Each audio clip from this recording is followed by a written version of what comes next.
hits. Ame coming in strong. All right, showing some signs of life here.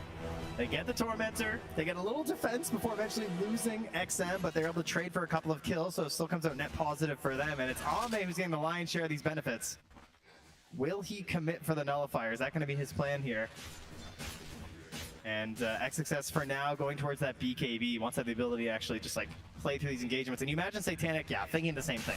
After that fight, getting stuck inside the static storm, he was almost able to fight his way out with the incapacitating bite in combination with going for the insatiable hunger, but it wasn't enough.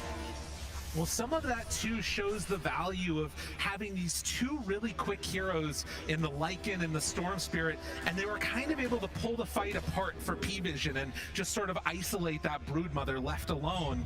We'll see if they can do that again on XG as they are smoked up with 4. Ame showing on the lane as they head into the triangle. They got lots of sentries, lots of dust to deal with this Glimmer, to deal with this Invoker.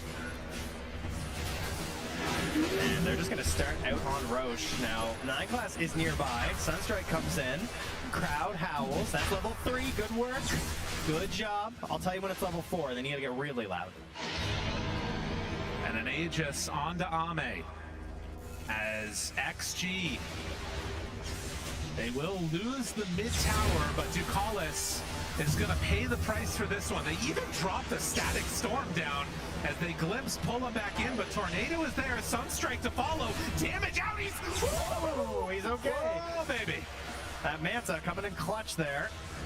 Ame now dominating as he walks away with a kill, an Aegis, and a nullifier. It's gotta be frustrating though that that's the position 5. You're running him down, trying to find that kill, and it's so difficult to make happen. That's true, they did make it happen. You're not wrong. I would just be angry. Yeah, Pvision though choosing to kind of take this slow, right? Like, I think ever since they decided to go for the double auras on DM, it's kind of what they've resigned themselves to. Is the inability to actually go for any aggressive plays, really. Right. It's been pretty slow paced because of that. They don't have that Blink Dagger initiation. He's going back for it now, but it's still going to take a little while. And I think XG has done a good job of taking advantage of that, kind of forcing these objectives. There's not a great way for Pvision to start these fights. And even though if they have these visions from like the Helm Creeps, the Spiders, they have their own vision with the Wolves, they're able to just like find these good fights and take them. And also XM playing really defensively, playing around this Orchid really well. Well, and I do wonder now that DM is, you know, getting his way towards that Blink Dagger, how much that's going to change the complexion of these fights. Are Pvision going to be able to get that back line jumped upon? Will we see a little bit better engagements for them? Because while XG is winning right now, they're controlling the tempo, they have this Aegis, they don't have a tremendous gold lead. It's not something that's insurmountable right now. Important, it is level 4 Howl. Oh, there you go. So the next Howl needs to be really loud. You guys ready out there? Crowd, get ready for a big howl. When it happens, I want to hear it really loud and proud, okay? To be honest, they're better at hearing it when I am. They know. On the lookout. Oh, and it's nighttime. That's a buff as well. Oh, howl it up! Oh, that's good. Crowd is into it. 9 class goes down. I think it's what's empowering these kills, you know? Ame jumped upon BKB. Held. He has that Aegis still. Are Pvision going to stick around, or is this going to be a quick snipe? Looks like they're going to call it. Now, of course, there had to be the question, though. At what point do we find a break? Right? You know, because it is a bristleback, and it is currently being worked on now by Satanic. Oh, sorry, I take that back. He's going Bloodthorn instead. He was leaning towards the Silver Edge, has decided against it. Because honestly, even without the break, he is falling pretty quickly, right? Thank you, thank you, thank you. Don't lose your voices now. That's a good point. We got a long day. It's every 16 seconds. And to be honest, like the way these games are going, this is not going to be the last Lycan match that we see. It's going to be around for a while. An unfortunate reality. I do that with my dogs sometimes. They get all like... They get pretty amped up, man. I know, that's great. Sometimes. That's how you know there's still some of that feral blood in them. Much like there is in XXS. Absolutely. Oh! I need to stop. I'm gonna lose my voice. All right, DM. Thanks. nervous about killing the hero, realizes that's impossible, so instead tries to kill the Croaker. Now they turn on to the real hero, and with Ame here, they actually have enough damage. Forced to go for that stampede, but the pullback in is there. Cataclysm ain't gonna happen. I mean, he is just on an island. Absolutely no one nearby right now. As Glass is being very annoying. Just trying to be a tree. Don't mind me. How well do you know your mini-map? You know what that is? That's like, it's like he got that huge Aegis steal before, and now he's trying to do it again. He's like, I just got to make it happen. I need one more. He's gonna have to wait a while, though. Oh yeah, it's gonna be a bit. He's just, you know, scouting it out for next time. That's what's happening here. No, what if you got a quelling blade, cut the tree, and stood in its spot? Oh, I like that. You know, That's really just sell it, you know? Some good call-outs playing. I mean, that could win you the game. You never know. I mean, he's got the inventory for it. The guy, he just buys one item at a time, you know? That's true. Speaking of which, I believe his defusal is done. Once he can eventually get back to his side of the map to meet up with his courier, who's just sitting under the tier 2 mid. And that could become an issue for Ame, potentially. Although, you know, his mana pool's all right at this point. It's almost up to 1,000. Yeah, it's true. It's a strange one in a way, because you also have a lot of, you know, activatables later on. I mean, I guess it's just mainly right now the BKB, but regardless, Blink Dagger is completed now for the Centaur. Oh, always so nice. Love to hear it. Satanic underneath a wolf. All right, well, we're at 28 minutes. Yes. We've got, what, 14 more kills than last game. That's cool. Something like that. No one's really feeling too aggressive right now, Lyrical. That's true. And we might just be waiting for the next Roche. If something happens, we'll let you guys know. In the meantime, I want to hear from the crowd. How many out there think that XG is going to take this and we're going to game 3? XG fans? Ooh. All right, now out in the crowd, how many think Pvision is going to close this one out? I think they won 3 games. I feel it. It's pretty even, I gotta say. It is, honestly. I think people just like making noise. That's where the howl comes from. That's fair. Yeah. You know. Yeah. Thank you. That's good. Yeah. That was the loudest cheer of them all. They just love Lycan. You picked the perfect TI. Yeah, you can do a good one if you're a Lycan fan, that's for sure. Ame's looking to change the game. He's going for the Abyssal Blade. He's almost got the recipe done. That moving into an engagement plus the Blink Dagger on DM. We got a couple different ways that these can now start. Pvision, again, they're starting to play the Vision game, right? You're trying to battle up against this Lycan. You've got the gem. Oh, this monkey. Satanic. Okay, no, they're just ganking spiders. And remember, that still has 9-second BKB, so you don't want to waste this on anything. I think back to, again, that like interview that we had this morning with Tundra going out and talking about like this idea of what these top teams are doing, which is either taking risks or not taking risks. Yeah. And it feels like both of these teams are very risk averse right now, not wanting to give anything up for free. Yeah, you want a lot of knowledge before you go in. Because even though they look kind of crazy game 1 on Pvision, it wasn't really risky because they knew everything. Because they had all the vision, right? And right now, when they can get their vision and feel confident like this, they're very happy to step up. Alacrity Spider, look at this. Oh my gosh. We're in daytime, tried to Manta dodge, doesn't happen, but does get pulled out. Now glimpse back, in some trouble, jump forward, XM, trying to make things happen. Ame also hitting now onto that Spider, but all of the heals coming out from Ducalis, it stops the action in its tracks. XSS is ready to chase though, he wants this. 5 heroes all grouped together for Pvision. Do you run in with Ame? Is it a bit too scary? They're going to hit creeps, kill creeps, still looking for heroes. DM there, glimpsed about 20 units. Look at how they're just planting DM up front, right? He's just sitting atop these staircases, daring them to engage into them right now, and they just can't. There is almost a BKB done on XM. He's trying to get this done as fast as he can, because he wants it in case we start fighting the Roche pit. We're going to find out in 10 seconds how quick this Roche is. A really fast Roche would be great for Pvision if it stops the Storm from getting a BKB first. Anything later than that, I'd say probably favors XG. Let's see what the timing is. 2 minutes. That should be enough time for him to finish off this BKB and group up with his team again. So already out across the mark. Tormentor. They do scan it. They know this is happening, but I mean, XM standing nearby holding a gem with a BKB on the way. There's no chance you're gonna be able to get in there anywhere fast enough to stop it. So BKB's completed now for all 3 of the cores of XG.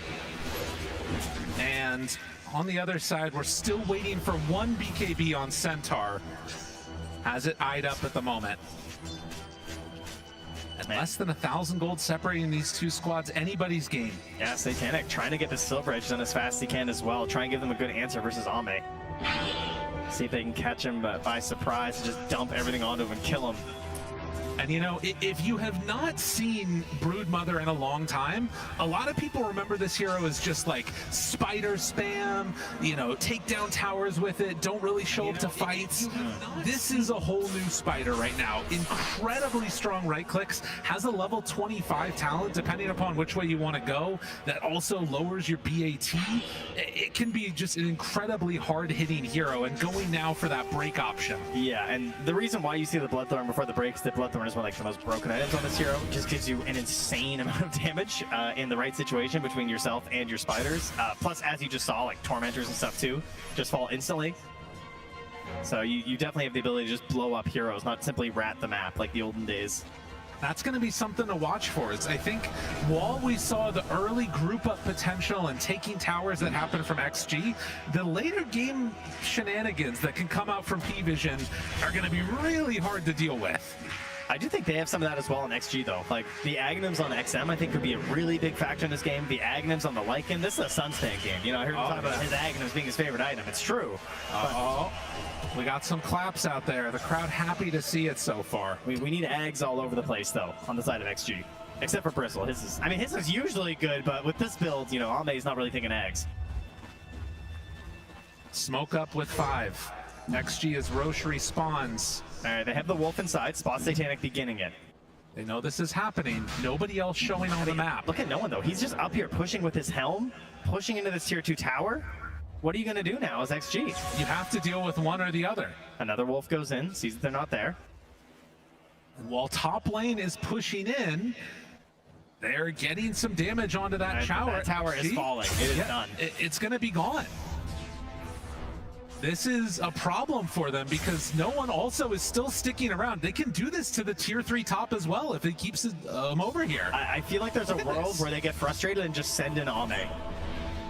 Yeah, I mean, they've got to do something. The current situation is XG losing the game by split push. No, you can't, right? Like, there's wisdoms in a minute, right? You cannot just sit here. You have to find something else to do. That is a good reward at the very least for controlling mid. They will get an Arcane Rune on XM. And meanwhile, that's happening. No one still pressuring in along this top side. Look at this damage. Look at the spiders on the bottom half of the map. Yeah. They are just marching. They're heading down. The brood laughter. Keeps that pressure on the bottom side. Ame shows up. Notably does not have his shard yet, which we often see on these bristlebacks. Yeah, I think again, it's just kind of the build, you know? Yeah. He's less concerned about stacks and quills and everything. Now Pvision gonna group together, see where they opt to make a move for. XXS is halfway to an Aghanim Scepter, and as Roche changes sides, now it's XG that might have the better angle towards the pit. And there might be a different solution here from Pvision though. They are just shoving this bottom wave in. And it's a classic answer to a team that when you think they're doing Roche, you simply start shoving their base, right? And they either respond or they get the Aegis, but you cannot just let this go undefended right now. Like, Roche is just getting to the pit now. They have to be so fast here. Yeah, I mean, it's going to go down. They're going to get the Aegis, but how much do they lose in return? There is no way that you can come and contest that on the side of Pvision and get there, but they are up on your high ground, starting to take this down. Cataclysm out, shows everybody still there. They're committing for the Aegis, but they've lost an entire set of racks. Ooh. A big trade. You know, that's not the best trade deal, I would say. I mean, once you're in that position, if you try and TP and defend, though, you do just die, so... Oh, yeah, it's true. There wasn't really a great answer at that point, was there? But regardless... 100 FPS. I wish I could get that. I was going to say, Jesus. Oh, my golf clubs don't fit in the back of my Corvette. As they will go for a quick disconnect and be reconnected in just a moment.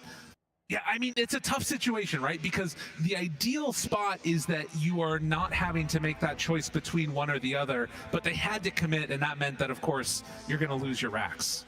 No other great answer for him right there. So demotivating when that happens, though. Oh, yeah. Like when you're forced to take such a bad trade. I mean, I don't think it completely matters a ton for them, because they still have, like, you know, a great team fight potential. They're going to get the Ags soon on Lycan. There's a lot of answers they still have here. For him right there. So demotivating. It's Brood reconnects. We're 36 minutes into this game. Pvision takes the first lane of racks, but not pulling meaningfully ahead. What are the item tidings that you feel like either team is really looking to abuse here in this one? For me, I'm looking towards XM getting some sort of a solution, whether it's the Aghanims or whether it's the scythe that he's looking at. I think one of those two items is massive for him, but he's a ways away, unfortunately. Oh, actually, no, no, that is his real goal. Never mind. Yeah, he's a ways away, unfortunately. Lycan, also, he is going for the boots of travel first, so it also means the Aghanims is pretty far away, but that's because he has to deal with this bottom lane now. It's likely the reason he has to go for this. Right now, XG look like they've just fallen a little bit. You know, they've tripped. Okay. It's going to be a while, I think, before they're back up to itemization. It's going to make these fights feel really good, unless the fight somehow begins where Ame is like in the thick of it and wailing on somebody. Because if they actually secure their target, they don't have, you know, there's no depth shroud this game, and they've got the nullifiers on 2 heroes now to deal with this puck now. That's true. And a decent way for them. Oh, thank you so much. Love to hear that. Just like it's revitalizing, you know? A little bit of a post-pause moment here where everyone kind of forgets where people are on the map, so kind of move their way back a little bit here as we start crafting into the next round of neutral items. Ooh, got the Pyrrhic Cloak here on DM. Okay. Seems like a pretty good answer. Obviously still has to run into the issues of the BKB, but once those are down, can do some good work. Ame seems to love Satanic. They miss go-to items. Multiple abilities onto Ame, and he is just going to walk this one off. Obviously still hanging on to the Aegis. Perfectly comfortable with the current state of thing, and actually just Satanic's back up. I guess it's on a low enough cooldown. But I guess with this Aegis, there is this other thing that you can do on XG, which is just walk at buildings. We'll see if they decide to do that, or if they're going to play it a little bit safer. I'm curious what 9 Class does. He has 5,000 gold. He has the BKB queued up, but I don't know. I feel like he's going to go spicier. I feel like he's going to like buy a scythe or something and try and break one of these fights if he can get away with it. For now, he's just jumping ahead, bringing creep. Look at this. They have 9 classes creep and DM's creep in the top lane, just grabbing these creep waves up here. Meanwhile, XM is at the base catching the farm there. They're pushing in through the mid. So they are successfully dealing with this a little bit. They also just don't have XXS. So I don't know how far this push can really go. Wow. They planted the banner. I mean, he's got his boots of travel, so it's good that he's not found by the Monkey King. He can get here. Drops everything down. Ame low, not dead yet. He dodges away, but is eventually gonna die. Wait, he didn't get a BKB! Didn't pop anything. The storm is gone, and now Ame, he's in the ice wall. What has happened? This was not the way this was supposed to go for XG, and Ame just stuck here to the side, forced back away a second time. I believe he was not supposed to get hexed. That's probably the issue there. Oh, jeez. As no one just catches him out, and that's the end of his life. You remember what I said about taking chances, trying out new things? The BKB reaction from Satanic. And in the meantime, 9 Class jumped in, but immediately had to stop. Ducalis is already gone, though. Ame, can he survive through this? Oh, the hit Satanic, he takes him down! Does so much damage. And while 9 Class might be chasing, he's got the creep right on Xinq's back. And the squirrel is going to be brought down. The Hex reaction is there. XG, they don't know what hit him. Yeah, the fight ends just the way it started. Just a little sight there from no one. And kind of turning this idea of XG, thinking they can force something into a whole lot of problems. And they just got Aegis, and now they're walking up to high ground, and they don't have Ame. He's supposed to be the person standing out front, stopping this push from happening. 60 seconds before he's back up again. I mean, they might need to buy back on the hoodwink. Actually, I don't even know if that stops it. I certainly don't think it would. Oh, no. Pvision open up a tremendous hole here in the defenses. Ame 1800 rolled away from buyback. I don't know if you would have wanted to anyways, but it shows what happens when this Pvision lineup gets a victory. They immediately can start running down lanes. I think the good news for XG is that there is so much gold on Pvision. I don't think they want to push this right now. Static Storm, Aghanim Scepter is done for the Disruptor. Can they find the target though? They need to get something. Static Storm down, they got him. But do they have the damage to kill? All the heals are there. It's not going to be enough. They take down Satanic. What a masterclass there from X-Nova, who will be punished now. XM in the meantime gets hit with wide. They do have buyback on the Storm. Ame TP's right in the middle of all of them. Forces back Pvision. What a hold. Yeah, I can't get the grab either there on 9 Glass. He just leaps out of the way there. So things looking okay for a little bit, but then they immediately kill XM and kind of taking the wind out of their sails on any hopes of that being a valuable defense. But the game goes on. That is the good news for them. But as mentioned, there is a ton of gold right now on Pvision. Like a crazy amount of gold. Everybody's going to get an item. So we see this replay. This was assembled at the last second right before this fight. Ag's Static Storm. A massive way to actually finally deal with Satanic here and get a bit of a streak down XM, which was great until unfortunately 9 Class puts down this Wukong, zones them to the side, and with the whack there, just double Sunstrike into the kill for DM, getting a double. Too much and too quick. And 16 to 15. Can the Wolf Bite solve it though? Could that be it? The Wear Bristleback. I mean, it's been such a weird little initiation because it feels like XG have just been making these little flubs where they get out too far ahead of themselves, they don't anticipate the Hex, and then somebody just gets blown up in the fight. And I think that if they can get an actual fight going their way, it still should be okay, but now they're 12K behind. Every fight gets harder. Tough situation. Pvision standing tall in this, up 1 game, looking for a top 3 finish if they can manage to take out one last set of racks. And a couple of those towers will have access to the Ancient.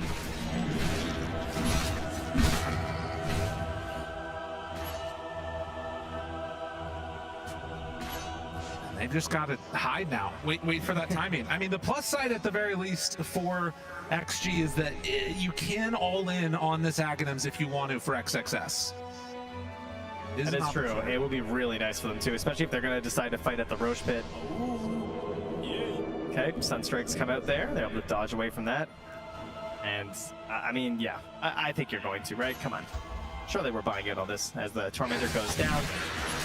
Right now, as Pvision, they're just waiting for Roche. They're going to chill this out, get themselves the Aegis, collect all of the Infinity Stones here, and then go high ground. That's going to be the plan. No one now having access to those Forge Spirits when he hits the Sunstrike, and he does decide to buy out on XXS. All right, let's go. The Wolf Bite.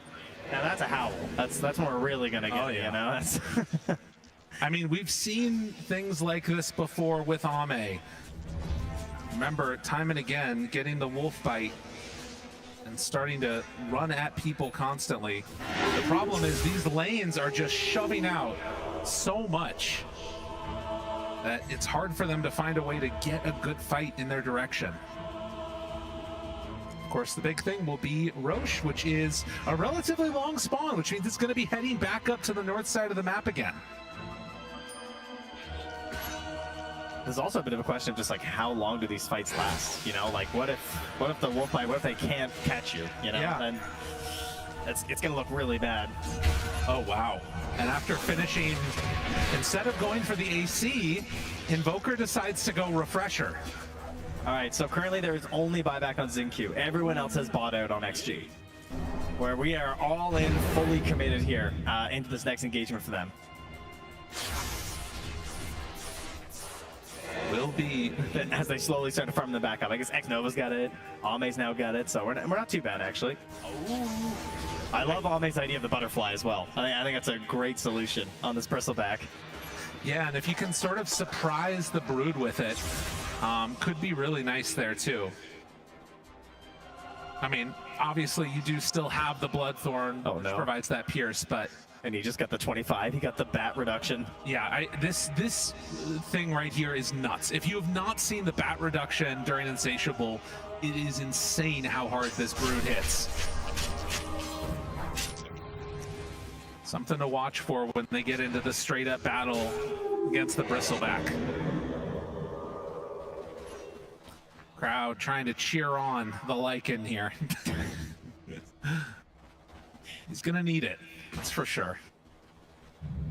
And the patience here from Pvision again, just not taking the risks, because why bother? There's not a whole lot to gain at this point. You know what actually could make a pretty big difference in this too, is if Lycan gets to 25, because he has that Howl reduces total attack damage. That would not hurt. The Howl might actually win them the game if he can get to that. It would be very fitting, wouldn't it? Oh yeah. Because a ton of Brood's damage is plus damage. Yes, yeah, 100%. Not literally, but you know. But still a ways away from that 25 for the Lycan. Needs to find a kill or two. Ame, he does have 25.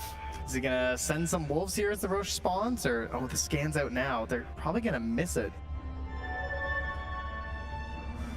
Oh, this ward sees XM. They know the timing that it's capable of respond right now. Abyssal on Satanic.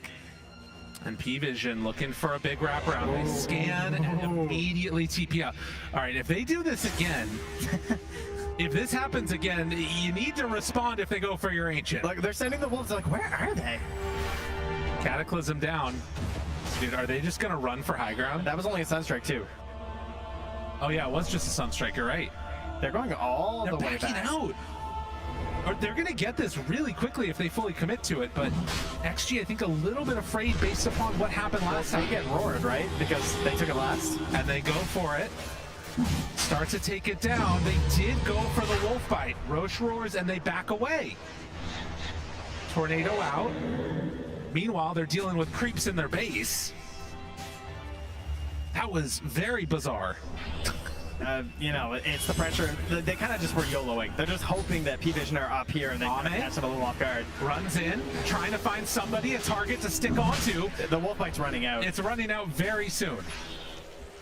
But that at least stops for a moment Pvision. How much longer do we have on another wolf bite? It's going to be 40 more seconds. And while this is happening again down bottom, you look and you see, and all of these waves are getting shoved in. I'm surprised that Pvision aren't putting more focus on just simply taking the Roche as well, you know? I mean, they are being a little bit safe for my taste, but maybe that's why they're going to be able to come out with the victory here.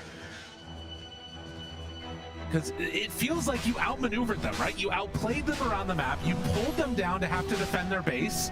Now go and claim the objective. But they're showing so much. A chance of Force Staff away, though, and he's fine. All right, back he goes. Ame dodges out of that, does have Satanic to heal back up if he wants. Fine, loses 2,000 HP. 2,000 HP from just spells hitting him in the back. He's fine, he's fine. Don't worry about Ame. He does have 70 HP regen, he'll be all right. So Lycan gonna have to send himself and some summons back down to deal with the tier 4 tower.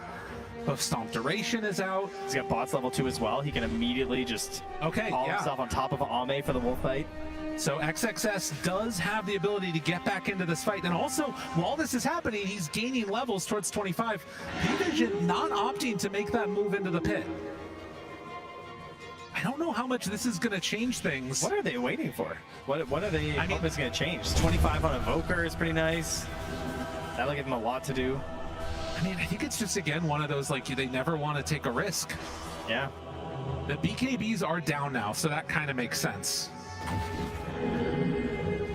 But XXS is going to deal with the push coming their direction. Zinq, can he find that Monkey King? Doesn't look like it. Already away. 10 minutes away from 60-minute items. It's been a little bit. A lot of the games today have been going relatively fast. And we'll see if we can get there. And this one is the goal just continues to pile up here on Pvision. 5,400 available on DM. I mean, this is always the thing that I think about. This reminds me of, you know, some of the BB team games back in the day too, where it's like they're so concerned about throwing away an advantage and they're defending this lead that they have. Yeah. That eventually, are they going to become? I mean, this is 25 Monkey King down. Right. Ame has sold the treads and has got a blink. Looking.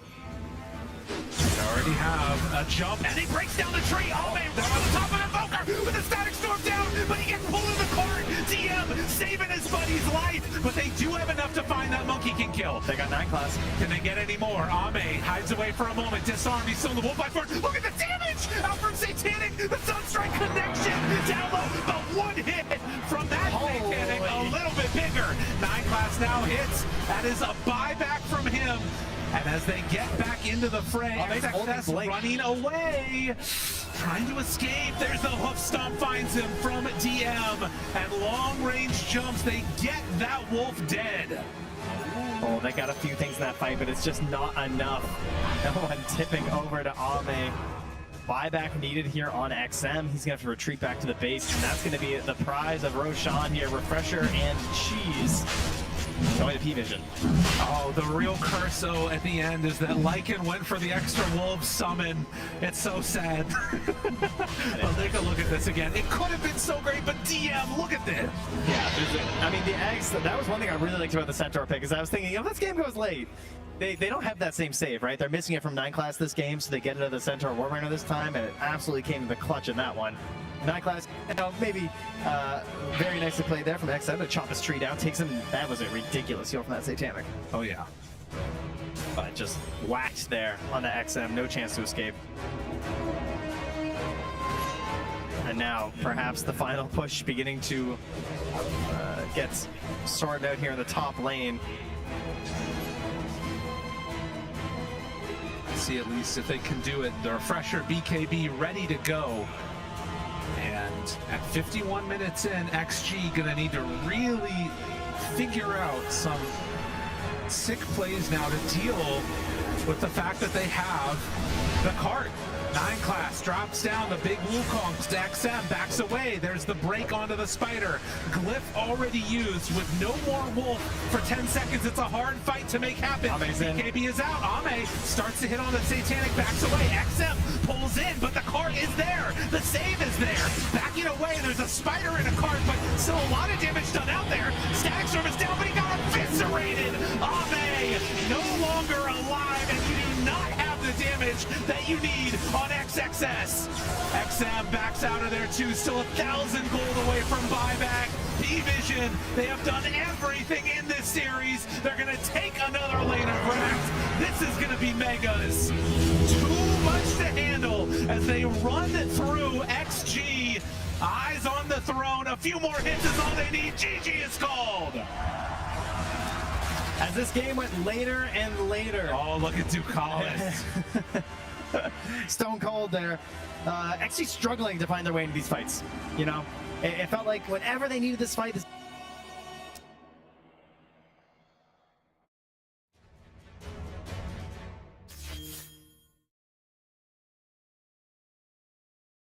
happy with their results in the crowd, giving them some love here as they are going to make it and be secured towards top 3 at the very least, but still looking for a lot more.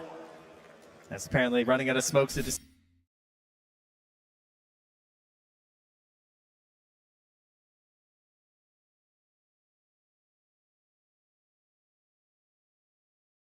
Absolutely. Well, you'll love to see it as a solid performance. Pvision able to take the victory 2-0. And I do have to say, a lot of it, a ton of it, so much of it was down to these early picks that they were able to get with one player, a disgusting little fish. We got Nomad down with 9 class on the stage. Thank you, Lyrical. Your very first international, and you secure yourself top 3. How does that feel? Yeah. You've improved so much over the years we've seen you play, but how much did you learn, do you feel, coming from the road to the international to the actual international itself? How much differently do you think you're playing now you're on the main stage? On the main stage? I can feel additional power. And it's fun. It's always fun to play in front of crowd. Yeah. Absolutely. I do want to talk about game number 1. We had that Aegis steal from you. What was the communications in your team like at that moment? Like DM said, I have no doubt about that I will steal, and I said, I'm just collapse. That was our communication. Just collapse. Awesome stuff. You're a very creative player, of course. What did you think about Arme's Bristleback, building the Battle Fury on the Bristleback carry? What did you think about that? We knew that we would split with Domis and get our timing, but so we was just kind of delaying game and we scaling like 5 cores, so we was kind of prepared. You really were prepared for Extreme here. And how much is that down to Astini? How much does he give you for this team? I think Astini giving a lot, like ideas, draft, he showing us a lot of clips, and also he cheering us, so yeah. By the way, it's Astini's first time he said me, oh, maybe you try Slark, and I can try. Like the first time. Long ago, and look at you now. You've made top 3, but 9 class. Can Pvision take it all the way? Do you think you can win this thing? Yeah, I think, yeah, we're ready. Awesome stuff. Hamburg, make some noise for one of the best position 4 players in the world, 9 class and Pvision. Congratulations on top 3 secured for Pvision. We mentioned it earlier, this team, it does level up in front of a crowd. It's the team with the most LAN wins this season, and they do not show any signs of stopping here, because even though Effie, it was a more even game compared to that first one, it was still very dominant for Pvision. Especially after that 30+ minutes, that's where their lineup, or the way that they played, kind of adapted inside of the game, and they just played to scale, like we just heard 9 class say. But they just made excellent decisions this game. Their macro was on point, like where they were playing, when they decided to stop team fighting, when they decided to just push, when they decided to trade the bottom racks for that Roche. It was all beautiful. Yeah, and this clip we're starting with is such a critical time, right? Because Pvision, they're doing a great time, Duel is delaying, but when Extreme finally can get a creep wave to the point of the high ground, then they don't execute in the moment, right?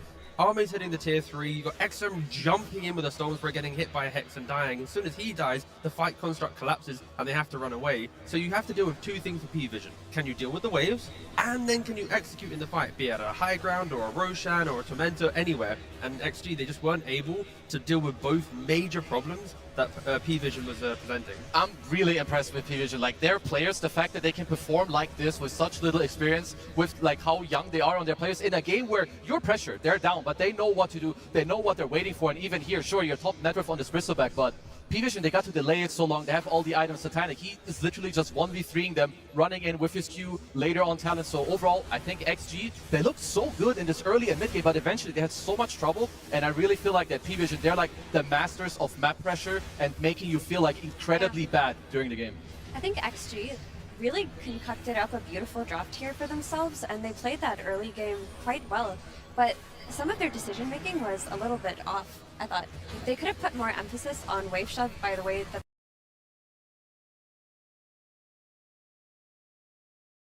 they itemized, and it seems like they itemized for an early 5-man into wanting to force a lot of fights, and Pvision just did not give them that.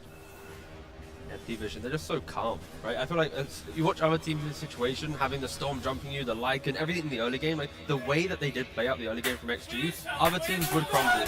But Pvision... by the way. Yeah. But I think this is what they won the game! Oh, I thought it was just after like a team fight or something. Oh, that's winning the game. All right, you don't take your headsets off before the People game. have done that before, Sheeran. It didn't turn out very well. No, it did not.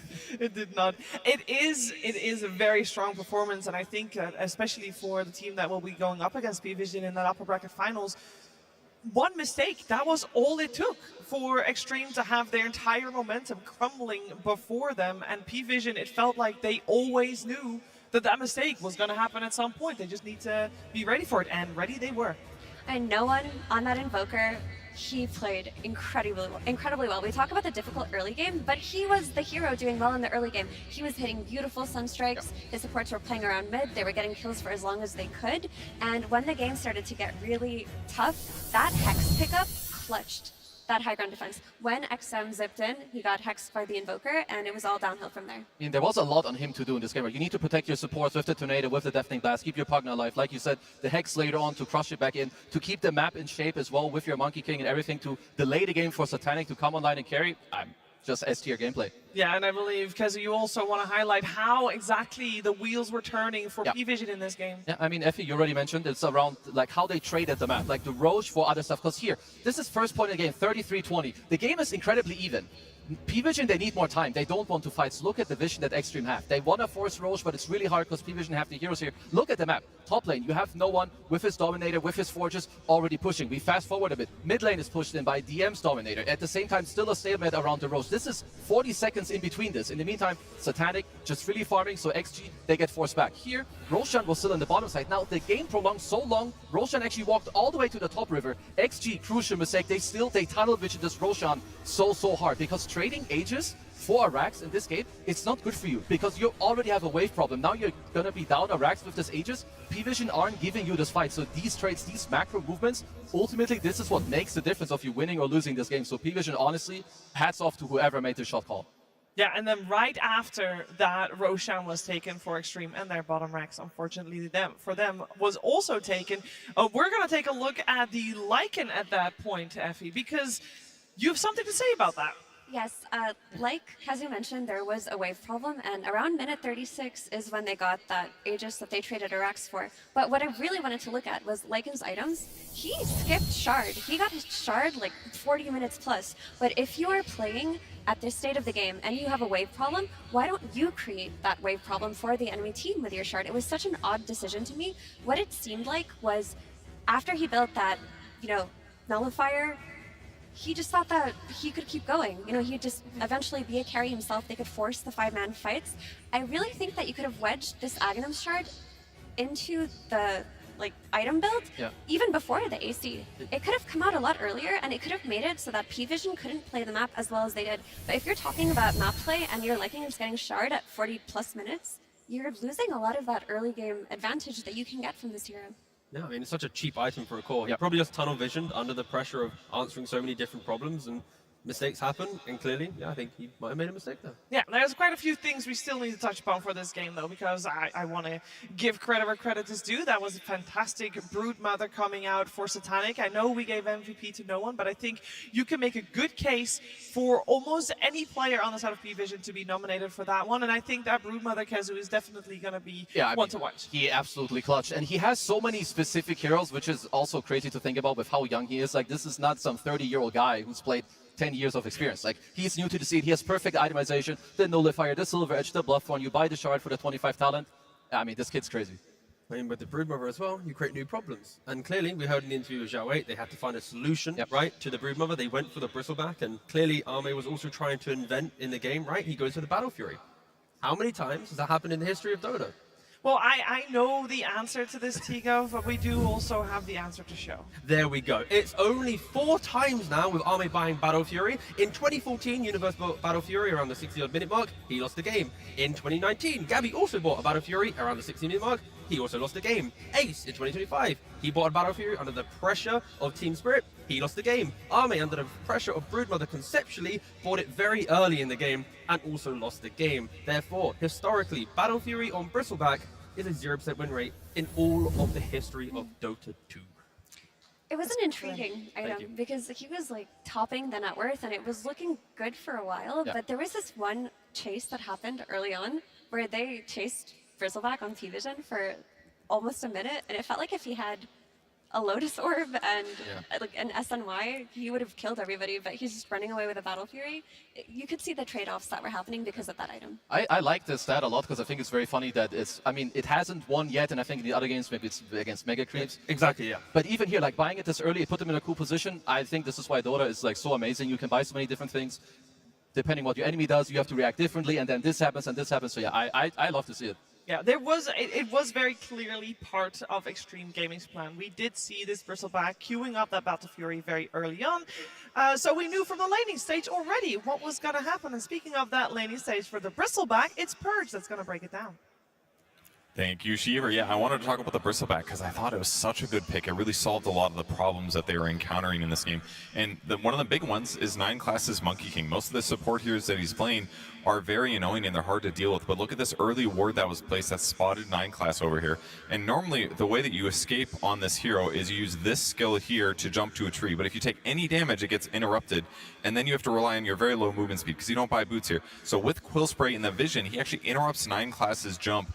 And with the power of the Nasal Goo, that basically allows you scaling damage and permanent slow against an opponent. So 9 Class actually had to play this lane completely scared because of this Bristleback pick that was also good against the Centaur, which is really cool. So now, because they got that first blood, Ame basically gets to do whatever the heck he wants in this lane. Look at him. He's 1v2 right now. We've got the Disruptor going through the Twin Gate. He's 1v2ing this lane because this last pick made so much sense. And look at this. Even walking to the Secret Shop to maybe scare 9 Class again, he jumps on a tree. That just shows you how much kill threat that there is. So with this early advantage that he had, he rotates through the Twin Gate. A lot of people have been doing this with the Helm, the Dominator. He doesn't need that. He's doing it with his regular hero, and he's going to put some pressure on this tower. And he's doing this in conjunction with some other heroes. Once XXS shows up with his Helm, the Dominator, Ami's out of there early because he's like, okay, back to farming. I did my job now, and I can go back to getting what I want, which is ultimately going to be the Battle Fury, which, as we talked about, extremely rare.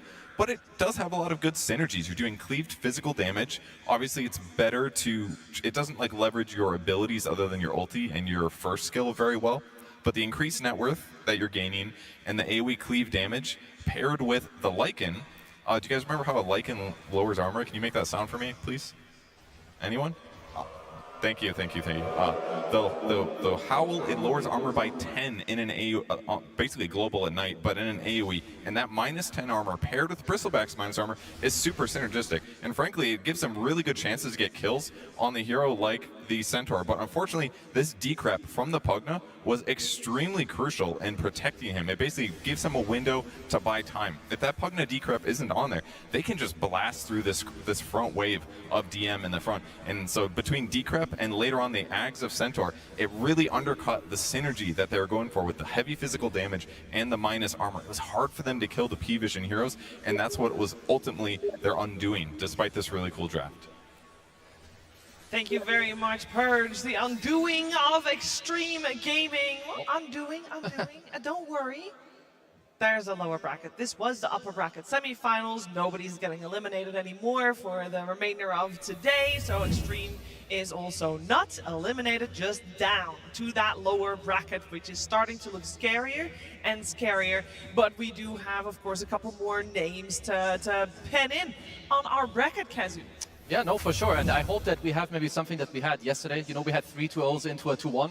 I expected all of these games also to go the distance. Well, they didn't. I'm hoping that this next series of Falcons versus, you know, BB team, maybe they can show us a little bit more. Because right now, I'm seeing a lot of one-sided affairs. And that's really not what I'm expecting.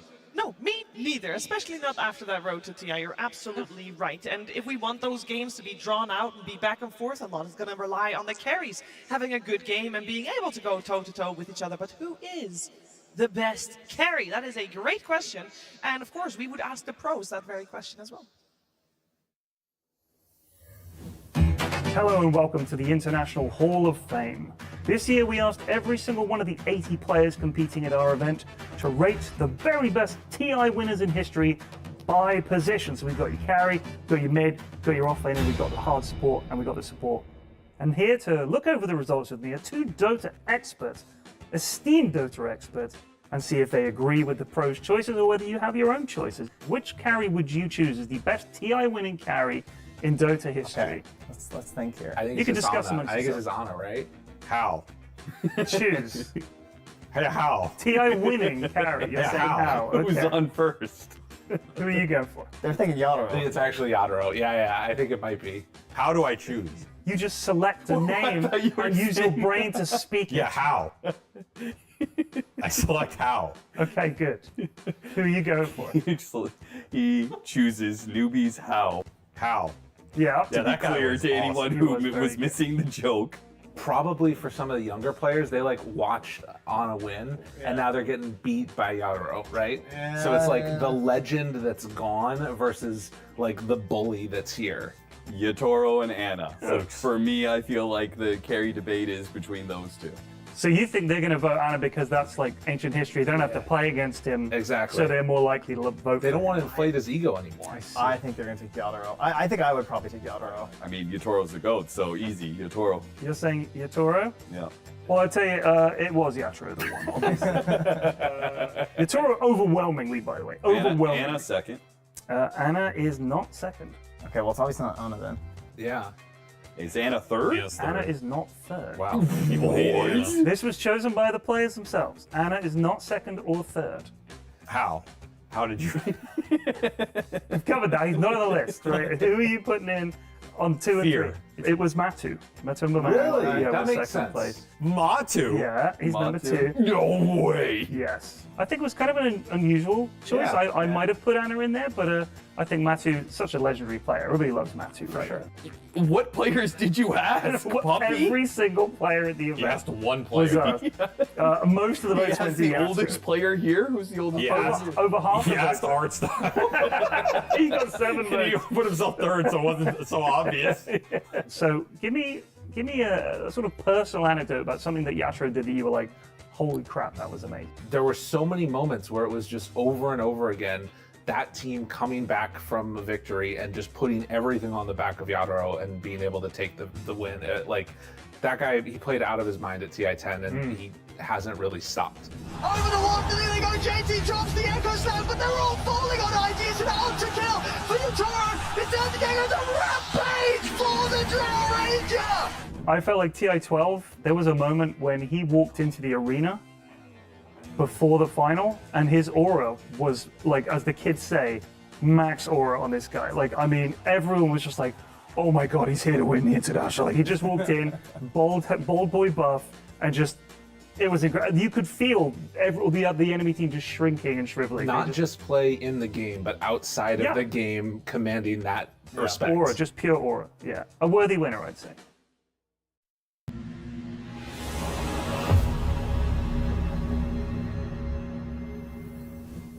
Yatoro might be a worthy winner of the best carry.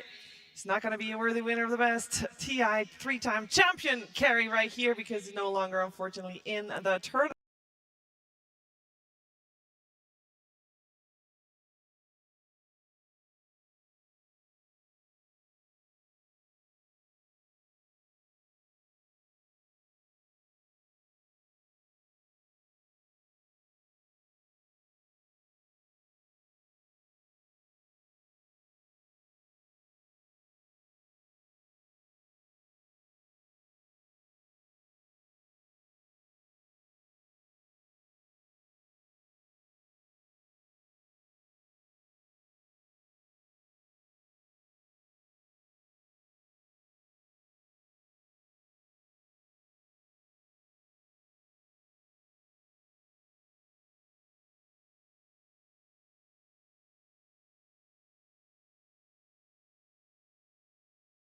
When we finished the series yesterday, I'm in the lift, I'm going back to my room, I see Pure also in the lift, and even though he'd won the series, he'd looked like he'd just been eliminated from the international. You know, head was in his hands, he was just like, soldiers left the body, he was just a shell of himself. So he struggled a lot yesterday, so I think for them, if he can overcome that, yeah, it might be competitive. But against Falcons, you need all 5 players at their best game. And maybe he wasn't happy with himself, so you know they had a talk. I'm sure I feel like they've developed a lot as a team. They're gonna help each other, like feel good coming today, like fresh, because I know he has the skills. I'm sure he knows it. His teammates know it. So you know, you made it to top 6 of TI second round. Like you should be happy. So I'm expecting a good match, but I agree that Falcons to me are slight favorites.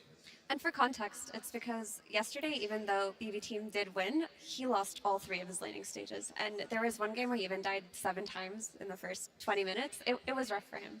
It was rough for him. We're going to break down this matchup, but if we're looking at Falcons versus BB Team, we have to look at Falcons first because there is a lot of pressure on these guys. These guys were the best team of 2024 and is still one of the favorites going into this and making it all the way through. And a large portion of that favoritism that people have might just be coming from the position 4 Tigo.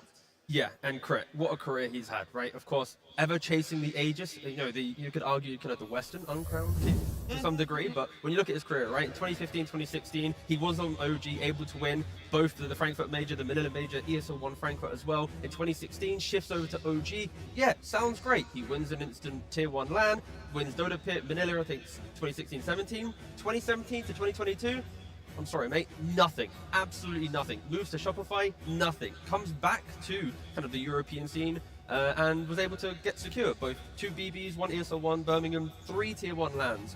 But again, it's been like so many years of NA, shifts back, and then when you think about TI as well, he got 3rd place with EG, TI8, 5th, 6th, TI9. Falcons, TI13, when they had their good year, only able to get 4th. But when you look how long of his career he's had, the Tier 1 LAN wins he's got, plus that awkward NA stint, it feels like it's inevitable he's meant to win one.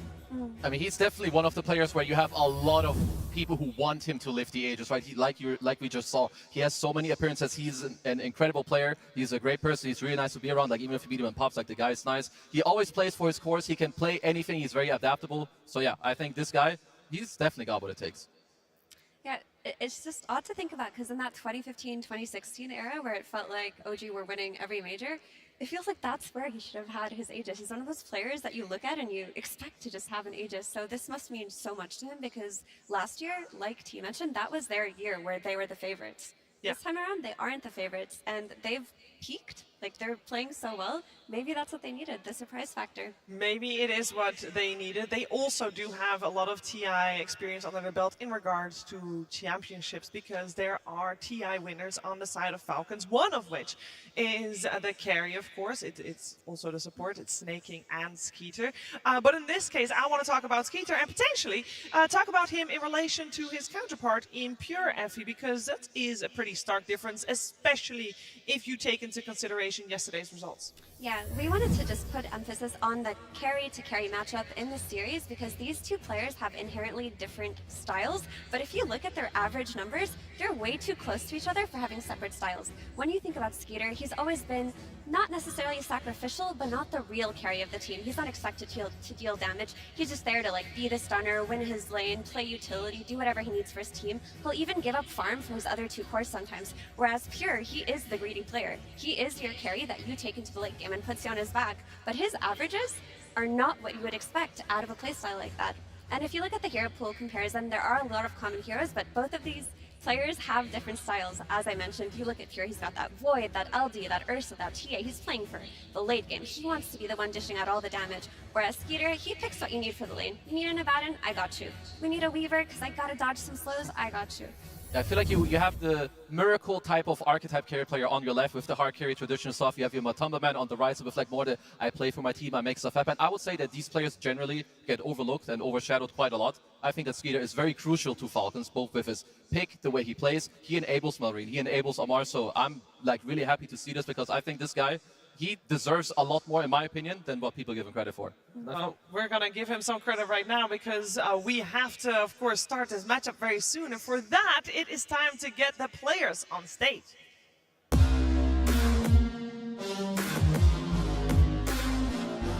And we're back.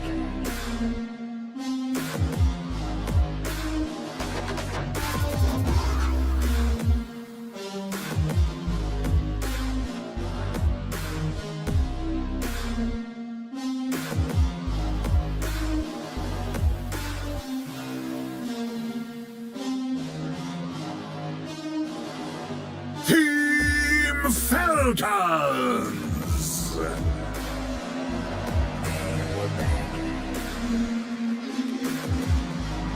A lot of people would have said and would have agreed that Team Falcons has had the hardest road to get to this upper bracket semifinals. They played the longest games, they had the most clutch comebacks, and they have made it here. They started learning from that and adapting from that. Like yesterday when we saw them in action, it was a whole fresh team with tempo behind them, and I'm sure they want to prove that they still got that tempo against their opponent's BB team.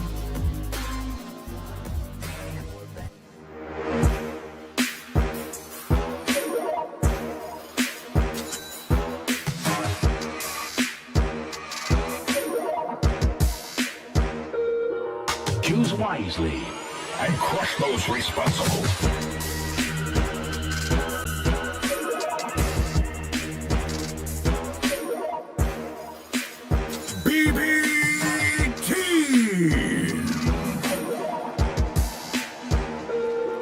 Choose wisely.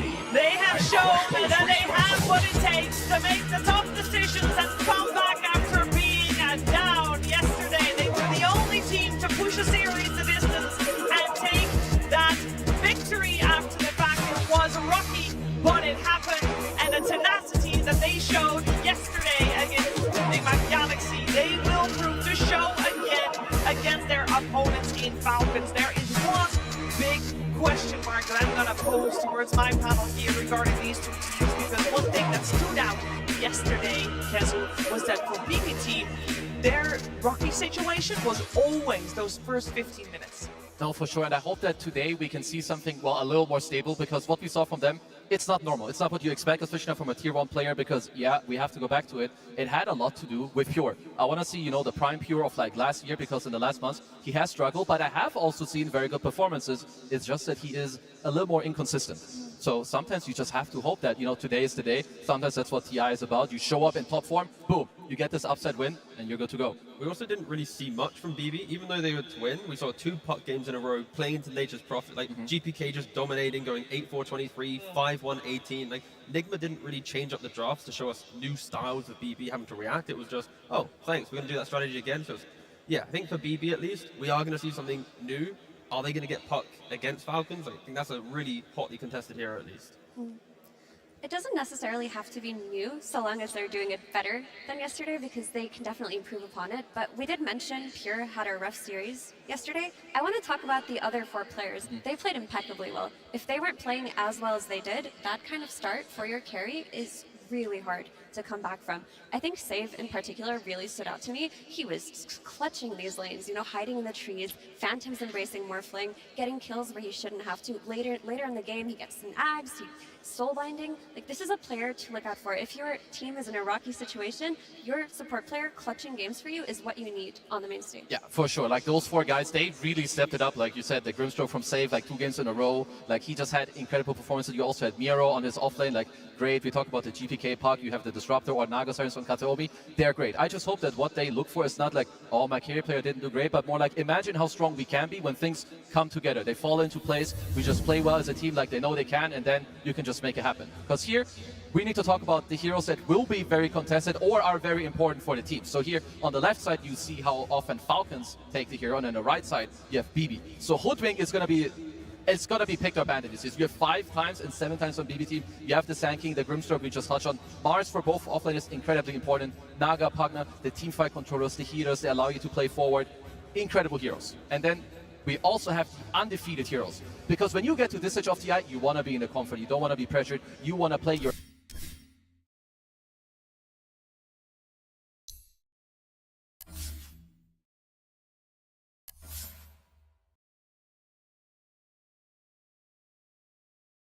He's, in my opinion, I mean, I want to say that every player on Falcons is underrated, so maybe this is also my bias, but I do think they have very stand-up performances. You can throw Malrine in like the absolute most XD lanes, Primal versus Monkey King. He'll match the net worth, he'll make it happen. He's very versatile, so yeah, to me, one of the best mid laners of the tournament team. But the way that I see the heroes, right, the graphic on Grimstroke having 2 for 2 contested, that's 4 games. There's only 9 games total. When I look at Maori's hero pool, do you really want an Earthspirit, a Pango, Ember, a Primal, any of these heroes hit by a Soulbind? Like, we've not seen much of it TI, but I feel like this is kind of like the hidden gem as we progress in the final couple of days of the International. Both Crit has played it and Save. It really breaks a lot of the playmaker. I think Soulbind is the reason why this hero is good. Nothing to do with like Inkswell or Stroke, it's just the ultimate and Phantoms. So yeah, I'm hoping to see that hero more. I think we're more likely to see that top row of heroes coming out from Marine than those Spirit ones. A lot of teams have moved away from the Spirit heroes as this TI has progressed. Also, with Staking on the screen, I want to talk about his Pugna, because he has been putting games on his back also from the position 5 as Pugna. He plays the dead lane, he builds tanky, he's always pushing out waves. He's being a nuisance for the other team. He's telling them, you have to catch me. We didn't even talk about what if instead of the Pugna, he gets this Chen, right? You have two problematic picks now that you have to think about. He is one of the support players that it feels you can't really ban. And if you even move away from Chen and Pugna, do you want to give away a Bane or a Naga Siren? It's honestly hard because I think also what he does very well is like he's very good about like using his HP and his body, like where he goes. Ench does this very well. We saw it yesterday on the Pugna with the Essence Ring going to the tier 2. Chen helps everyone and he's really good. His expertise, they have AY as their coach, they value the map a lot. Where do you go? What items do you buy? So yeah, it is just incredibly hard. This is the hardest part against Falcons. What do you give them and what do you end up taking yourself? It's why they go in and out of being dominant, right? 2024, their heroes, you could list 6 heroes per player and how they were the best in the world and you want to try and ban them. In 2025, it kind of was shaky. They didn't have their heroes. Sometimes they did, sometimes they didn't. As we progress in TI, like you look at their heroes, I feel like we're returning to that 2024 moment of every hero you talk about on that top row of that graphic, you have to ban. And they're just not that many bans. And we talk a lot about heroes that you have to ban basically almost against Falcons because they are so good in the hero-player combinations. What heroes do we want Falcons to ban? Because are there any hero-player combinations apart from the guy we just saw, Miero, on his Lycan? He was the key player in yesterday's series. Any heroes we want to ban out against him? Do you really want to ban out the Puck? Do you want to try to counter it one of the games? Because it is a Puck and they pick it up first. There is an opportunity to counter it. I think Miro Lycan and Miro Beastmaster cannot be given away. For GPK, you can maybe let the puck through if you have a really good idea for it, and Falcons are one of the better teams at addressing pucks, I would say. But there are other heroes that come out later that we've forgotten about GPK, like the Invoker. But as we can see here, Kazu, Alpha and heroes are up. Yeah, I feel like also like Centaur has really been rising in popularity. I don't know if you want to ban it first stage, but like you need to keep it in mind in like the second stage and overall like also the Bristleback, just like anything for Miro to play forward, allow your team to like come to you, you help GPK maybe on some rune.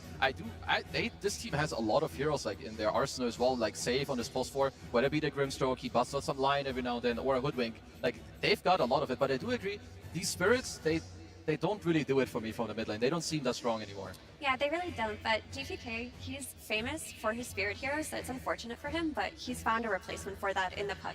And also the Shaker, it had a lot of consistent performances. The Void Spirit is probably the only spirit that feels good right now because of how popular Puck is and it as a counter. And also his ability to play Sand King from mid himself can be well contested here. Instead of banning the Sand King, they just first pick it for themselves. That's an option that they could choose to take. Yeah, I mean, there's a lot of talk of cause, and I feel like we need to put some respect on Katomi's name, right? Like, how many times have we seen him outplay a long team fight on a Disruptor, or hit a clutch song like on a Naga Siren, you know, echoing Snaking's performance on a Pugna, right? Like, he feels like a critical building block in other players shining, and we just don't really give him as much light as the others. But yeah, I think if you can, I think they're going to have to look at Katomi as well. I mean, we did see Enigma Galaxy put a lot of respect in banning out the Bane. That was definitely a good strat coming out for them. I would not be surprised to see Falcons going for the same route in the upcoming game. I do want to touch a little bit upon the team's playstyle, taking it a little bit away from the heroes they'll play with it. How do these teams match up in playstyle? We've had so many different routes to victory. We talked in the previous series about how we saw Extreme being a little bit slower, and yes, they adapted against Pvision, especially in that second game, speeding it up a little bit. On the other side, we did see Pvision with a high tempo later on after the farming was done. How would we describe what's coming our way this time around? I mean, for Falcons, they're a team that do play longer games, but not at the expense of their early game. Their lanes are strong, their macro movements are strong, their net worth game is very strong. They love to play for scaling on all of their heroes, they love to play the map, get these early objectives. And for VV team, their strength in the past, not this TI, but they were famous for their lanes. They would stomp their lanes, snowball out of that, and play an aggressive game. What we saw yesterday was when they aren't winning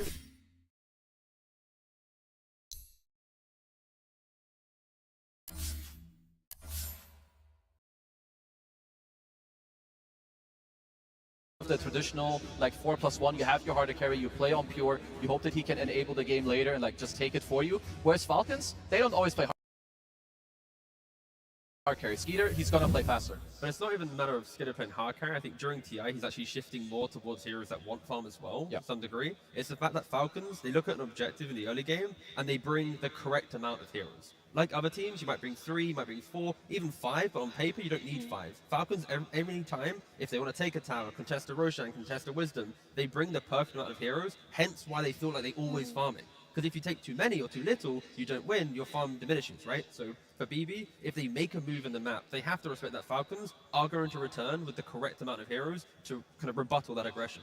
And the ability to make moves on the map, to me, that will boil down to the laning stage. I look at the series, and this is just about the lanes for me, because if BB team play the lanes like they did yesterday, they're going to get a lot less opportunities on that map than Nigma gave them. Falcons will capitalize completely on the lane advantage they get and take everything. So BB team have to take it back to basics and make sure they're coming at an advantage from the laning stage. Look at your safe lane. How can you fix it? How can you make it easier for Pure and Katami? Yeah, I mean, luckily for them, it used to be one of their absolute biggest strengths, like this laning skills or like all their players' individual skill that they bring together. So if they can just, you know, have a normal, stable game, these two teams will match up quite well into each other. I think the games will have quite a bit of duration unless Falcons really get this early lead with their stacks going on. So if your BB team also is something you can look towards, play into the enemy triangle, take some of those stacks away from Malrine because he is the tempo controller for Falcons. If you shut him down, their game slows down quite a lot. Now there is a mental factor to this series that I still wanted to highlight because for people that watch Dota 2 whole year round and follow both of these teams, last year, you would have seen BB team lose a lot against Falcons. To be fair, everybody lost a lot against Falcons, so no harsh words there. But a lot of those series were in finals, and BB team was basically always the bridesmaid, never the bride, and it definitely got to them a little bit, getting a little frustrated potentially, leading into BB team's first victory only at the start of this season in Copenhagen. And the thing that Save said after that finals was it was great to have the finals, but next time, he hopes he does it against Team Falcons, because for him still, and for BB team still, it is Team Falcons that is the team to beat. They haven't played yet in a grand finals. I'm sure they would love to have Falcons as their opponents if they make it to the finals here, but I do want to take a moment to also respect the fact that BB team does make it to top 6, because for Falcons, we kind of always expected them to be doing well and not just be top 6, but move further. For BB team, we always have the same stories, like, 50-50. Can they do it this time around? We know they have the player skills, but can they pull it together at the right time? We're going to find out if they can here in this upper bracket semi-finals. Winners of this best of 3 will be top 3 guaranteed at this year's international. And we are going to start with step 1 of this best of 3. Team Falcons versus BB Team. Game 1. Here we go for game 1. We got Falcons on the Radiant side, BB team on the Dire side, and the first pick goes the way of Falcons. And that means good news for BB team. They got 4 bans. That's a lot of bans, and that means you can basically control maybe a little bit more what is coming your way from Falcons. So a couple of poisons removed in the Naga Siren, the Pugna, the Chen, and the Monkey King. And it seems like Snake King heavily targeted here. Oh, he's so targeted, but are they just doing what Malrine asked and giving him Sand King? I mean, he all chatted it yesterday. But if you know it's coming, I'd like to think if you enter a game 1 and you know teams like certain heroes, let them have the hero, prepare a strong draft. So I don't mind giving Sand King, but then I need to see BB utilize that knowledge of they're going to take it with a really strong draft. And one thing that we have forgotten, of course, it is Skiller's birthday today. Is there a birthday buff? Does that make a player better, worse? Like, it depends how much he. It depends, I think, how much he imagines the arena singing for you, because then you just might cringe into the ground. okay, fair enough. But like you said, I just feel like, you know, there was some Sand Kings, maybe some Beast Masters up in the row, but they take out the GPK puck. They get the Malrine Sand King, most likely. So, like you said, the BB team, they knew this was coming. What's their response? I mean, some teams like to react to Sand King with a Shadow Fiend if they have 2 strong SF players on either their carry and their mid. Other teams will react with a Doom, and other teams will just react by Triangle Invasion. That's one of the easier ways to solve him. Does this count as Triangle Invasion? This is simply respecting the lack of bans they have. They have 1 ban. They already know that Sand King Hoodwink is a potent combination for Falcons. take away the hoodwink, progress your own draft, and then you have that one ban to focus maybe on a core or another position 5 to prevent snaking feeling comfortable in the game. This is also respecting crit, because as you mentioned, T, you only get one ban, or you can't double ban the snap plus the hoodwink. But if you give either away to Falcons, it gets way too hard. Yeah, and I also like that you mentioned the triangle invasion. I do think it is incredibly important against tanking. You know it's going to happen. You know crit from the offlane or snaking. If they put him there, they're going to stack the triangle. Having good lanes makes it a lot easier for your 4 to leave their offlane. You go into the safe, then you place an early ward, you make it in there, and you try to invade a little bit. So overall for BB team, I like this pick. They were going to pick out of the next phase as well. So let's just see how they start building from here. Yeah, on the side of Falcons, focus on Miera with obviously Lycan removed in the start of the ban phase. We got the Centaur now removed as well. It's all up to BB team how they want to go from here. Is it going to be that Snapfire ban into picking something, or is there something else that they'd rather remove? And it's hard because Beastmaster is still in the pool, so if they're not planning on picking it for themselves, they have to take it out here. But I would rather they pick it for themselves. It gives them a really easy map idea who to play around. Yeah, honestly, I wouldn't mind it at all. I think other heroes that they should respect still, especially with what they've banned. There's no snaking Inch, there's no snaking Chen, no Pagna, no Naga. There's likely that he's going to look at heroes like the Enchantress next, or maybe that's why they wanted the Hoodwink to later on have the break against this hero. But you need to be aware of the heroes that Falcons have. They're not as diverse in what they pick, so you kind of know what's coming your way. A lot of time is going into this one with bonus time being used on the side of BB team. A lot of things to think about. As mentioned, only one ban.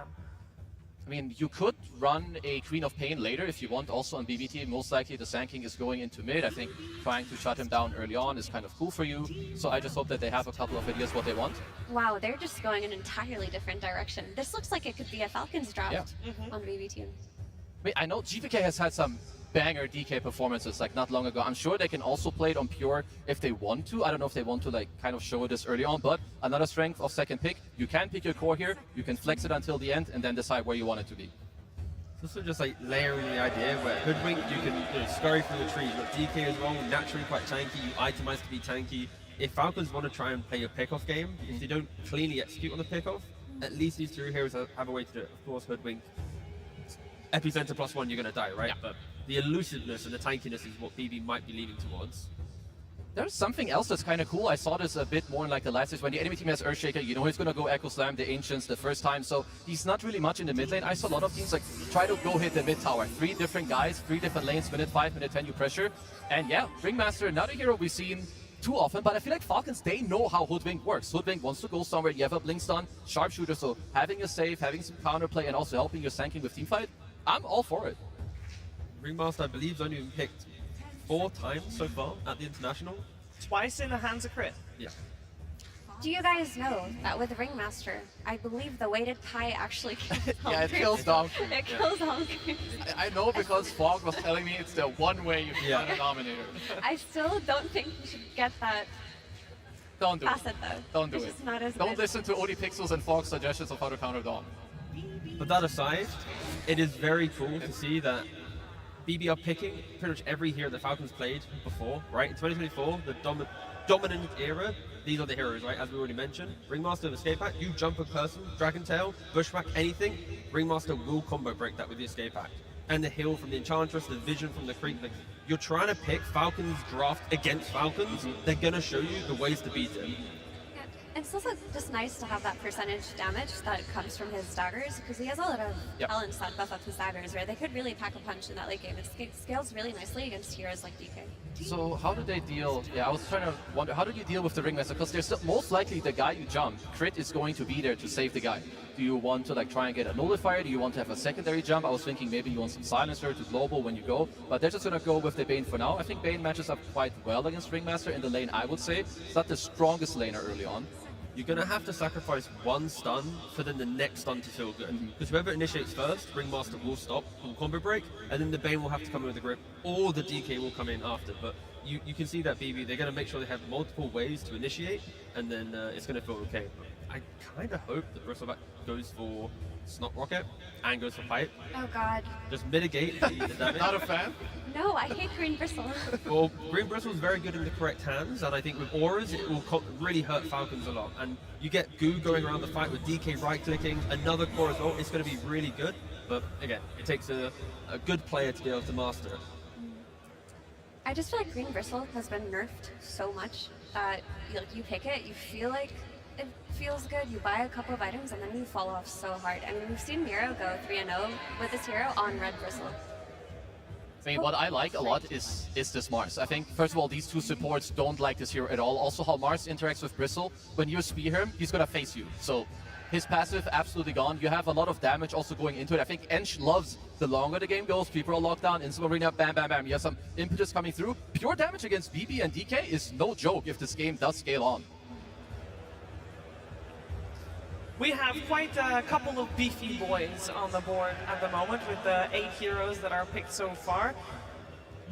Is there any sight on potentially damage issues coming out from these teams, or are we kind of okay with the balance we have right now? It seems fairly similar, if you will. It's going to be back and forth between tankiness. Both sides have it. Both sides could have issues where if you initiate and don't 100 to 0, there's going to be a heal or a turnaround or a way to just kind of brush off the first wave of fight. So yeah, I think it's going to be a problem for both teams, but when it's a problem for both, then it just becomes an exciting game. An issue that I see is if we're assuming that whoever's getting gripped is getting escape acted, then the key play that BB team will have in that early mid game is DK blinks in, Hoodwink provides the follow-up damage, and if that's not enough to kill a target, they can easily reset the fight. If Enchantress isn't burst in that duration, she'll just turn on her wisps, right? If it's not the Ringmaster, he will be saving people in that backline. And Bristle, while he does a lot of damage, he does it over time. He's not a bursty hero. So maybe they can look towards securing that burst from their safe laner instead, and then you run around with that DK and the knowledge that whoever you go on will die.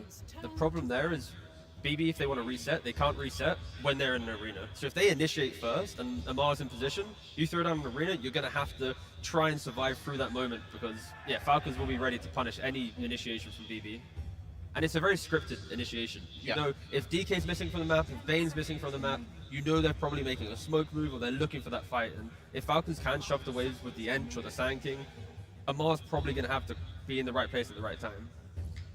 And from the perspective of Falcons, usually these Sand Kings, after the helm, they'll buy an axe, and that usually corrects for damage issues. But if the damage is purely coming from the Agnum's epicenter, then it's kind of solved with the pipe as well. There's not that much damage coming out of Falcons either.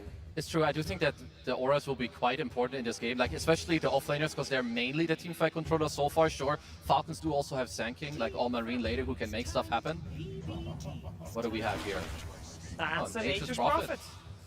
The Faceless Void was the final ban, and the Nature's Prophet there. And this is one of the heroes that's been very successful for Falcons. And during the road to TI, this is one of the heroes that was picked actually very early on, and also banned oftentimes early on. It is still a very, very strong hero. I would say it's pretty good in this game. I would say it's better for their own draft. Like, you have Ench, she's gonna want to go through the gate, you're gonna TP somewhere, you have this early collapse play, so BB team support's not really the best at turning stuff around. Like Bristleback also, if he TPs in, oh cool, you're gonna goo me, you're gonna kill, I'm gonna stick and walk away. So Falcons, this is their recipe. It's more wave shove and also a carry that isn't afraid to buy Skadi, right? Because of how quickly you farm Mjolnir into BKB, you get a Skadi hitting it onto a Bristle or a DK with the containment of the Sand King and Mars. That's a really good recipe for fights to go your way. So what's the answer? What is BB team lacking, and what one hero can solve that entire puzzle? I think they need a hero that can just focus on this backline, take out the Ringmaster, buy an early nullifier, and provide you with more burst damage, because BB team are lacking in burst. They're only getting it from Sharpshooter right now. And they had no reserve time. That's a life stealer. I do think it makes sense.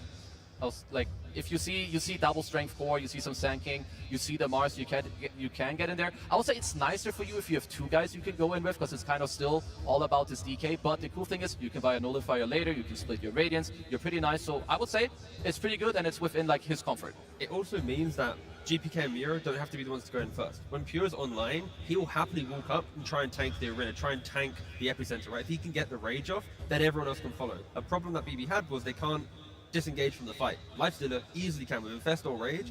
So once they get online, Falcons have to be careful that their finite control of the finite team fight, is used on the correct heroes. Because if they waste it on Pure, don't kill him, then BB will just run through the entire engagement.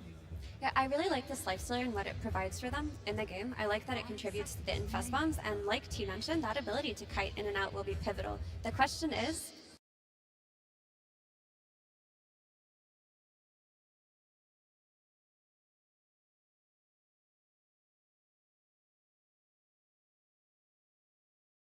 is he going to have better lanes than yesterday? Because if they come out of their lanes doing well in BB team, I strongly believe in this draft. If their lifestealer gets shut down on lane and has late timings, they're going to lose everything on the map. And what's the laning stage going to depend on? Where does the if come from?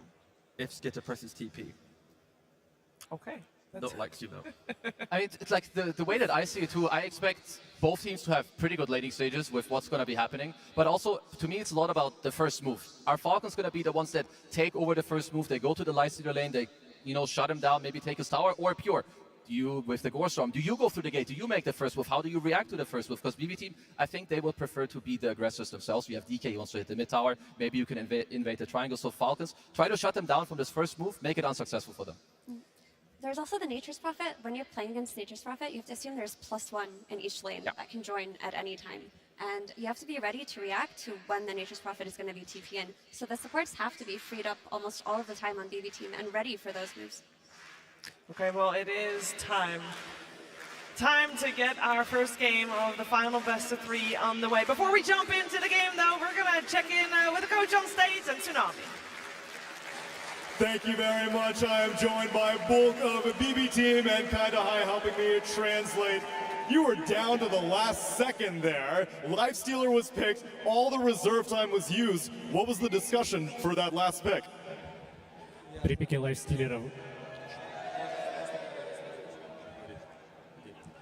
лайфстиллера вы тянули до последней секунды. Соответственно, очень интересно, что именно вы обсуждали перед этим пиком. Мы не то чтобы слишком долго думали над этим героем, просто больше обсуждали, что мы будем делать по игре, потому что просто сэкономили время.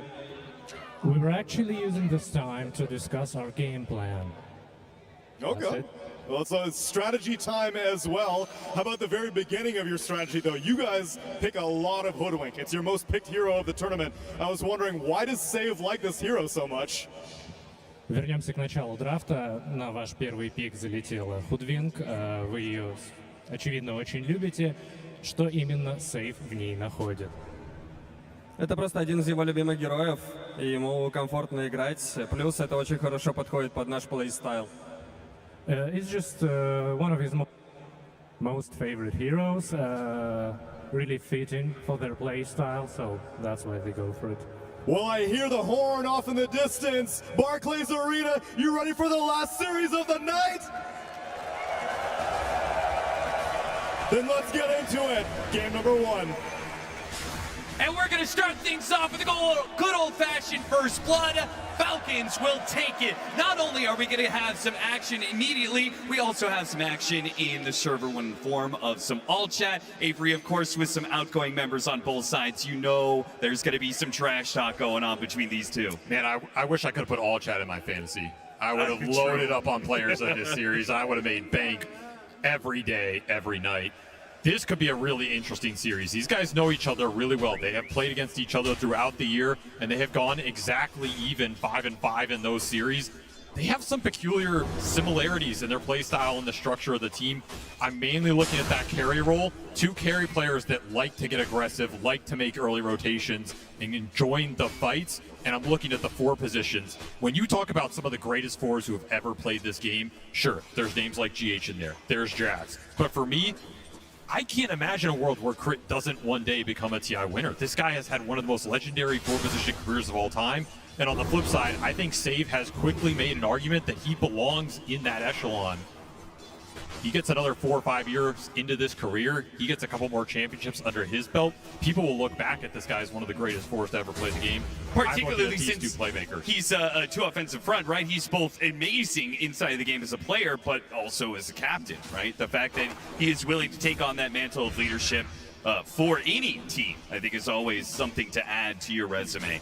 And Pure certainly has that crit. Of course, one of the most elder players in the game. He certainly is going to be bringing a wealth of experience to this matchup. And you've talked time and time again how important experience is on the main stage of TI. It's everything. You need those core players to hold you together, to keep emotions in check, especially if your games go, you know, an average of 55, 60 minutes here, which Falcons have a tendency to do. The other really interesting thing about this draft is I think this is the first draft Falcons encountered. I was watching in the booth. It's a lot of their heroes on the other side of the river. I mean, this BBT lineup could be a Falcons draft. We have 2 Falcons drafts here. You're getting mirrored, at least strategically, hero pool-wise. That can be problematic sometimes. Kataomi trying to fight it out. Cannot get the last.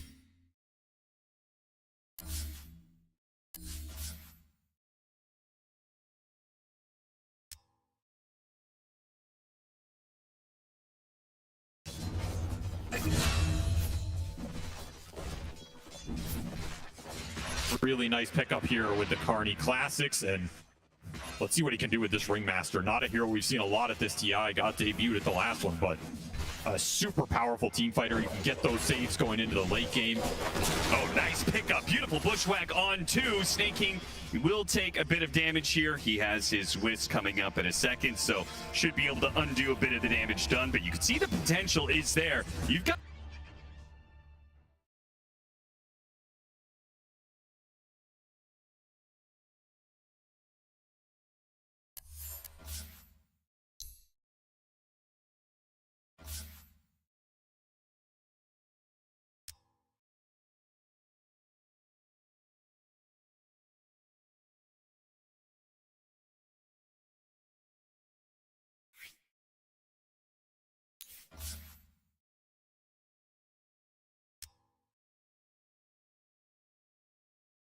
from ruining Pure's game. We saw what Nigma Galaxy did to him yesterday. That was brutal. He just got decimated in that laning phase, and a big component of that was the Furion rotations. Falcons could be looking to do something similar.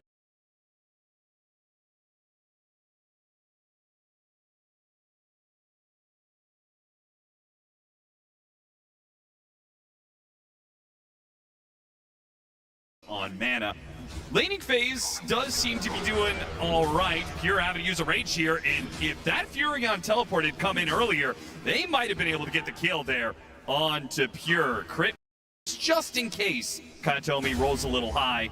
Good God's Rebuke for a double range CS and a bit of damage onto Pure. They are keeping this lifesteal low within the kill threshold if they can ever catch a spear on him. Amar is just such a scary laner. He gets these early stat items up. He just straight out CSs you 28-5 on this Mars. And it's not a lane you can really stop him. And after he gets the early regen up, you can put some harass into him, but Ringmaster is still a really strong laner. It's a great laner against Bane. One of the heroes that can outrange him, put the daggers in. That strongman tonic is sitting in Crit's backpack right now. That's going to make some aggression a lot more difficult. And of course, you always have rotations that can come in here. So if you're BB team, it's really scary to get aggressive on this lane. You're just trying to secure as much farm for the lifestealer as possible and get the hell out of there. 31-6, top of the board. Still though, both the Dragonite and the Bristleback are not faring too poorly. So it seems like pretty much all the cores are doing all right. The only one who's a little bit farther behind is Skeeter's Nature's Prophet. And that is both due to the off lane of BB Team and the fact that he's going to be teleporting around the map. We already had him be a part of 1 kill, right? So, I mean, 14 denies on this Bristle. Significant work being done down here from Miro. This dual offlane for BB Team putting in the work right now in this laning phase. And you're looking towards that 6-minute power rune. Could be a rune that Skeeter wants to TP to if the fight breaks out, especially if you can secure the kill on GPK. He has Dragon Form available. Biggest pressure point on the map right now.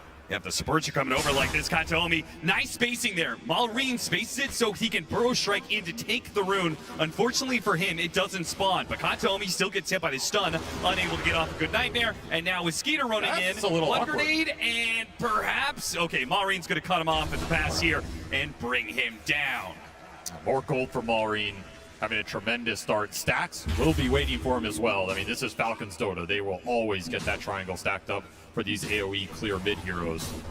But overall, a very even laning phase. I mean, hey, this has got to be Pure's best start on the main stage. He doesn't have 6 deaths already. This is looking way better than yesterday, so he's got to be feeling a little more comfortable given the position. You want to know something? After yesterday's win, in a post-game interview, he said he actually apologized. He said, you know, I'm sorry you had to see that. And he thanked his team, and he said, next game, I'll carry them. He wants to return the favor for his team, who managed to pull through in that clutch series yesterday. They dragged him across the finishing line after he had an incredibly rough first 20 minutes. I mean, a lot of that was the GPK puck, which earned the first phase ban here. Falcons do not want to mess around with that. And he should have a better series here. This is a guy who has stepped up before and absolutely can do it again. We've got a little stack clearing. This is, I mean, every TI stacking is part of the meta, but it feels like particularly important for Falcons, who have been playing the Sand King and the Earthshaker so much. What's the game plan? Because right now it doesn't seem like BB team are trying to contest at all. They've just let Malrine have all this. The trade-off could have been the DK pushing your mid tower, right? DK is a hero that can punish stack takers by just putting the tier 1 pressure on if heroes can rotate into him. Yeah. BB team didn't feel comfortable pulling supports off the side lanes to make that kind of play. Maybe GBK doesn't want to go up there with Sand King off the map. Doesn't want to risk a bad death in this early game, but at the same time, you're not using this Dragon form to put some early pressure on Falcons, so Malrine is getting away with the exact type of game plan he wants right now, and we saw what he was all chatting yesterday. You got to ban this Sand King against me, or I'm going to win every game. If he all chats it again, at what point do you take this hero away from him? At what point do you start to say, there's too many heroes to ban against this team in general? What's with Pure? Okay, yeah, switched it over to a normal Radiance build, which is what I would expect. He's going to use an early Infest here. See, there's your stack. Chris somehow, I guess taking one creep. Slowing down the economy. Bit by bit. Quick burst here on Kataomi, as Falcons were very well set up for that one. Had all the information in the world and communicated it. Nice rotations from everyone involved. Carries are having the slowest game, but Skeeter's going to recover a lot faster here, and Wrath of Nature contributed to the map. Gonna feel nice. Now you can start to look for these Enchantress rotations, either into the mid or the top lane. Start to put pressure on BB team in terms of having a numbers advantage. You leave heroes alone on the lane, they're going to be very susceptible. Have you seen that one before? The Helmet Dom into being used to break the Bristleback early? That's fine. It's a little touch. Grab here, pulling him out, but Malrine got the kill on Pure. It's got to be a trade-off here. They have to get the kill on Skeeter. He's already been cut away from that bushwhack. Awkward little play there. BB team, did they cut down the wrong tree? That was just awkward in general. I don't even know if you have the damage for him. That's 1,000 HP Furion. He's just going to TP out of here. He's getting out. Crits away. No catch here from BB team. The best they can get out of this is the tower, which, thanks to GBK, they should be able to do so, but it's still a trade-off. I don't know, Malrine, he has other plans. He has Epi available. Oh, he spotted immediately. And he's going to get that Sandstorm in front of the wave here. GBK, do you really want to commit to this? They do manage to get the dust, pulling the Sand King out of position here. No bushwhack. Just wants the tower. Maybe go for the Ringmaster, trying so hard to get this tower, but it's just going to be denied. BB team, they're getting nothing out of this. No kills, no tower. And they lost Pure in that trade off top, whereas ATF, I was about to say he's not going to miss the last hit, but he missed the last hit. I couldn't even curse him. Right in front of Creeps, gets taken away. Blink Dagger done for Malrine though, benefit of all those stacks. Yeah. Now you're going to run this almost level 10 Sand King straight into that mid lane. Somebody shows here they are just gone, and you're looking at another quick tower push. This is the downside of failing some of those early Dragon form moves. If you don't get the pressure onto Falcons early, they're going to have the freedom to make moves onto you, and your lineup is not as good as responding. It just goes for it. No pump fakes. Malrine pulls the trigger right away. An epicenter kill onto the Bane, and a tower secured. Gets the last hit on that as well. Malrine is shooting up the network chart. Pure gets off the rage in time, but he's kind of stuck here. He's got to go for an infest. Oh no, he's been blocked out by the arena. He has to choose for the range creep, but that's pretty easy. Falcons can shoot through that one, and a Sprout to finish him off. And now the difference of the carries is beginning to show. We can see this Nature's Prophet, even though it was in a losing lane, is still able to be active around the map. Really nice move from Skeeter. Beautiful arena to cut him off from that siege creep. You take down the carry, you take the mid-tier one at the same time. You're splitting resources, not getting punished for it. This is amazing for Falcons right now. BB have to respond in some capacity. They're trying to do stacks of their own, but the experience is getting leached here. Yeah, and this is also just going to be way less efficient. Not to mention, Snaking, he's catching wards, he's blocking out the camp. He will die for it, though. So there's a little extra bit of efficiency for GPK, who's clearing out his stack, gets to get a little assist and experience. You had to punish something here, right? It's just getting too much. And once more, it's going to be another BB team game where all eyes on GPK and Save. Save the playmaker, but GPK the anchor in this early game. He has the early blink. He can do some work in these fights. Nice setup for the Hoodwink ult to come through and some decent break targets. Like, you can throw the break into this Enchantress and Mars later on. You will have the substantial kill threat on them. I just do not feel like GPK is set up to have the same kind of impact on this Dragon Knight as his Puck was set up. He's fighting into heroes that are just a lot tankier, and Dragon Knight just doesn't provide the same amount of damage. It's going to be tough to go into all the AoE control. You jump on the Sand King or Mars, if they get boxed, if they get saved to some Enchantress heals, and then that second turnaround comes, there's very little to bail you out. There's going to be an infest later on, and there's, you know, some early sleep save potential, but you're kind of on your own in these early fights. I agree, it's concerning. It's maybe a reason we didn't see him push this mid tower as aggressively. He's worried about some of these TPs coming in. You just get locked in AoE control, you're going to get bursted down. Skeeter is still not the most farmed. In fact, every minute that goes by that he's not getting a kill, Pure is beginning to close that gap. Still doesn't have his Maelstrom, and frankly, is rather low level, too. You would love for a fight to break out as long as he's not the first one in. It's just not Falcon's MO, right? They want to get all the item timings online together, then make the cohesive move. They're not just going to start random engagements without a good reason for it. They also like making these moves around objectives. You're looking at the Roshan, you're looking at the Torment, they're stealing stacks. Something of this nature is what's going to prompt that smoke trajectory. If Snaking doesn't see it, he's not going to force the issue.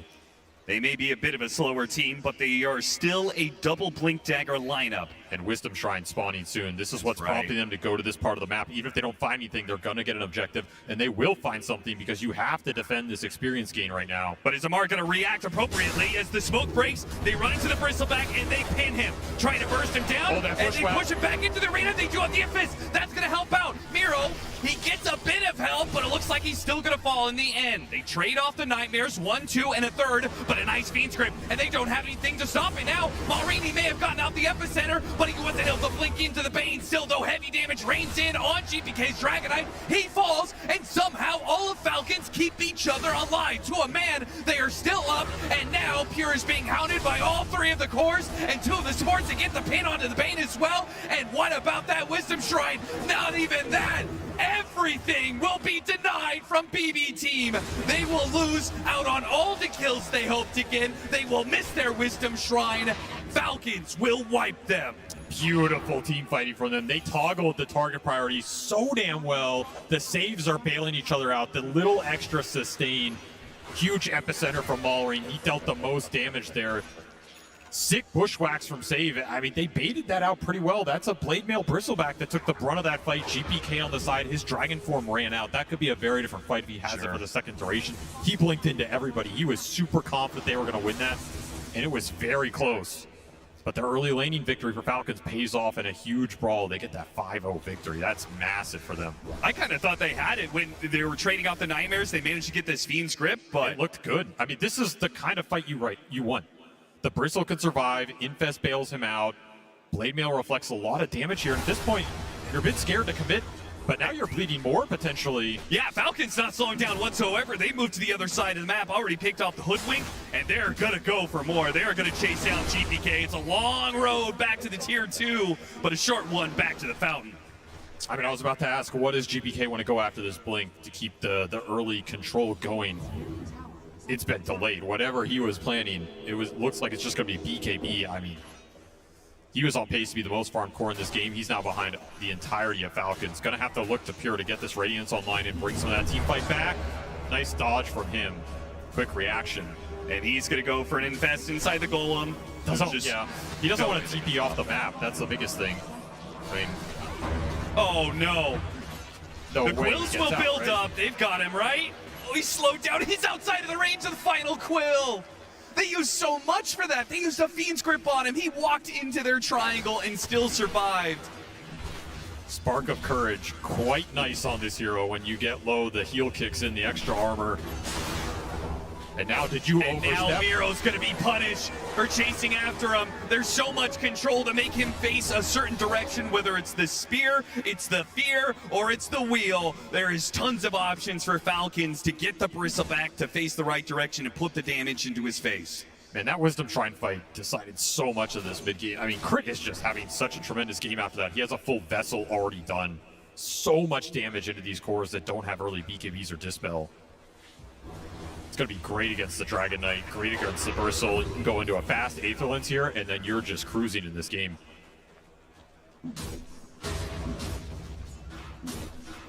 Early Lotus for Amar. Seen him do this a couple times.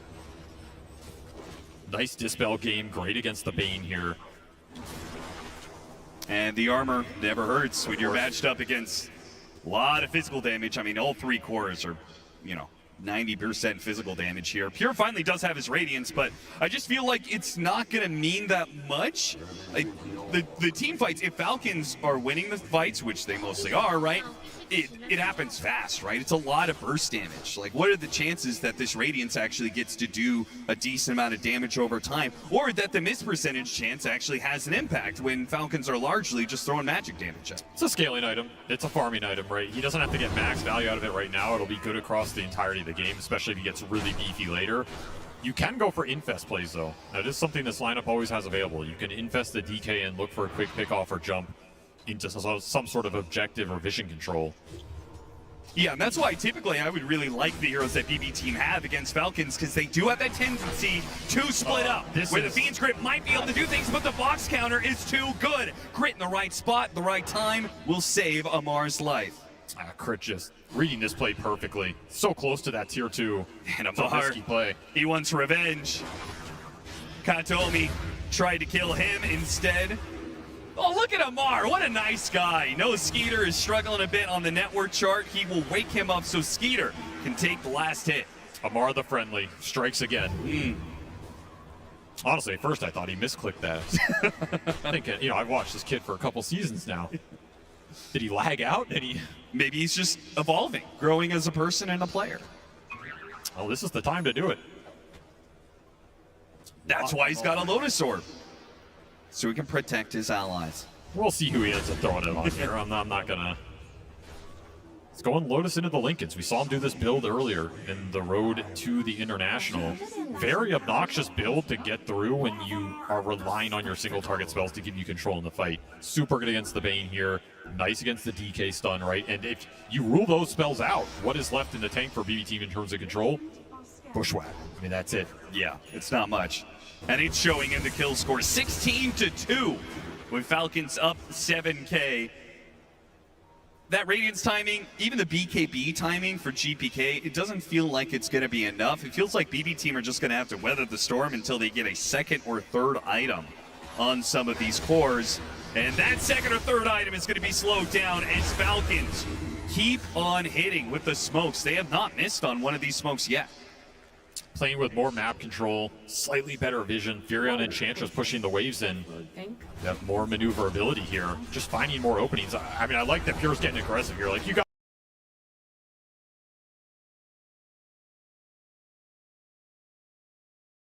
to just take something off the map, right? You can't keep losing heroes, gaining nothing in return. You are pushing towards the second BKB on that Bristleback. Got delayed off that smoke, and now Tormentor's going to boost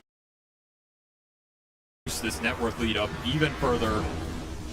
Can they kill Snake King with the break? I think they might just have to. No, he's walking away. The heal is being outdone. The Radiance is just not going to do it. The damage is just so pathetic. It is. It's just sad.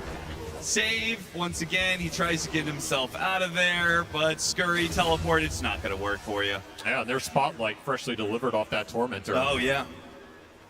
I mean, this isn't the craziest shard in the game, but missed chance against this lineup, it's a freebie, right? Sure. Throw it out there.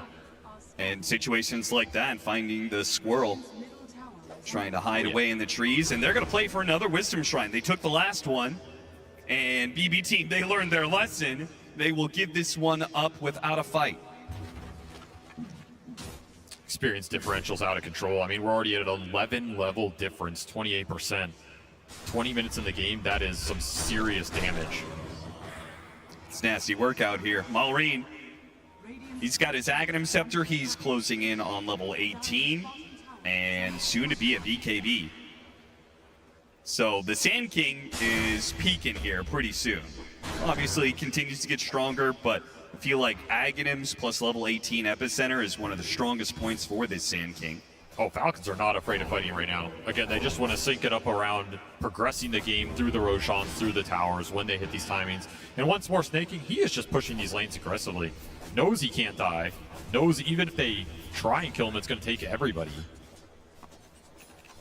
Incredibly annoying. He will continue to scale here. Hurricane Pike on the menu for him after some early utility. Big problem for their cores in the late game, honestly. If he gets to sit in these fights and just throw out the impetus, it's pretty effective against the Bristle and the Dragon Knight here. I mean, this is disgusting. Snake King's just by himself pushing out a lane. Not just defending it around the tower, but exploring this whole jungle area, getting information. BB team are just the edges of the map. Mara looking for the setup on Pure. Pure immediately going to rage and then TP away. Spooked by the Sprout that was coming in. The teleport from the Nature's Prophet. They're snaking. And once again, showing that he can't really die. This is so bad. BKB teleport out. That's your first use. The Black King bar. But BB team have no other choice. They're too far behind right now. They just got to do something like that. A smoke up play, though. This might catch Falcons unaware. You do not want to catch the Enchantress with this, though. No. They're gonna... Oh, man. I mean, oh, they missed the bushwhack. Come on. They break the Enchantress. They'll get her. They got her. Ladies and gentlemen, we got her. It's all good. The Enchantress has finally died, and BB team have picked up a third kill for the game. I mean, honestly, he's level 13. That's a significant kill just to relieve some of the map pressure here.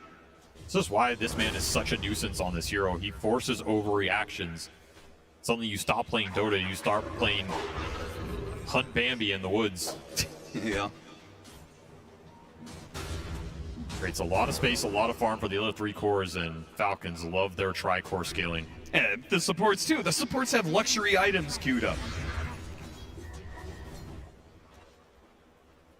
BB are still thinking about like, oh, well, what am I getting? I'll get a Blink Dagger, an Aghanim Scepter. Like, who's thinking about Aghanim Scepter on this Ringmaster? Miro, once again, we see some maybe overcommitment from BB team to try and claim a tower. The punish is there from Falcons not to get the kill, but another BKB forced out, and maybe a different kill, though save does manage to skirt on by the Sprout. A lot of Nightfall going on in this game, dare I say it. Yeah. These BKBs are not getting the fight impact you would want.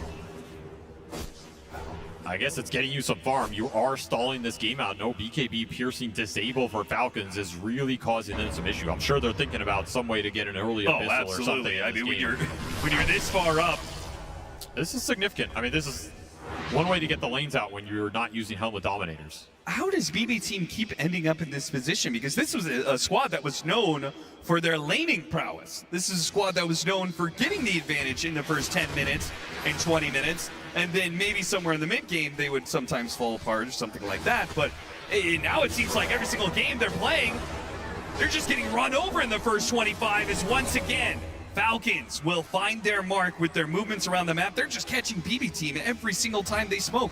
Oh, they're getting everything they want off these. Continuing to scale everybody up. Yeah, you're finding some rat action on the side lanes. You're BKB TPing out, but you're also wearing down your durations going into this late game, whereas Falcons have not committed BKBs yet. If they want to go for them later on, they're going to have a nice timing advantage with that. And we've yet to see Roche go down. It's another big piece of pushing high ground in this patch. Falcons yet to claim it if they want it.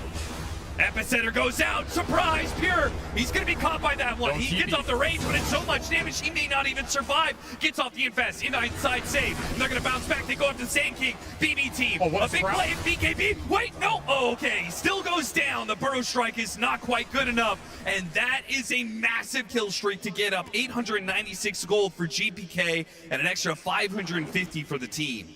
I mean, this game may not have been pretty for BB team, but they suddenly have the top net worth core. They claimed a huge streak. They lose Ari, GPK. Oh, instant response from GPK. A quick little stun. And Amar at half. Not so certain if he wants to keep going offensively anymore. Has to arena defensively, still getting Dragon Tail. And yeah, BB team saying, well, they don't have a Sand King. Good little clip. No, it's not going to be good enough. They still found the Bushwhack to stop him. The Fiend's Grip on top of that one. What is Amar doing trying to fight without his buddy Maureen? That was an incredibly sick stun from GBK. Oh, he's absolutely brilliant. Once more, he has been the rock of this team, having an incredible TI main stage performance. And now BB team, they feel a little momentum. Third kill. They will take everything here. Maybe into Roshan. This game just flipped on its head. What just happened? BB team double their kills and get Roshan? They're going to even out this league completely. They are. One bad gank into turnaround potential from that Infest on these tanky boys. They make the call to go back in. That's playing to win, right? You could just run away, lick your wounds, say, we got out, we survived. But they picked their point. They picked it well. They have a chance to turn this game. Doesn't want to let anybody near the pit here. He's going to make sure they even get an extra kill out of this crit. He was trying to do something fancy, some sort of whip, maybe jumping into the pit. It's just going to be another death on the board. I mean, that's basically a team wipe outside of the Furion into Roche. Yeah. This Bane is rich now. Oh, Falcons, what have you done? It seems you are doomed to enter 60-minute games no matter what you do. This one might go the distance as well. And now you have a BKB on this Lifestealer. The debuff immunity that has been causing Falcons problems is about to get a lot worse. This Lifestealer pick is good for that reason. Now he has an insane duration to play with. I just don't think you can really itemize against it. You were itemizing a little defensively against some of the single target bursts with this ATF build. Mallory's just going for pure damage, but none of this damage is going to do a lot to all this debuff immunity and the tankiness of these heroes plus the Infest. Sure, they got to play, they got to be prepared to play longer fights where you make the jump, rage goes off, and then reset, and that's why he's going for Refresher. All right, Skeeter has his work cut out ahead of him. Trying to man fight this lineup with a Furion is going to be really tough. It's just not a hero that's going to, again, buy items like that Abyssal and put it to work, right? Yeah. I mean, you're supposed to be operating off of a net worth advantage, and they still are, but there's another 4 minutes left on the Aegis. Katomi. He doesn't go down quite as quick as he used to, but they will still find the kill with the trio. And Falcons not backing down when it comes to being aggressive either, still pushing towers. Though those are illusions, snaking will help it out. And looking after Miro in the mid lane. BB team, if he wants to. They do have this Lifestealer coming in, they can help him out.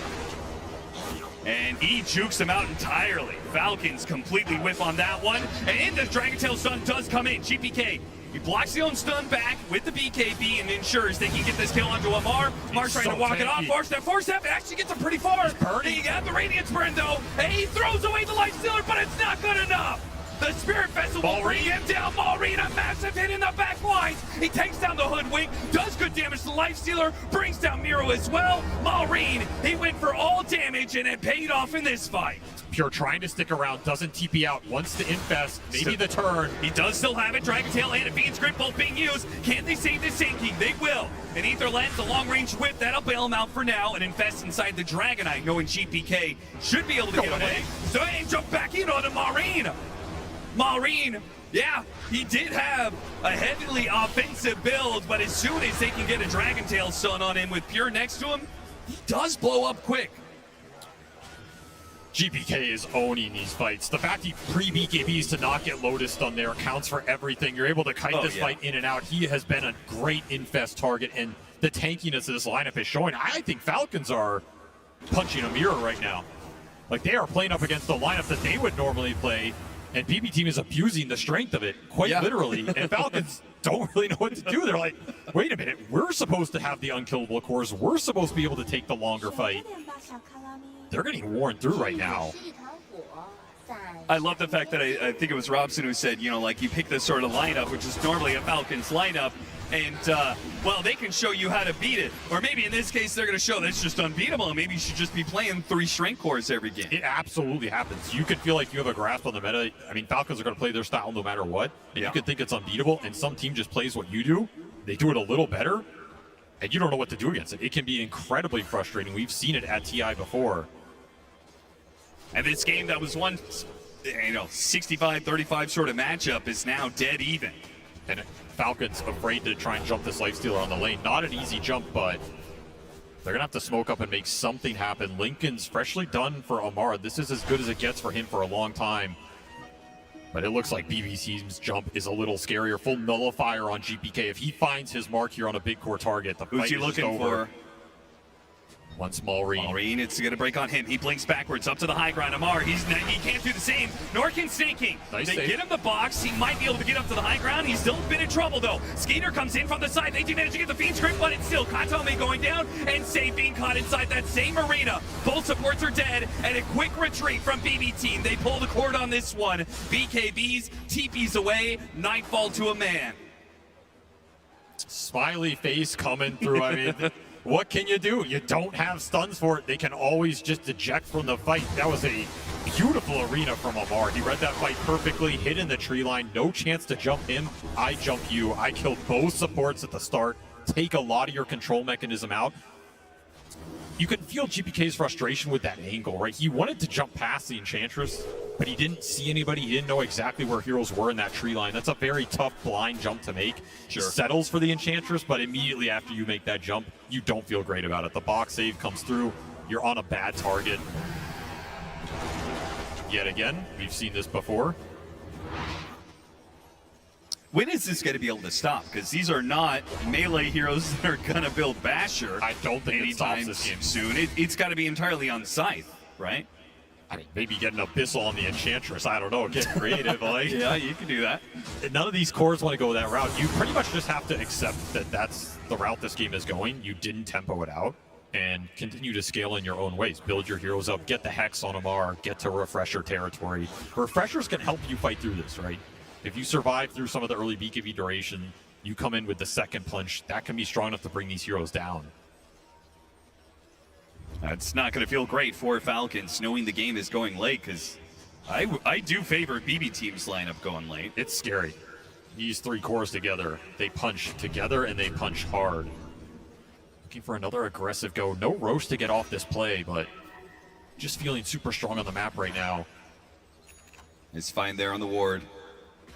Putting the SNY hero on the front lines with that Stanish resistance. I mean, to me, it's crazy Falcons are still up 7K. Because it's felt like they haven't won a fight in a long time. I mean, they got the two supports top, they got another shard, but I think that will largely be the advantage that Falcons have going into the late game is their supports are scaling up much better.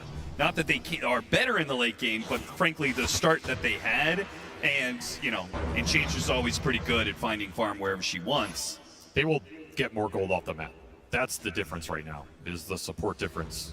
They can make the items work if they can contribute more damage in the fight or more saves. You get Nags on the Ringmaster, that's his best scaling mechanism. Sure. Honestly, Ringmaster suffers a lot against debuff immunity. Epicenter finds save, and after that kill on save, looking at Miro, and if they could just kite him around, get another BKB out of him, that's pretty good. He'll take that. Some pressure on the map. Does leave ATF solo top. I can't believe Amar is showing this deep after they just showed all four of their heroes down there. It's not like he has a BKB. He can't do the same. He can't just BKB TP out. I guess Lincoln's Lotus does protect you against a lot of the initiation of BB Team. He's confident in his defense against the Dragon Knight, as long as he can keep checks on where the Bane is or he has a good gut read of it. Somebody's got to get these lanes out. Another Wisdom Shrine steal. Have they gotten a single one this game? Yeah, this is another reason why the Falcon supports are also scaling up more. They got to max out all their abilities so early onto the game, using those to farm up. I think surely the 7-minute one? Yeah, they probably got the 7-minute, But yeah, 14-21. I don't know about really 28, hurts. but 35 got taken.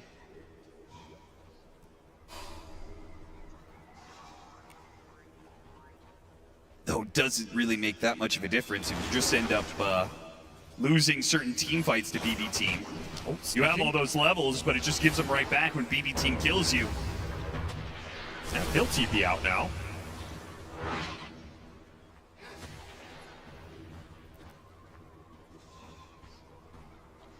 Who's the highest level in this game? It's pure out of everybody. Not who I would have guessed out of that laning phase, but he was almost level 25. Nice talent for him to pick up. Let's think about Butterfly here. Not a conventional lifestealer item, but could be really interesting. Nice against the Furion in the man fight. Yeah. I mean, I think Abyssal is good for him as well.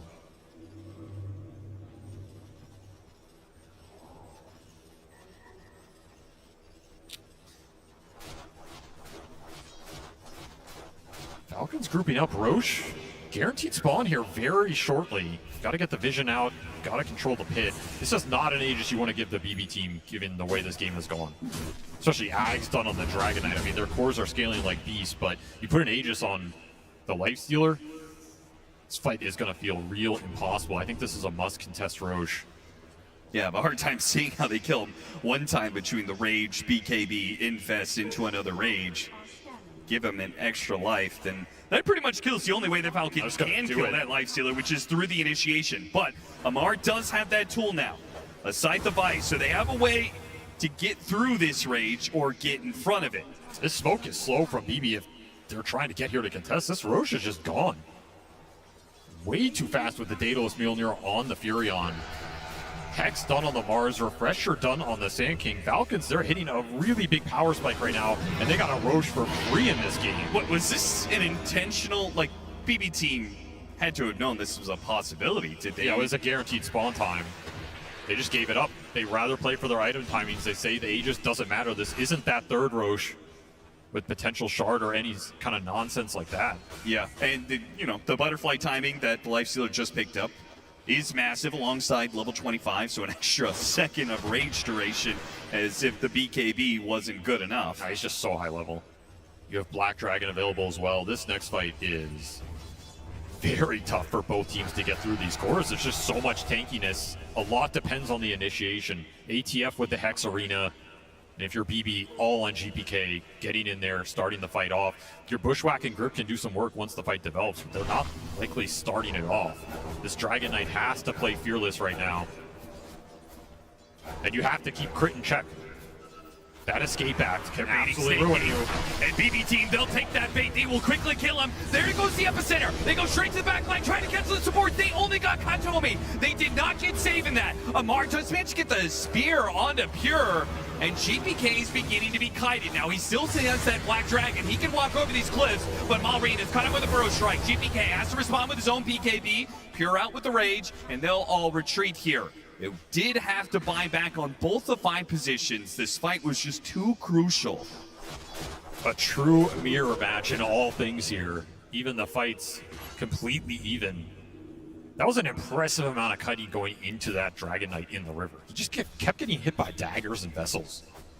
From crit, you just can't move. Pretty brutal. Was pretty nasty. I guess with the early nullifier, they can kind of ignore crit's positioning if they find a good core target.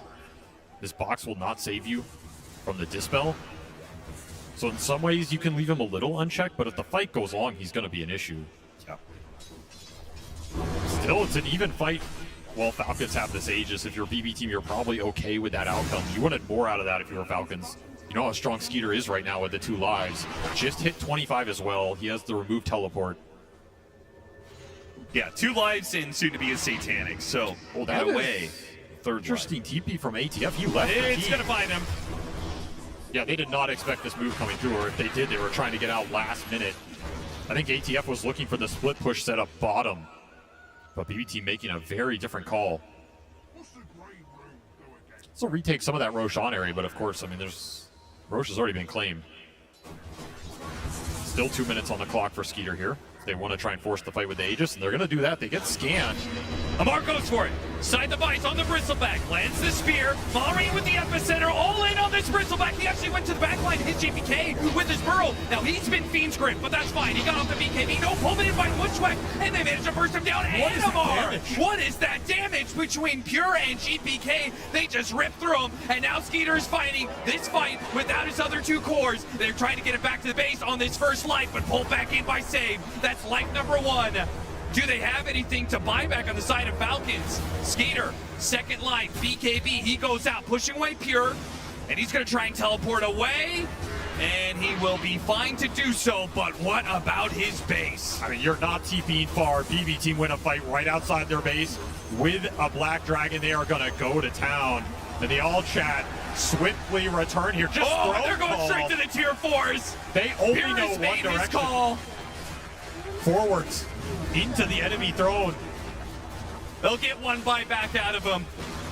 But Falcons, they've got nothing left in the tank. They didn't see this coming. The tier 4 shredded, the throne completely exposed, and there is nothing Falcons can do to stop it. Maybe they delay it with a little bit of Sprout nonsense. They try for the Bro Strike. They try and do damage, but you cannot stop BB Team. You give them the win condition, and they will rip it away from you. What a game from them to start this series off, especially stealing a lot of Falcons' playbook. They just ran it back into them, and they ran it better. They were outscaling them. They got through that incredibly terrifying mid-game that looked like Falcons were going to run away with it. They stabilize. They find that one turnaround top. They get so much out of that, and they're able to stabilize, turn that game around, scale into the late game, and just power through those fights. And Falcons look stunned, man. Like, yeah, I do not think they were ready for that kind of mirror match, that kind of team fighting to come out of BB Team. And I'm going to repeat the question I asked early on in that game, Avery. What is it about BB Team?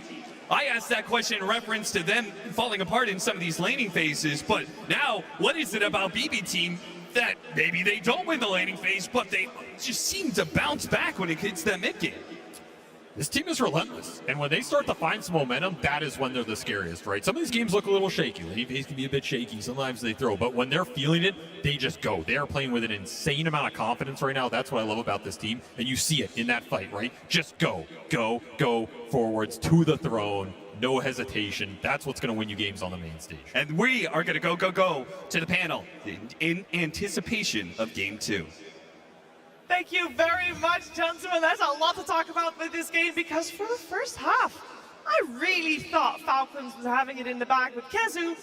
BB Team strike back once again. I mean, Falcons, they were absolutely destroying them. I think they had like a 10k lead by minute 20, but like Cap and Avery were saying, there was this one turnaround on top. GPK, he finds the stun on Amar before he even blinks in. They get the turnaround, and then one fight after the other, like all this damage coming out. I think GPK had probably one of the games of his entire life. Like his performance this game was actually crazy.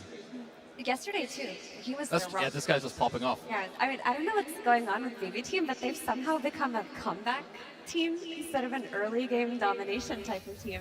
Yeah, I mean, they are doing incredibly well. And this game for BB, they identified how to try and get back into it, right? They get, you know, sure, we're going to watch some highlights of Falcons dominating the early game, but again, that doesn't matter. In Dota 2, you never give up. You play until your ancient explodes. And for BB, they found the pickles on the top side of the map. They got the first Aegis, right? That is so critical for the side of BB. The fact that they take away an Aegis in a very heavily momentum-driven Falcons enables them to kind of breathe in the game, to identify what they need to do. And yeah, I think the scaling, the Tricore, the lifesteal, the DK, the Bristleback, they're so tanky when you hit this like 30-minute mark that eventually Falcons just were struggling to get anyone, any kill. I mean, it was such a good lifestealer game too. Like the issue was making it through that laning stage, making sure you don't lose everything in the entire map, just enduring until your lifestealer can get a few items up, and then all of a sudden, all of the difficulties you had bursting targets early on, they're corrected. You get these infest bombs, you have a hero that can chunk through all of these tanky heroes. Malrine on his Sand King, who is usually horrifying to play against, all of a sudden Epicenter doesn't do much. You just get this free BKB on your carry. I mean, even look at this. Skeeter didn't even die this game. He died once with the Aegis towards the end because their damage was like overwhelming, but still ending up with the L. And I want to say, like Falcons, they were feeling themselves, right? You had a lot of ult in this game, then suddenly the game flips, you start losing. You get ult back by like 4 enemy players on the main stage. This is gonna get to you after this game's over. Just to be clear, right? BB, they started the ult chat, right? Pure started the ult chat at the early game, then Amar, of course, responded with the rank 50 laning, and then It started the tipping. It was, yeah, all back and forth. Game 2, there's going to be more ult chat, there's going to be more tips and everything. It is a very, very spicy series. It is a spicy series, and for this first game, we did give the flowers to GPK. I think, how could you not? This guy is, I think, one of the main reasons why they are playing in this upper bracket semifinals to begin with, and he, of course, delivered. I do also think we should highlight the lifestealer in the sense that this was a player we talked about a lot because yesterday Pure had a rough time. This time around, he gets the overall last pick for his team, Effie, and he delivers.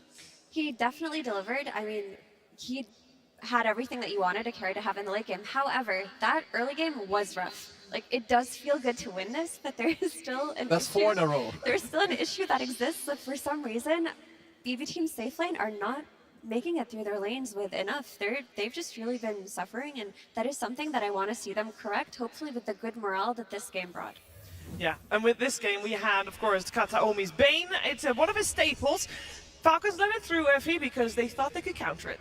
Yeah, so one of the big problems that BB Team had early on, as you just saw in this clip, was every time Kataomi wanted to grip or every time they wanted to make a play with their Vayne, something was going wrong. It was getting countered by Escape Act. Here, they just lacked damage. They did not have enough burst to follow up early on. Snaking just walks that off. Here, again, they try to set up with this Infest on an Ancient Creep. They get the grip off. Guess what? Crit is there with that Escape Act. As the game progressed and they won a Teamfighter 2, they were able to get their nullifiers up once Lifestealer hit that Radiance. Once he got more items, it stopped being that much of an issue. But a big part of the reason why that early game was snowballing so hard was because of all of the tankiness on Falcons and all of the saves that they had. I mean, usually I feel like Falcons are quite clean. Like when they have this type of lead, they take it from start to finish, they're ahead, they do their stuff, and they're gonna like cleanly end out the game. This time around, I feel like towards this mid game, BB Team had their number in like one fight, then the second, then the third. So I feel like it's the type of game where both teams are happy with the draft that they had and happy with how they played at some points of the game. But Falcons need to clean it up and like play more on the same page when it comes to the later stage. Yeah, and if both teams are happy with how things are kind of balancing out, then a lot is going to rely on those team fights, Tigo. Yeah, I just wanted to highlight how beautiful one of these fights was, where you had Falcons trying to escape the aggression of BB, right? Like, you know, Malrine starting the fight, but with all the utility available for Falcons, multiple 4-stars, you got Lotus and Mar missing spears, it's fine. Link as well on the Mars. Like, this is a fight for BB with the Aegis. They're in this, like, timing of aggression, but look how far Falcons are able to drag back the fight. How much resource and utility they're having to put into the mix just to try and survive. So the fact that, yeah, BB was down in the early game, but as soon as they hit this like post-Roshan 27-minute mark, the game fully switched because Falcons, like, they had to use everything for one Mars, but they were never really fighting. It was all mode survival. The reason why they were able to make such a big comeback as well was because GPK and Save together in tandem were creating opportunities. Like, what led to that Roshan in the first place, right? It was that top lane pick that they found on the Mars. Yeah, and of course in this clip it does kind of go well for Falcons, but killing a Bristle, but again, like the next fight is very, very different. This was the best fight that Falcons could try to kite back from. And it's also from this point forward, like you can even see it like on the cam, like Pure, he gets quite animated, like, you know, it's a super long dragged out fight. We saw the double force earlier, they get a reinfest go again, you get a couple of kills, and this is where I would say the game like really turned on its head. Yeah, it was quite the game here, that's for sure. And I do think we got to go back to talking about something that we talked about before, the draft and picking all your poisons. One of the main poisons that is, I believe it was in your 100% win rate heroes, Kezu, the Sand King, for the first time, Malrine Sand King. Yeah, it was, and he had an incredible game, like from start to finish, really. But I'm still going to go back to, if you would talk to both teams about this game right now, they're not going to talk much about the draft. They're going to talk about the gameplay. BB Team is going to say our lane should go better, the game should be more even, whereas Falcons are like, we're up 10k gold at 20 minutes, like what else do you want? Our heroes are supposed to win, we need to clean it up, and that's it. Well, speaking of that Sand King, and speaking of the early game that did go very well for Falcons, it is going to be Purge that is going to be breaking down that early game. Thank you, Shiver. Yeah, the Sand King for the Falcons always goes immaculate. It makes Mallory makes the hero look so easy, frankly. And part of that is because of Ancient Stacks. Crit really focused on this in the early game while also helping his ally out by zoning the Bane and keeping him away from this problem. In this example here, both stacking and securing a kill on Kataomi as he gets ran down. Skitter also TPs, and Sand King just, walks over and says, okay, I'll take that kill for free, thank you very much. So, giving him 2 sets of gold, basically. He stacks again at the 7-minute mark. Keep in mind there actually is a sentry blocking this. Kataomi placed this earlier, so they're doing a little bit to decrease the amount of gold that the Sand King is going to get from this. But the problem is that he can still clear this very, very easily. Crit is going to hang out in the area to make sure that nobody ends up contesting it. One cool thing I noticed here, watch his power treads here. He's going to toggle these in moments that he wants the creeps to re-aggro to him so that they stay really grouped up here. So he's just going to toggle the power treads. That way he doesn't actually have to take damage. Normally you have to attack to break your invis here, but he waits to do it until the very end. One benefit there that Power Treads gives you over the phase boots, very cool. Then we see Pure on the other side using Gorestorm on an Ancient Creep. He's trying to apply some pressure here. He thinks he's very invulnerable, basically, in this lane because he can just press Rage and can't actually be stunned. But watch this really cool chain stun that they do on the Falcon side. They actually started off a little bit abnormally. Now, normally you could have Amar maybe try to throw a spear to get him to this tree, but what they do instead is they start channeling from the right to stun with this one first. That's going to apply a fear, and that's going to give them an opening to land the second stun. And naturally, here's Mallory doing the same. I swear to God, this is the 4th rotation I've seen him do like this. He farms well, he ganks the top lane, he gets a kill, and he turns that into a tower kill. And then what they do afterwards is he gets his Blink Dagger at like 10 minutes. At this point, he always has like 2 kills and a couple assists, and he brings a smoke with 1 support, and then he goes for the next fight. And in this case, it's on the mid lane. They blow up the Bane, they kill him. I just watch this early game every time, and I'm like, this guy just consistently gets tons of kills. He accelerates his team's gold advantage, and then they go into the mid game. So almost always wins, sometimes falls off a little bit if there isn't as much follow-up, but definitely still an incredible early game for Mallory on the Sand King, but it wasn't enough this game to beat BB Team. And that means that they are 1 game down, and BB Team is 1 game away from being top 3 at this year's International, and that is a big. That means that they are going to have maybe a little bit of extra pressure. T-Gov, I want to talk about how we're coming into that game number 2, because as we said, it's not the heroes. What are they going to do in game number 2 to make sure that their laning stage also goes correct? Probably try and chill out a little bit more on the whole all chat kind of meme stuff, because I think Falcon's in a different game. If they aren't in their own heads about the whole BB thing, then they're probably going Roshan earlier, they're making these moves earlier, but I think I saw an aura of cockiness in the kind of the mid game where they're farming it more, they're kind of TPing out, they're probably laughing to each other, kind of like, they're not killing us, look at them, they're fools, they're bad at lanes, and then suddenly Pure just wakes up and goes, nah, my time's to shine, right? So I think Falcon's a little bit cocky in the mid game, got punished, and you just stop that and you'll probably be fine in game 2. Yeah, I mean, that game looked like it was theirs until they broke formation 1 time and lost that first Aegis. Like, had that not happened, had there been more heroes behind the Mars in that time, like, if they thought that the game was losable, then it would have looked different. So, absolutely agree with T there. And for BB Team, they need to work on their laning stage. Something is going wrong. I don't know what they need to talk about, but something needs to be talked about even though they won this one. The one thing that BB Team have on their side now is momentum. Like, you have the enemy team that's trying to clown on you in all chat. You get to clown back on them, you win the game. I think there's not even like that much they need to like discuss. Sure, like do better in lanes, but it doesn't mean that much. So I think they take like this good feeling, this momentum into the next game, and sometimes you just need to let things happen. It helps that BB had a clear route to being the team without scaling, right? Like when you have the life to the bristle, they know at X minute we win the game. I think that means you don't care about your lane, your early game, because as long as you get to that minute mark, you're going to be fine. So maybe Falcons can try and deal with the fact that BB are kind of playing for the perfect scale, the perfect point in which they are kind of unbeatable. I think there's still an important question for BB Team, is that do they want to give away the Sand King again? Because yes, they did beat it, but it was a painstaking process to beat it. Like, we saw, Purge showed us how well he played that early game. He makes it so difficult. Do you want to give it away again? Have you decided that it's too problematic and you would rather deal with the rest of Mallory's hero pool? That's what they should be talking about right now. Well, they probably are talking about that right now. And I don't know what everybody else is talking about, but I think we're about to find out because Slacks is somewhere amongst you guys. Hello there, friends. Yes, we're here in the crowd. How y'all doing here? They're still alive. They're still well. I thought we'd do a little crowd vibe check here on the last series of the day. Go and talk to some random folks. How you doing? What's your name? Hello, I'm Maxim. All right. Who are you voting for here? Who are you hoping wins? BB Team. BB Team. Why do you guys like BB Team? Us? Oh, why do you like BB Team? Yeah. Okay, yeah, that works for me too. I like that. Fantastic. Thank you so much, BB Team. May they continue to go on. Let's find out. You just got here. Where you been? Yeah, what's up? We're hoping that Pvision wins the International, and in this pairing, we are voting for BB Team. Okay, more BB Team. All right. Is that a nice, delicious soda there? What? What are you drinking? I'm drinking Zero Coke. Coke Zero? That's free advertising. Chug it, young man. Yeah. Well, that was pathetic. Thank you so much for your attempt. Good try. All right, what can he do? Hello, do we have any Falcons fans over here? Is that a BKB? Yo, Ghost, take a look at this thing. You can use that. That's cool. Well, fantastic. That is awesome, man. What's your name?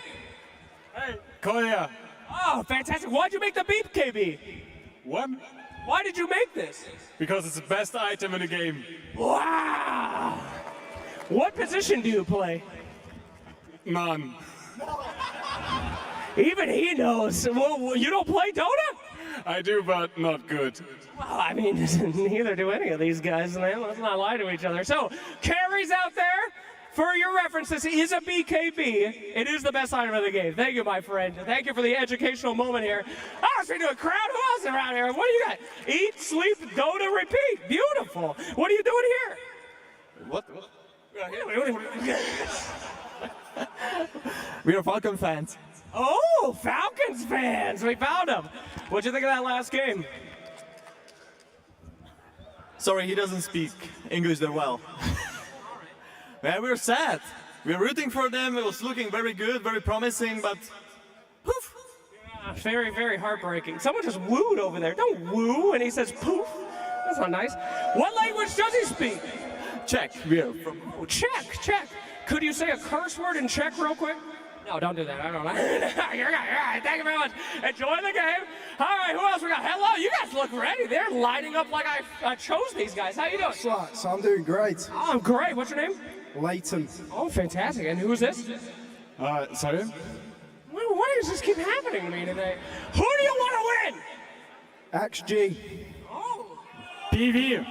Whoa, do you guys know each other? Oh, this got weird. I thought you guys were white. Okay, well, cool. Can you shake hands at least to show the connectivity of Dota 2? Wonderful. Look at that. They believe in each other. Absolutely. Somebody had some runes or something over here. Who had the runes list? I was talking to somebody. I think they left. Oh, yeah. You were decoding runes, right? Show me the runes. Why does this keep happening to me? All right, somebody else. All right. Who's over here? Oh, here we go. Signature, and I met Sumail today. You got Sumail's signature today. Yeah. Fantastic. Any words that you'd like to say to Sumail that maybe you didn't say there because you were too nervous? I love him, and the whole Pakistan loves him, and I wish him all the best. I know. Let's go, Nigma! That series is over. All right. I promised someone I'd talk to one more person. I promised him I would run up here. Hello there. What is this? This is my collection of all the autographs here. Oh! So, same with Nigma. I'm going with Ghost. So, yeah, that's my man from Malaysia. I'm from Singapore. I flew 20 hours here. I slept on a bench, and I'm here now. He slept on a bench! Thank you, Germany, for your comfortable benches. All right, thank you very much. As you can see, the crowd is alive. We're still rocking, and we're ready for the next game. Let's go one more. Everybody, from Hamburg, back to you. Woo! Thank you very much. Slacks drifting about in the audience over there, and I'm sure that everybody's still having a good time, and I think that it would be very nice if we can push this a little bit. Maybe get a third game out there. I know there's Falcon fans, and to be fair, I think BB Team has a lot of fans as well, hoping that they get to see more of their squad and therefore having that third and deciding game. We gotta have to, keep everybody entertained here, and I do think that Falcons, amongst all the teams here still in the playoffs, Kezu has the most experience in game number 3, so they can push back. Oh, absolutely. They know how to play long games. They play long series, and I can only imagine that this stinks right now. What happened to him? You're ahead in this game. We're gonna talk about the alt chat. Like, you go into the next game, you gotta do it clean, play your stuff, make it happen. Because this team, they don't go down without a fight. Coming into TI, I was promised long games. I was promised this, 2 o'clock in the morning Dota. It's only 7:30 right now. There is still time. This single 2 games potentially could do it, but I want to be here at midnight. I want to be here at 1 in the morning screaming about Dota. So yeah, I'm hoping for 3 games. I'm hoping for a bit of a comeback, show some life. It does beg the question, and in the game we just witnessed, and the history that we know from Falcons, Effie, why couldn't Falcons, after they were with their backs against the ropes, how couldn't they push back and delay the game, as they have done so many times during the road to TI? I think what Lifestealer and DK were doing in that late game, their heroes just do not naturally solve, and they were playing for a much earlier timing, and they lost that window. They didn't get the Roshans the way that they wanted to. I mean, they were leading by 7k net worth at minute 14. Yeah. Like, losing from that position does not feel good. When you have that kind of start, you expect to be in a position where you don't give anything to your enemies, and they don't win off of hero matchups alone. Also, I would say the net worth lead for Falcons is also a bit of a bait, where that 7k, 10k, whatever, it didn't translate to anything that meant BB was under pressure, right? There was no Roshan contest, there was not like a tier 3 contest, there was nothing to say, hey, you're one mistake away, BB, that we're going to punish you. And also, BB never felt like they're forced to overlap the farm too much. They have a static tricore between Lifestealer, DK, Bristle. It's why the early game was difficult. They don't want to make moves, they're not contesting runes, they're doing nothing, they're just farming. So the fact that Falcons never really played the mid game with conviction means the heroes always will come online for BB. Yeah, no, I like what you both said. Like, their heroes just aren't that good against a Slicer or DK. And then the same, what he just mentioned about the gold. Like, Amar, he has Lotus and Lincolns. They're great items, but it's also how do you set them up into the fight? Did you ever, like, clutch it out in other games? You have Lotus against Roars, against, you know, Grips to reflect it. But that didn't really happen. So in the later stages of the game, with the fights, BB team, they just had their number. And if we want to examine their support duo and how it scales, or what the relative strength of that support duo versus other heroes that are popular, Ringmaster fell off hard. That hero is countered very easily by a Nullifier. His spells lost a lot of damage. His cooldowns went up. His talents got nerfed. Look at Enchantress. She has had a rough year, right? So when you're talking about scaling, these heroes are just not doing it for you either. And Falcons typically scale very hard on their support heroes. They go into the late game with their supports packing a punch. This time around, their heroes could not do that. And this was a game where, correct me if I'm wrong, Snapfire was still in the pool. It was available. Yep. Yep. It was in the second phase where they picked the Ringmaster, right? Yeah, they'd seen the Hoodwink and the DK, they picked the Ringmaster. But again, it makes sense. Clean jump, map play, and we saw from the clips, Ringmaster was able to do an exceptional job at combo breaking. Yep. It's when you walk down the line of the draft and one DK, one Bristle, one Lifestealer, there's so many different problems that, sure, you might survive for 20-25 minutes, but you need to make something else happen. You can't just farm. Yeah, the hero definitely lacks when you get overpowered and the nullifiers that come out, as we touched on. So then later you do lose a lot of value. One thing I could see going to the next game, maybe, I mean, Hoodwink was picked very early on, so maybe Falcons themselves are like, okay, we're going to raise the priority as well. Is one team going to ban it? Because it is the most picked hero of both teams. Yeah, what adaptations are we going to see for this second game? I think one of the major changes will be the pick order, and that does just mean that there's less ban potential for BB Team that we discussed was going to be a little bit more important compared to maybe Falcons bans, because there are just a lot of heroes that you do not want Falcons to get their hands on. So that will definitely change things up, Effie. It will for sure, and I'm still so curious about the Sand King. Do they feel like their approach was good enough? Because the lack of the scaling on Falcons did not come from that Sand King pick. It came from the supports and to them getting Lifestealered when they had a Nature's Prophet carry. Do you want to give away Sand King again? He kind of destroyed that early game. Oh, sorry. What a mirror yawn. It's quite okay. He got you good. He got me good, yeah, sorry.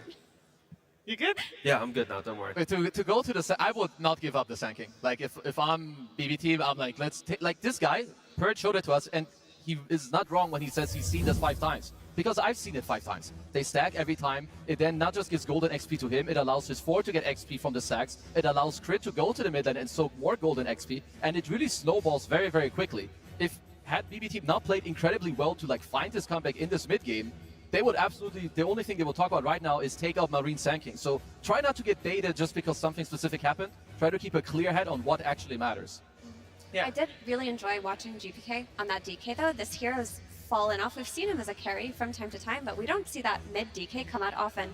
And clearly with that first pick Hoodwink, they were building towards this DK idea. They were building towards this duo that would play and make space for Pure in this game. They knew that they were going to run around with this DK's Blink and try to get what they could. Yeah, after game 1, it feels like there's like a pick your poison situation. You either got to ban, respect the DK, the Puck, or the Earthshaker. They're like the big 3 I think GPK's shown so far at the International. And for Falcons, they're going to have to decide which one are we probably going to play against. And if it's available, they are going to take it. And we already mentioned it after game number 1. We did see Skeeter 0 deaths in that first game on his Nature's Prophet. Do we want him to get a little bit higher priority in this game number 2 draft, as maybe also with a different style of hero, as this Nature's Prophet did not end up working out despite it having such a good game. I wouldn't necessarily change anything with how they prioritize Skeeter. Honestly, that game really must have surprised them. It caught them off guard extremely quickly, but Skeeter did play a great game. Like, he was everywhere, he was present, he built items to scale, he died 0 times like we've talked about. It's just the nature of the draft and them getting caught off guard by this Lifestealer is what put them in this position. I think there's one key stat there that is showing the big problems with Falcons game 1. 256 building damage. I was going to say, that is quite the difference. Yeah. And of course, it just boils down to what we've been saying, right? It's the progressing the game, getting the kills, feeling that the map state is yours, but not progressing the the fundamentals of the game. Something that obviously EO.E likes to say time and time again.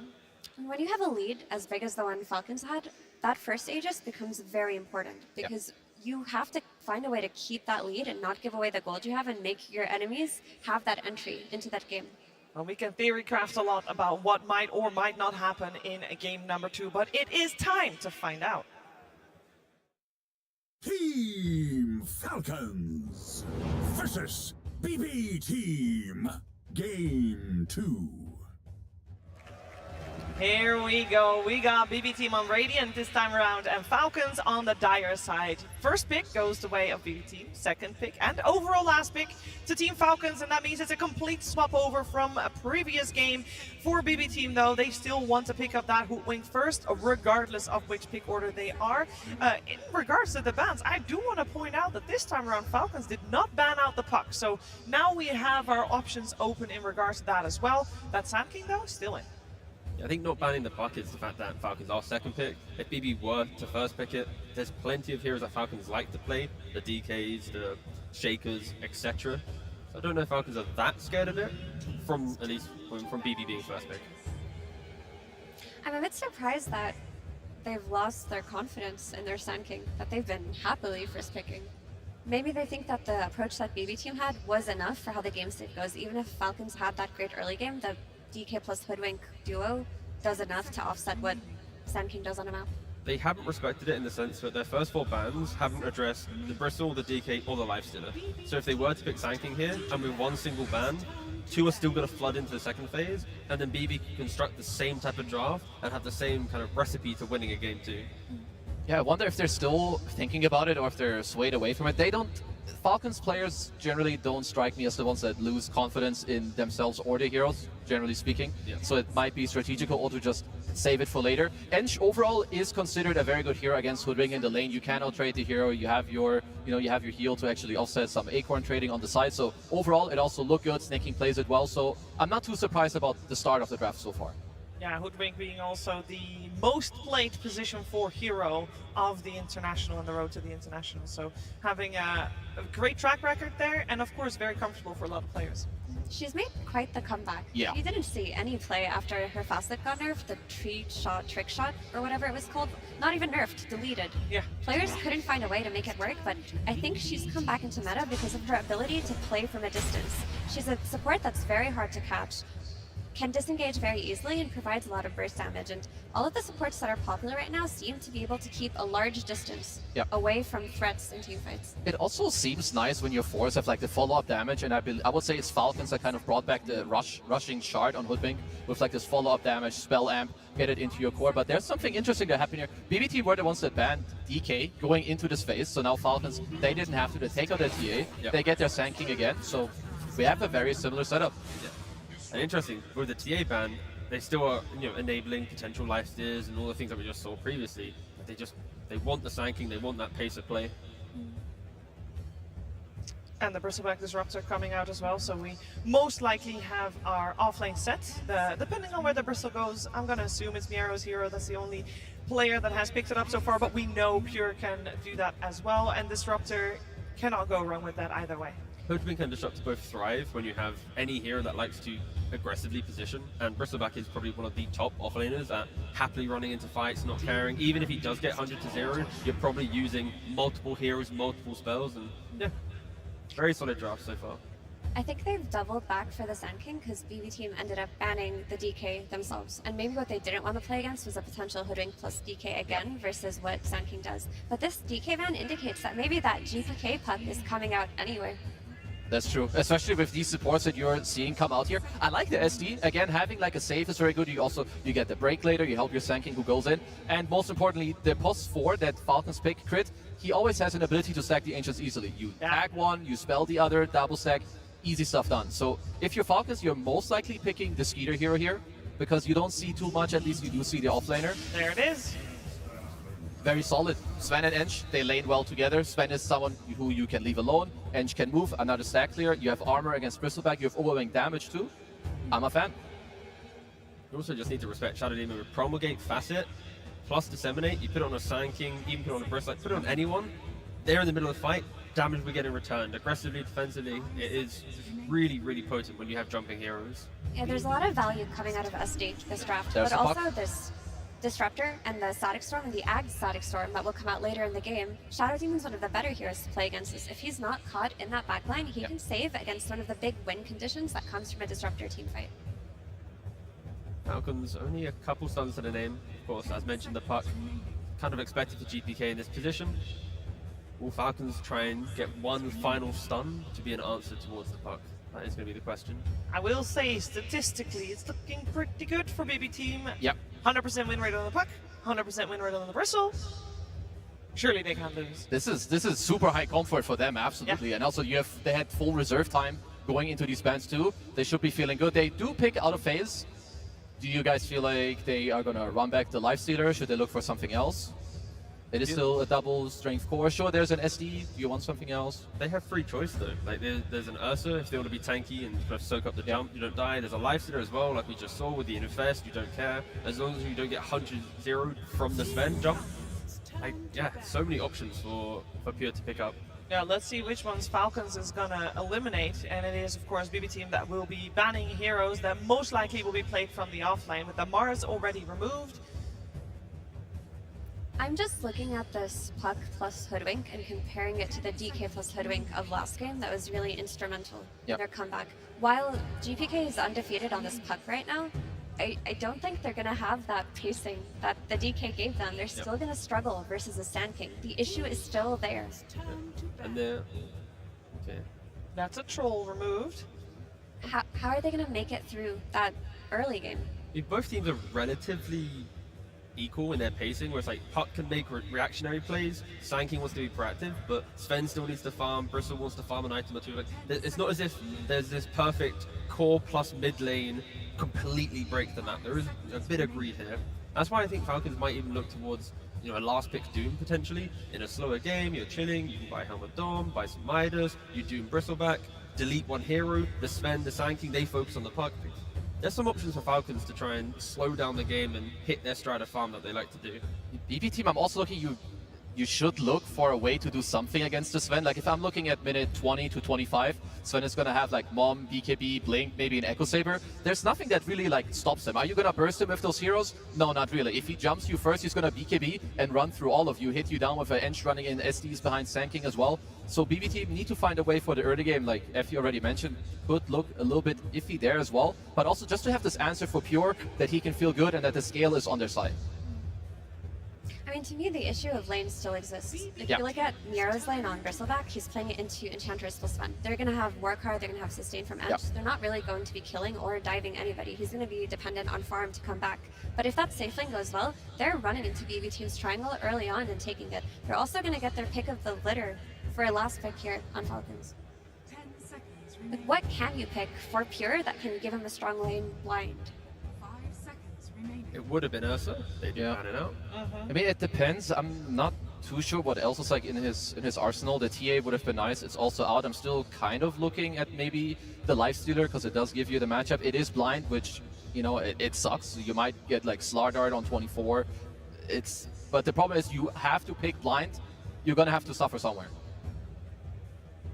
Yeah, we see the Faces Voids as one of the only heroes that we just saw of his most played that is still in the pool if he wants to go for something like that. It's something I can see, but it's also it is volatile and slow. It takes a long time to come online because I do see a potential damage problem, and Void, he doesn't deal damage until like a couple items in. I mean, there is one option with like a Morphling. You don't really die to the Sven, you can disengage. Sure, there's an SD to take clones of yourself, but SD's probably focused more on saving. There's also Marcy. She's been ignored. You could just play for kills. You can pick her blind quite comfortably. That's true. She doesn't have the scaling that Pure necessarily wants to play with, but your Bristle can do that for you. Your Puck can do that for you. It's something we've seen Tightbound do. Like, I would like it a lot if they're looking more at like their own draft. Disruptor, Marcy, again, it's a combo I love a lot. Strong lane, go together, you can double gate, you can make stuff happen. I'm maybe a little worried. I would say SD is kind of annoying, but you can play towards like with the rest. So it depends a lot on what do they value more. Is it like, do they want to counter Falcons? Do they want to worry more about themselves? Do they value the scale? Do they value the tempo? Do they even know what they want right now? They're using all their reserve time on this ban. Because of course this ban is to then protect your blind carry pick into the Namar seeing absolutely everything. I will say I do love that they had the almost full 2 minutes to think about that. They ban out the slaughter and they insta-lock an anti-mage. Now that was not on our bingo card at all.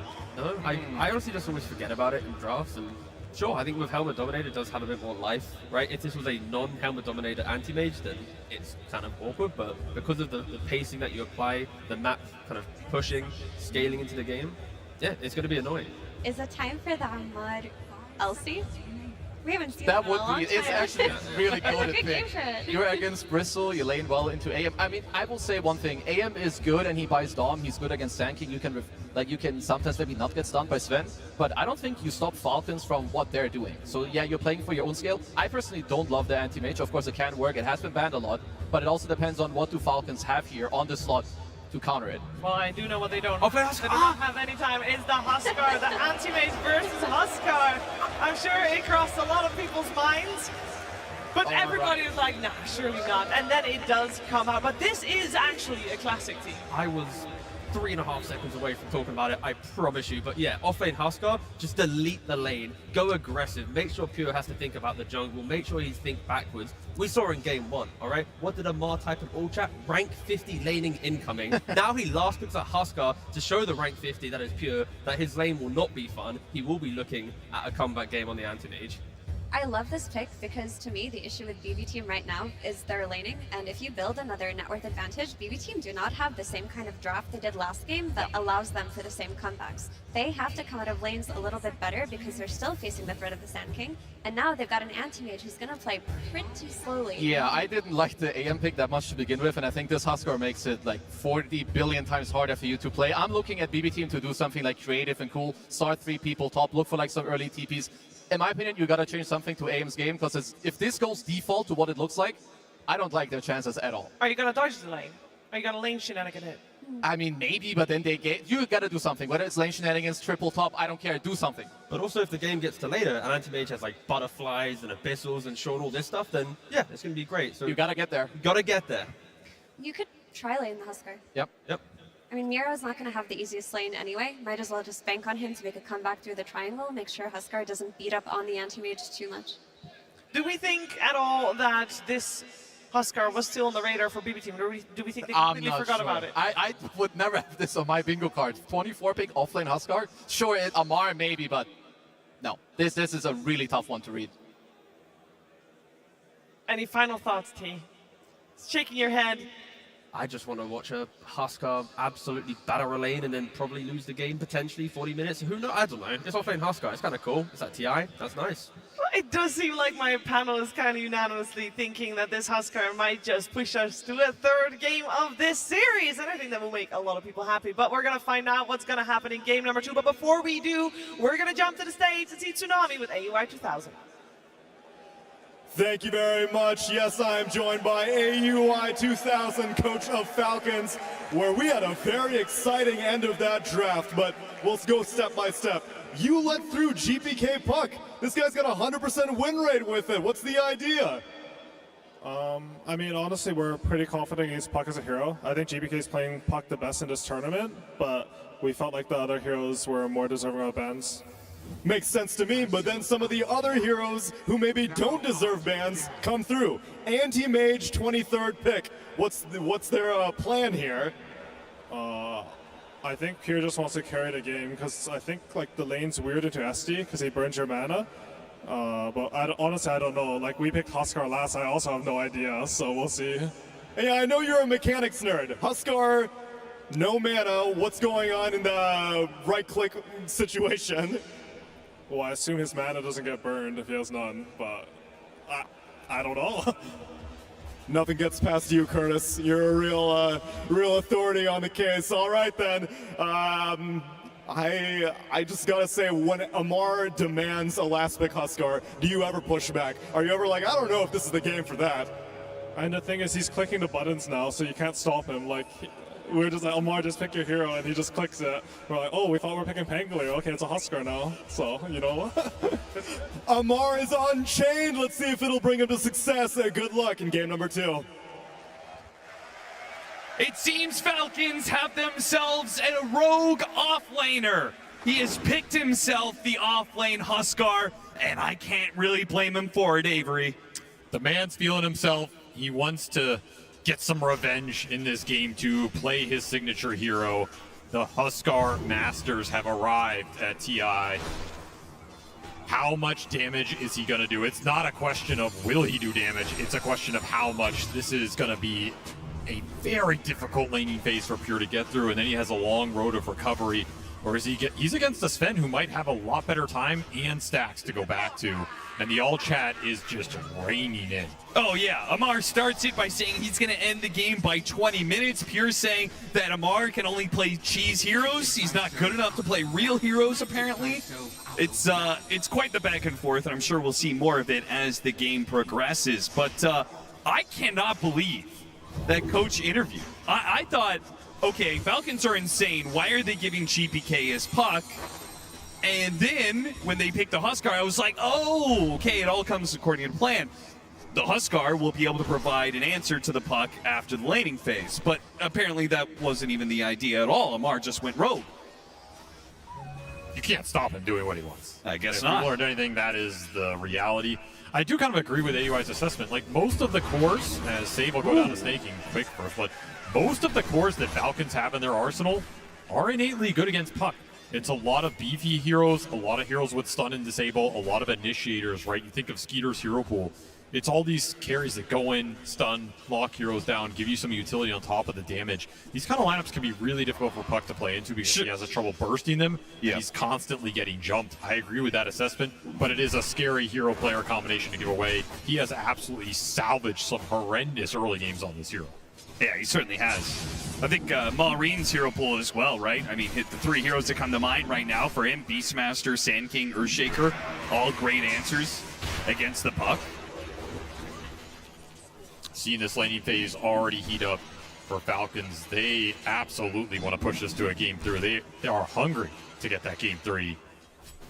They may have gone even in series against BB Team this year, but last year at TI, Falcons were the ones to eliminate BB Team from the International. Now, this is not an elimination match. We're here in the upper bracket, but revenge Pure, is still on the table for Pure BB. was the one to eliminate them. That's true. Do not forget that detail. So there is definitely some year-long revenge on the table here. He is working his way towards Helm. These early waves have not been pretty. Burning spears, nothing you can do about it on this hero, and no mana to burn. Very little defensive potential, no offensive potential.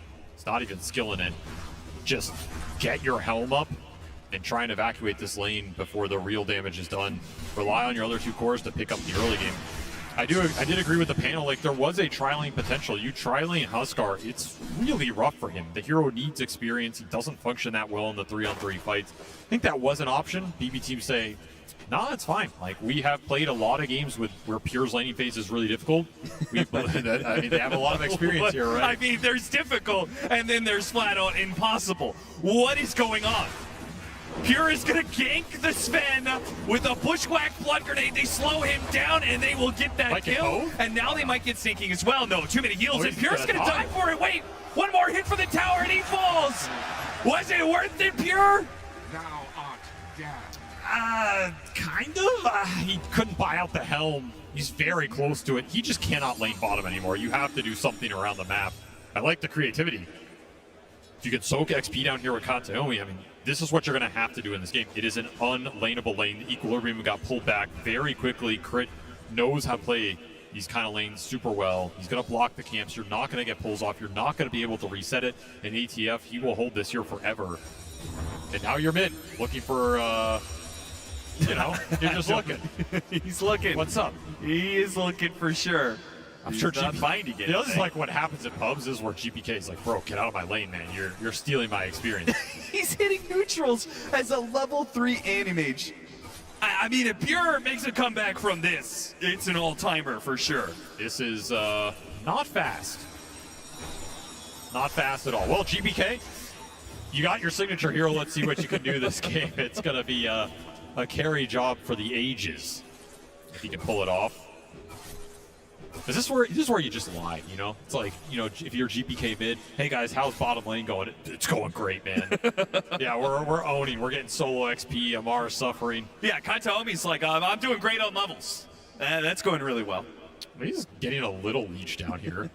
Yeah. Let's just not look down here for a while. You know, that lane's over. AM's into the jungle. We've all been there in our pubs. Just 5 reports on him. Focus on the mid lane. And hope GPK can carry BB team through the mid game once again. Crit, I was going to say, he's the one who's kind of freed up in this game. He can run around and do what he wants, and that's extra disgusting because if he ever runs into the AM, it gets a disruption on him. Animage does not like facing his own illusions. Crit has the most freedom here. Sometimes you have too much freedom. It can kind of be hard to decide what to do when your lane's just empty very early. You can try and harass the support out. You can go for stacking here as well. They have an incredible stack clearing lineup. Shadow Demon, one of the best in the game. Ideally, you give solo XP to Amar. Ooh, Amar, half a second too late to stop the Lotus from being grabbed. That seems like an unforced error there. Blood Grenade going to be used on Miro. They are not getting him. That was optimistic, but maybe they still catch him. Burrow Strike and the stun. Okay, chaining up the disables a little bit, not great. Miro will be able to walk away from this. Too much damage. Gotta respect the Quill Sprays coming out here, even with some Sven armor. Way too much to commit on to. Failed rotation from Malrine, ETP top for that. Does have the regen rune, so these moves are not costing him too much in terms of resources, but time for GPK to farm. Puck top net worth out of the laning phase. Despite Huskar having an empty lane, this Puck is up there with him.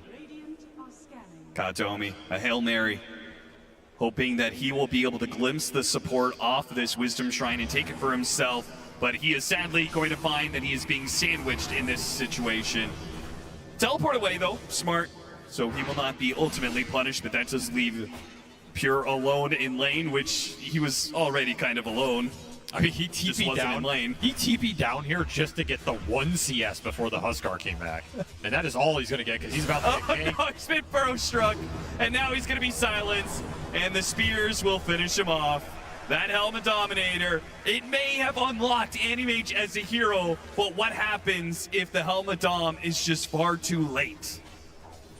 He needs to find 1,000 gold somewhere, and that is going to be a difficult 1,000 gold to find. This bottom tower is just going to go down here. No one can come and defend this. And it's also the inner fire silencing you now, right? Really nice interaction against this AM for a lot of the early game.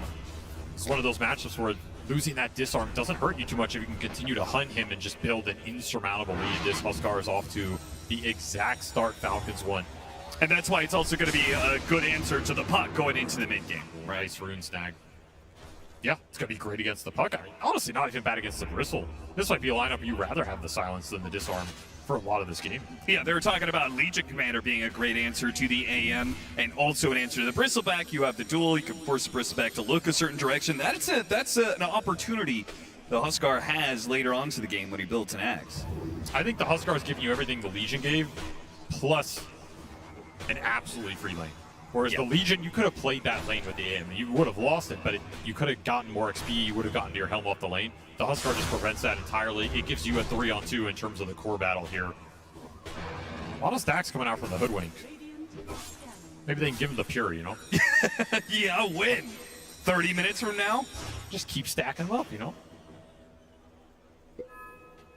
He's getting beat up by these Marsh Mages, man. Good news for him is his tower died. Normally not good news, but very good news for him because now he'll at least be able to grab some CS under this tier 2. Little harder to push him out of that area. I'm sure not for lack of trying, though. Lamar, I'm sure he's going to be quite aggressive. Level 7 Huskar, totally free farming. 4,400 net worth. An armlet done. Tier 1 already taken. Guess the question is, when you succeed this heavily in the laning phase, like I sometimes feel a little lost after I take the tower. Like, what do I do here now? it can be awkward because the game progressed faster than you're used to it normally progressing. You don't really interact with heroes in the same way. You almost wish they would have stayed on lane longer so you could have killed them a couple more times or whatever. You know, the stacks might not be ready yet. Yeah. Amar's definitely going to have to keep the pressure up, keep playing on BB's side of the map. He just uses Blink. That's a little dangerous. And Amar will punish him with a couple of spears to the back. You are on fire. That is what the tooltip says. That's very helpful. Very helpful. I mean, fire is kind of self-explanatory. You should know what comes with that.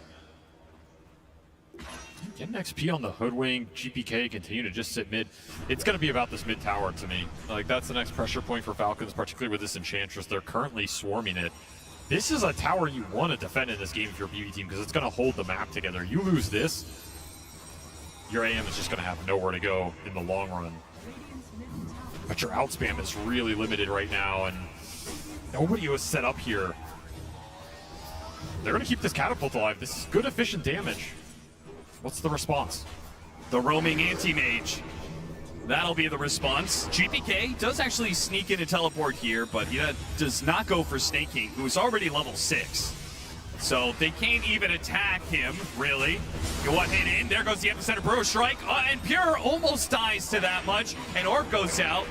And does a good amount of damage with a double bushwhack, and the ult from Save, he got his level 6. He was left alone in lane, and what a turn! A jump in silence from Amar catches GPK. It's not entirely free for BB team, who cannot fight back against this Amar Huskar. That's a massive win, though. You defended the tower, you got Pura involved. He got so much off that fight just in terms of experience and gold. And you brought down the Sand King. A huge win. He's the big tempo setter for Falcons here, besides the Huskar taking objectives. It's hell done for the AM. I mean, that was probably the lowest impact Mana Void I've ever seen in my life, but it got the job done. Yeah, he did get there.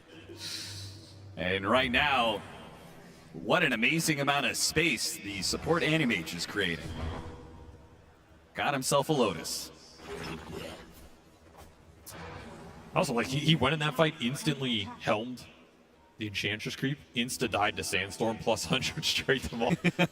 Wasn't the greatest usage. I mean, his early games have just been rough, man. I feel for him. Like, he has been targeted, he has been last pick, counter-picked. It's not a skill issue, it's just you're put in rough positions. You know what I think my favorite part about this situation?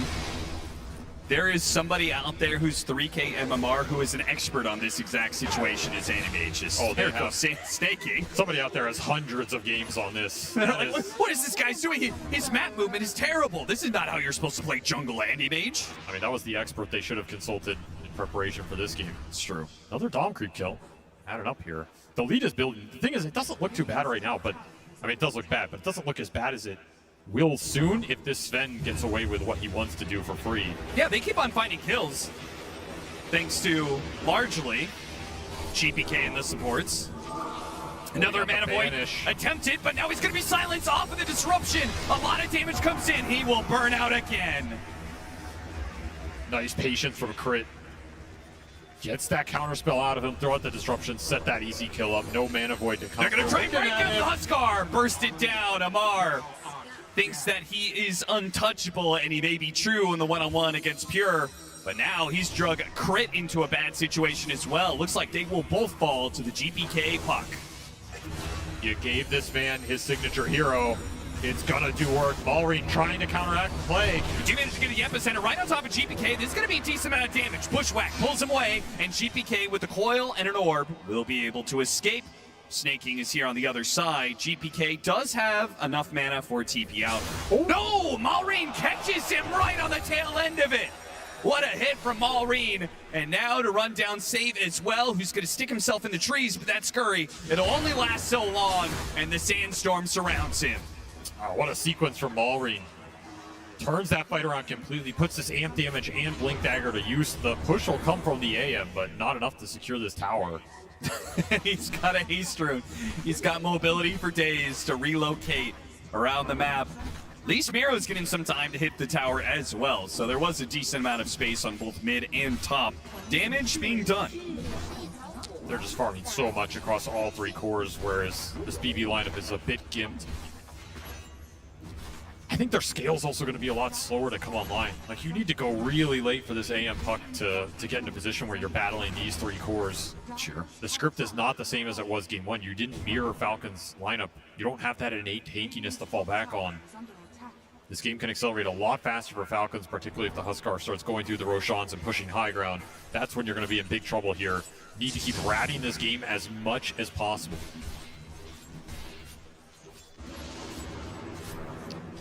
Glimpse back, keeping the Shadow Demon out of that range to catch the heroes as Malorine was right behind him looking for a kill. This is good action for BB if they don't lose anybody off these plays. Make Falcons run around, don't give up kills. Continue to find a little farm here or there, get the lanes out. The Bristle's going to shove in mid, the Puck's going to shove in bottom. That's effectively a failed gank move for Falcons. I mean, we saw how much work BB did in that game 1 in terms of playing from behind. This is not a bad team at playing from behind. Oh, Malorine. There was an opportunity there. The Animage had already used his counterspell. And Pure is just dragging him around the map. It feels like Falcons is chasing too much at this point in time. It does feel like that a little bit. They just want to shut the AM down so much, they're committing a lot of resources for it, but there's easier kills to snag here. Malorine will hold the tower. Amar has made the call. He doesn't want to be the man to do it. His BKB is flying out now. Did not want to risk getting picked off before that is in his hands. Now that it's here, I would imagine some of Falcons would love to be able to take a fight, but initiation is a little bit awkward unless Malorine is the one to do it. If Malorine is trying to clean up lanes, they don't really have anybody to start it. Sand King shows, you know where the catch is. That's the big issue right now. He is pushing towards the Ags. At that point, you can easily force a fight. You can also just put this Huskar into the Roche pit and let him clean it up. Dare BB to contest you. I was a little bit surprised that Amar didn't go like the Glimmer Cape or the Blink Dagger build that we've seen some of these Huskars go for. Could have been interesting. A lot more aggressive early. This is going to scale a lot harder and give you the Roche confidence to just solo it up. Crit will be found by the smoke through the gate. Was unaware of the situation because he had that ward on the Tormentor area. Still though, Falcons will still look for that fight. Trying to get a silence on him. Burrow Strike. Now the silence attempt, and they got him. The puck is going to be controlled, and despite the bushwhack, can they take away at least Amar's life? Not quite. They are super clumped, but no punish from the BB team. Nah, just nothing you can do to capitalize on that. No good mana void target. And that'll be Amar going into the pit. He came to this part of the map for Roshan with this BKB timing. He will leave the part of this map with Roshan, do or die. Yeah, this is the part where Falcons may start really escalating that network difference, right? You take 100%. This Roshan, Amar sticks up here, he starts taking some of your Ancients, he takes the Tormentor, it's going to grow and grow unless BB team can find a way around it. Certainly not going to be through contesting this Roshan, it's got to be through ratting out the map, which BB team have shown they've been able to do time and time again, particularly Pure on some of these more annoying carries. It's going to be a tough game. Malorine looking for the center. setup. Pure, does he know what's happening? He does not. Burrow Strike hits him. Demonic Purge as well. He will attempt to teleport out. The Demonic Purge, though, and kills him inside of the fountain. That was so close. That extra bit of epicenter damage that found him as he was teleporting away, I think, spelled his demise. Yeah, he got hit by Searing Signet off the Shadow Demon plus level 3 Disseminate. Little bit of extra damage boost to help you push through that. True. Nice pickup from them. I mean, every time you take AM out of this game, you gain another 5, maybe even more minutes that you're going to have to push that high ground. Second Roshan, that window's going to be a lot better for you. Sure. And then, you know, it's even worse because then you still have the problem of Sven versus Animage, which, you know, is still a matchup that Sven can take to the lake. Oh, yeah. Skeeter can just take this 1v1. No problem if you get super far. And great Silver Edge fire. Slime surprised on that AM if the counterspell's thrown out early. Huge burst damage, huge physical burst. Miro trying to draw attention, but he's going to draw perhaps too much attention as both Amar and Skeeter double down on him and will take away that tower kill they were hoping for denied. This feels like game 1. Falcons taking an early lead off of a lane victory. This time they did it with a little extra cheese. So in that case, do you think BB team is just as capable of making a comeback as they were in game 1, or are they in a worse position? Got the bushwhack and a lot of bursts. Skeeter, huge kill if they can get it. Static Storm, they just need a bit more. They're going to dance around him a little bit, but look at the heal coming out from Snaking. It's keeping Skeeter alive, and if they miss certain things like that orb, it's not going to go well. They actually go back into it. Now that Amar's here, Skeeter goes after the kill on Nakatomi. They claim that, and an extra one. Crit in from behind, gets the disruption, and the Demonic Purge unsaved. End his life. 7-13 and 8,000 net worth lead now for Falcons. This game is not going to be as easy to wrap for one big reason. You can't BKB TP out. Like, your heroes are just not going to get it online super early. I mean, you can theoretically. They have no BKB pierce, but you're not going to build it early on AM. You don't have the Lifestealer Rage that's going to let you rat around super early, right? You're not going to get it super early on the Bristleback here. Puck's not going to want to buy it this game. So you can't play as confidently super deep in the lanes. The Helmet Dominator is going to have to give you the same type of action here. That's what Pure's trying to replicate, but it does make it a lot more difficult. Falcons should be able to find more here. They can play on BB's side of the map and constrict the lanes, particularly with how strong this Huskar is. He's just going to be able to push lanes in and show. You have the Hoodwink Sharpshooter for some burst damage to try and bring him down, but those are tanky. And we saw how much the two supports as well. They're both saving supports. The Enchantress can run in and tank the sharp shot. She can heal the target you're trying to burst, as we saw there. You have a disruption to play around this game as well. And I think Falcons are going to feel a lot more confident scaling this game with Shadow Demon versus the Ringmaster. Just a way better hero at that 50-60 minute mark. I think also the how strong the Bristleback is going to come into question when you're matched up against double Dispels, right? You've got the Demonic Cleanse and you've got the Cauterize, thanks to the facet on the Huskar. Yep. So the goo is just not really going to be too impactful against the Huskar most of the time. Run into the Enchantress. Again, the Hoodwink. Yeah, I've seen this one before. Yeah, but they do get it because Falcons they're not going to back up from the map position that they're in right now. They want to stay on the Radiant side of the map. They're going to take these tier 2s. They do not want to go back and try and bail out their 5 position. If I'm Falcons, I don't want to turn this game into trying to catch the AM. I want to turn it into we buy Pipe and go high ground behind this Huskar with Pipe, Solar Crest, something like this. Buff him up, give him a little extra sustain for the burst, and just force BB to respond to you time and time again. That's the type of gameplay that's going to feel great if you can get there. I was going to ask you who was going to go the Pipe, but then I see it. Snaking is so farmed. He's got Solar Crest, Drums of Endurance, and is working towards that Pipe. This is the power of Enchantress. Spells, not always that impactful in the Pipe compared to a lot of other 5s, like a Phoenix or something, but you get to farm so much more. You can contribute a lot of utility. And this is going to be something that helps you go high ground early in this game. Way before Pure is ready to take that engagement. Pure he's getting there. He's got the Battle Fury. He's working his way towards his Manta. Once he gets to the Manta, you've got full rat action. I mean, even more disgusting than traditional Animages because he's going to be ratting with both his hero and his illusions and his on the Dom creep. But Mana Void on the creep! Goodbye! That feels real good if you are Falcons right now. That feels so good. Skeeter has a full BKB, by the way. He is mega farmed. Level 18 off that kill. Level 3 God Strength already available. You're looking at level 13 AM. The problem with the Dom ratting is you miss a lot of the experience. You get extra gold, but you're not getting XP there. Sure. There's that disruption. They still will be able to land the shot on the Huskar. The BKB, Demonic Cleanse, they've got a lot of options. Just beautiful Burrow Strike with the epicenter on top of it.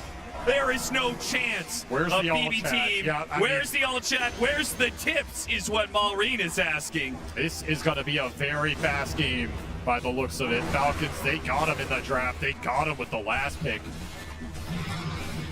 They said you ratted us at game 1, but never again. They're just going to force the issue. It's Huskar completely out of control. He has heals behind him. He has saves behind him. You just don't have the time. And Amar the Friendly, he might be a tad bit tardy, but he did promise a 20-minute victory. 24 minutes in, and it feels like it may already be over. I don't think you can ever come back to these base defenses of Pure either. Unless they completely overextend into your tier 4s or something. Like, you just don't have good Mana Void targets. It's really only the Sand King that you can turn around, and that's 870 mana right now. This is not Leshrac. It's not Storm Spirit. Yep. Well, we'll see what he can do. Another quick smoke from Falcons. Just looking to jump the Sven in. He'll take anybody here. They've got to try. Go after the Bristleback. Bristleback does get jumped, but oh wait, maybe. They got the coil on him. Any more damage? Anybody? Anything? Nothing.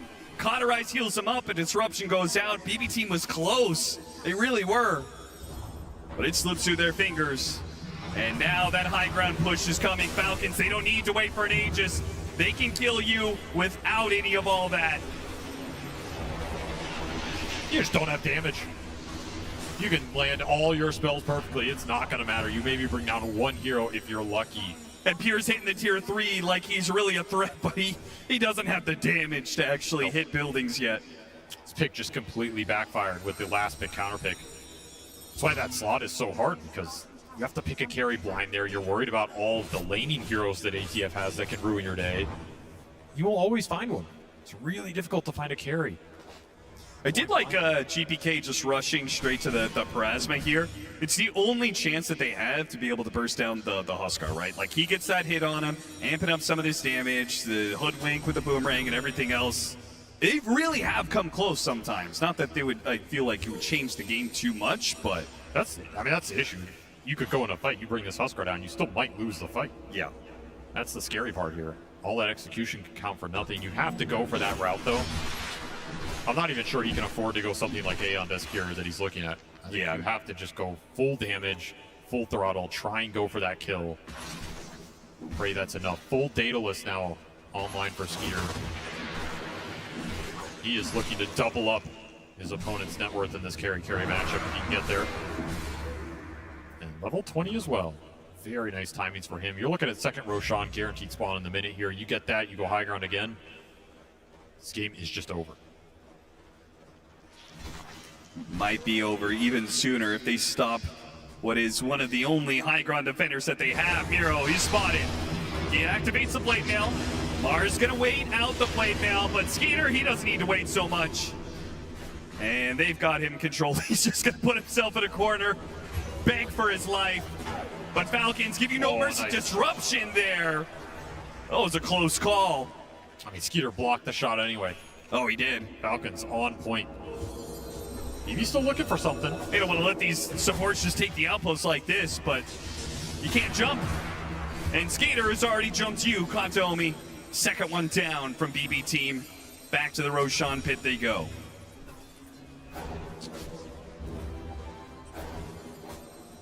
I just don't know where the damage is going to come from. Has to be third item on Pure, something else on this Bristleback so he can survive. I mean, this Roche is just gone. No way to contest this. Rat bottom lane.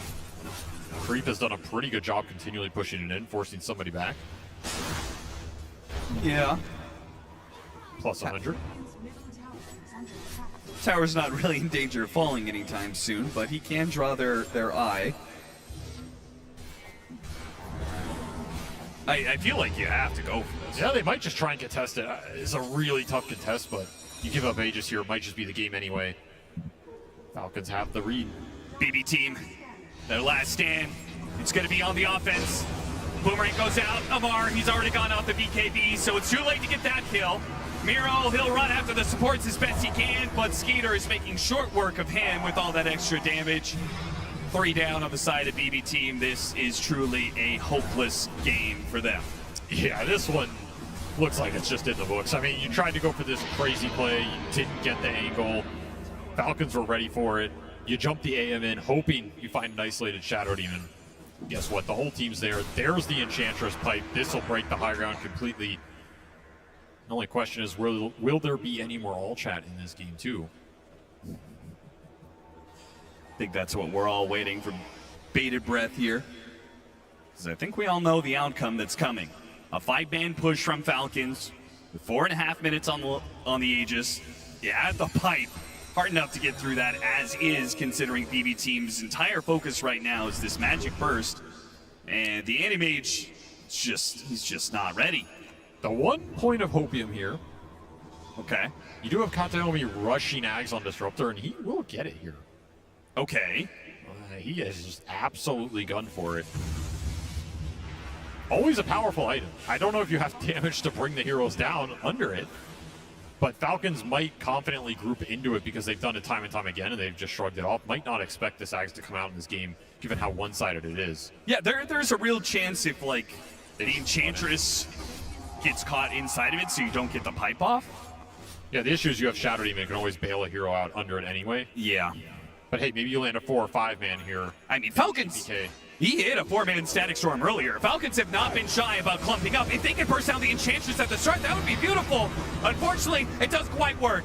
And now Miro, now the Epicenter goes out. There goes that Static Storm, and the BKB is already activated by Skeeter. It's not good enough. It would never be good enough. Falcons, they'll stay healthy. They'll stay up as 5. They will not lose a man as they push into the high ground to end Game 2. Maureen asked for the tips, and he received a few as this series will go the distance. The all chat's heating up, little toxicity heating up, and some good old last pick Huskar. I don't think ATF is going to get that again. You catch him once, fine, but you should not catch him twice.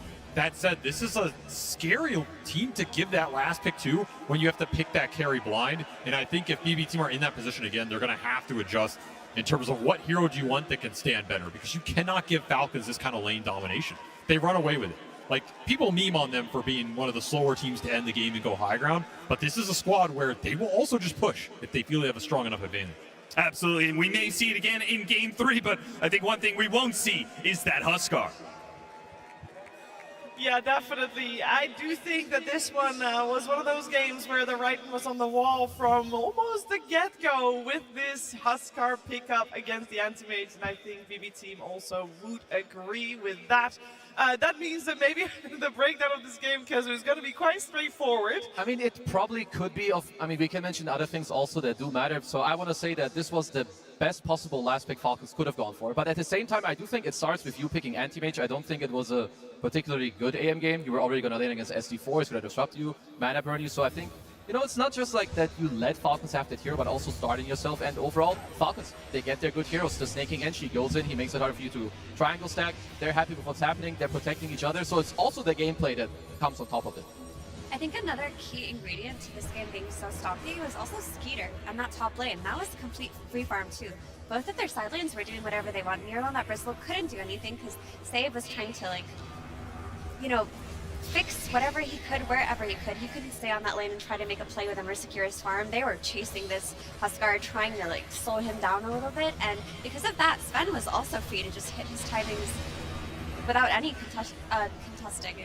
Yeah, I mean, Save was having a stellar time, but of course, you know, Huskar doing such a great job. Even, you know, Maureen asking for a tip there on that highlight, but, you know, with SD and an Enchantress, no matter who goes in, you're going to either have a heal from an Enchantress, a heal and a Dispel from the Shadow Demon, a Disrupt from the Shadow Demon, and so you have this confidence, this ability to not care, and that's what Falcons were lacking in the first game. They couldn't just simply go, they had to kite and team fight and put on like an excellent show. This time around, it is just pure brute force, just full send, in you go, and of course it helps when Anti-Mage is jungling at minute 4. And they needed like a, I don't know, quadruple like performance from maybe even all the other players to actually like make it work. Like everyone puts in like 3x, 4x overtime. Because yeah, it's not that common and normal, especially in nowadays Dota, that you get like this Exodia last pick where you're just like 90% of people watch this game, they're like, yeah, they're screwed. What are they gonna do about it? And he tried with like some early movement, you know, minute 2, you ganked this offlane. It doesn't look real. That's how hard the game is. Yeah, I think the only thing you could have made a case for was just Hoodwink starting bottom with that Anti-Mage, like trying to get a couple of kills on that Huskar before they leave him, before you then start bringing your Anti-Mage from the gate. I mean, their read on it was that they could just leave him be, and that wasn't the case. But even if they did tri-lane, like having to adjust that much says something about how much that last pick got them. Oh, it was honestly, it's the most ruining thing I've probably seen in maybe more than 1.5 years, maybe even 2 years, because it's just so uncommon. Like you usually have like maybe cheese picks that come out with like, okay, but you don't have that many of those anymore. But yeah, standout player, I think Snaking, you know, look at the pipe, the Solar Crest drums, the early gem. It's just when you give these guys like their heroes, and especially too, like we have to say, offlane Huskar is not traditional. You need the guy to even be a Huskar player, and Amar, he does it 617. There's nothing more I can praise him for. I mean, It's not impossible. even that. I think when we heard AUI on stage talking about how this draft went down, he's the one that just clicked the button. At that point, you know, it is all on him. You can't stop like, it. Like, I'm gonna play this. yeah, like you're in for the ride. Yeah. And this is a damn good one. Like he can do this to me anytime. Yeah, but If you're on his team. Exactly. the amount of times he's done it in pubs, though, to be fair. Like, these last pick Huskars, he doesn't care. He also first picks Huskar in pubs. He kind of does it all in regards to Huskar. And the story of the series, though, is whoever has second pick feels like they've utilized last pick really, really well, right? The Lifesteal in the first game had this kind of inevitable timer. The Huskar this time dominates the lane. So I feel like whoever's got second pick is going to have the advantage. I don't know who's won the coin flip for this one, but yeah, second pick just feels broken, at least in this series. Yeah, I will also say, I mean, they should have maybe thought about it. Is that really mean to say? Because I do remember there was a period of time when everybody played the Huskar against the Anti-Mage. But it's like all things, it comes in and out of favor, right? Like 7 months ago, Phoenix offlane and Phoenix mid was the counter to the Monkey mid and the Monkey carries. It then disappeared. The joyous thing of meta, it is never set. Meta is able to be set through the players going, I want to play it. There's no like rule book which says you need to do this, you have to do that. We don't have game mechanics that stop you on like other games, you know, like we can do literally anything in Dota. It's true, and this is like, just look, so, I mean, Pure has 100% kill participation at this point because he's like roaming, but just look at the network. This is a 2k deficit, and yeah, I feel like it's not easy to fault them for not banning Huskar. In hindsight, yeah, you can swap out Mars for Huskar if you want Anti-Mage, but like, there is no other player, there's no other team in the world that is gonna do this to you. I think it goes back to the AM pick itself. What do you think, Mira? I think that all of this is true, and maybe it's hard to remember things like Huskar, but at the same time, Anti-Mage is wildly optimistic in that position. Absolutely, like, yeah. Like, it's not like, oh, you know, they should have banned the Huskar if they're going to pick Anti-Mage. Why not just pick Marcy? You had the opportunity to pick something more stable that gets countered by less, but they went for something a little bit wild. I think they wanted to give Pure a hero he'd have fun on and maybe catch them that was off very guard. fun. Yeah, they wanted to catch Falcons off guard, but what they ended up doing was just tripling down on that. If BB team don't have a good laning stage, their games look awful. I mean, that hasn't changed at all from yesterday. Yeah, this was definitely a rough one for BB team, but hey, it might just be a fan service to get us to a third game, you know, that's always fun. What was not fun was, I think, the amount of fun Pure had in the game. I don't think that was fun at all. And I know we talk about it a lot, and Purge is going to talk about it some more. Thank you, Cheever. Yeah, I just wanted to break down why it is so bad. For those of you that don't know exactly how these heroes function, some changes that have happened in the last year since you've been here. If you haven't noticed, Huskar doesn't have any mana anymore. He used to have mana, he no longer has any mana. That means that when you're playing an anti-mage who drains mana from your opponent, you just don't get that bonus damage. That means the first skill you have that you normally skill here just doesn't do anything to Huskar. So that's the first problem. The second problem is you're also laning against a Shadow Demon, who's actually quite good against anti-mage, because if Shadow Demon disrupts anti-mage and he has his first skill skilled, your illusions that are created will drain your mana as well. So he just doesn't even get to skill his first skill. It doesn't do damage to Huskar, and it would hurt him against the Shadow Demon. So he basically relies on his second skill, the Blink. That's going to allow him to disjoint some attacks that are flying at him and decrease some of the damage that he's taken. He could also skill his third skill, which reduces the magic damage he's taking, which he is by the Burning Spears, but it's only going to reduce 15% of the damage that he's taking from Burning Spears. He could maybe reflect a Shadow Demon spell, but it's not looking great. So basically he gets into the situation where he is just dumping regen into his body, trying to keep his health up enough so that he can get some last hits, and he's just struggling on it. He's at 860 net worth here, and the Huskar's already at 1200, and once he gets a boots advantage, it's basically impossible to lane here. So AIM is just getting what he can, which is why he went for that cool rotation, which did work quite well. The fact that he assisted in killing the Sven is huge. Him dying afterwards, I don't even care that much because it's going to get him back on the map a bit quicker. But this was the next problem. He's teleporting into lane. He gets a Helm of Iron Will. He tries to drain some mana from Malorine. That doesn't quite work out. And then he goes to jungle. And here's something that basically has not mattered in almost any game is the Rabble Rouser here. This is the buff from Enchantress. This means that any creeps that are attacking your enemies do more damage. So he's forced in this jungle at an abnormally early time, 4 minutes in. And these creeps are now doing 20% more damage to him. So his life is already almost impossible, and made even harder by the fact that there is an Enchantress in the game. So extremely tough situation for the anti-mage here. Goes back to lane finally, and then he just immediately gets ganked as well by Malorine, who probably anticipated this based on the fact that he went to heal. So insanely tough game for him. We'll just have to run it back and hopefully give him a better hero. I don't think we're going to run back that ad space, that's for sure. And rabble rouser, I mean, that's for me. I learned something new today. I forgot about that entirely. Yeah, me too. Because that innate from Enchantress was not really relevant when they gave it to her. Like, we thought it would be game-breaking when we first saw the change. It sucked. It didn't mean anything. Carries were still clearing camps anyway. Not if your carry goes jungle, level 3, then it owns. It definitely did own, and right now I'm sure that there's some good talks happening with both teams about how they're going to approach game number 3. And while they're talking, of course, you see loads of people still around the arena, and they're walking back and forth. And you're wondering, like, what could they possibly do other than watching Dota here in the Barclays Arena? Well, Slacks has found out exactly what you can do here.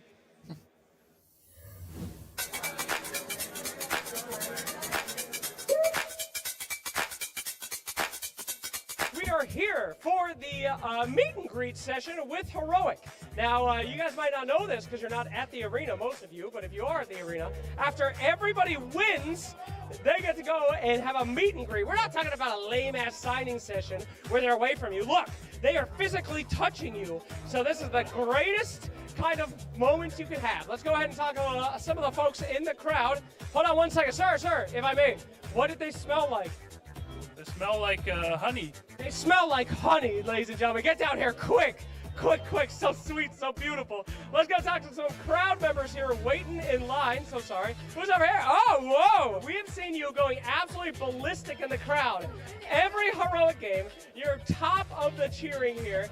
No recollection of that whatsoever. I don't know what you're talking about. Fantastic. Well, it is so good to see you here in their winning fan meet and greet. Did you go? Oh, you couldn't go to the last one. They didn't win. But are you going to do more of these? Are you going to come every time they win? Of course, yes. I'll be here all day, all night if that's what I need to do. Fantastic. Well, thank you for keeping us alive. No. Hey, all right, well, enjoy. Delete Sniper, thank you very much. I have a tip for Ice Frog. Okay. To make Dota the best game in the world. Just delete Sniper. Okay, delete Sniper, but put back in old techies. Do you agree? Yes. Please, yes. Hell yeah! Best old stacks back. Yeah. That's it. Best of both worlds, baby. Thank you very much. And I did want to say, would you mind if I showed off your cosplay?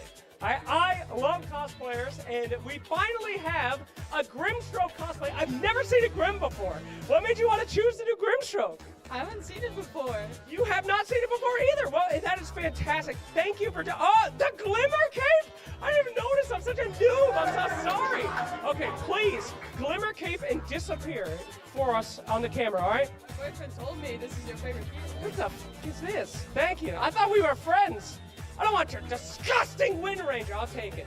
Thank you very much. Absolute filth. And that's it. After every single game, you can come and see one of the players or the whole team. You can see them, you can talk to them, you can greet them. So make sure to find your favorite winners whenever you want.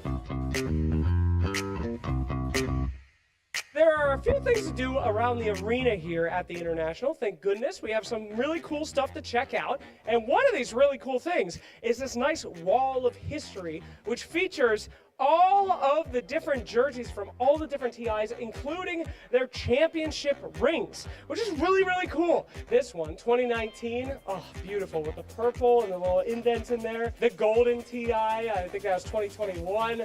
The best jersey, I have to say, that represents Dota 2, in my opinion, I do have to give it to the purple jersey. Look at it, it's iconic. Rings, though, are super sick. Let's take a look at the rings. So, we have some not too interesting rings here at TI1, but they do grow in power.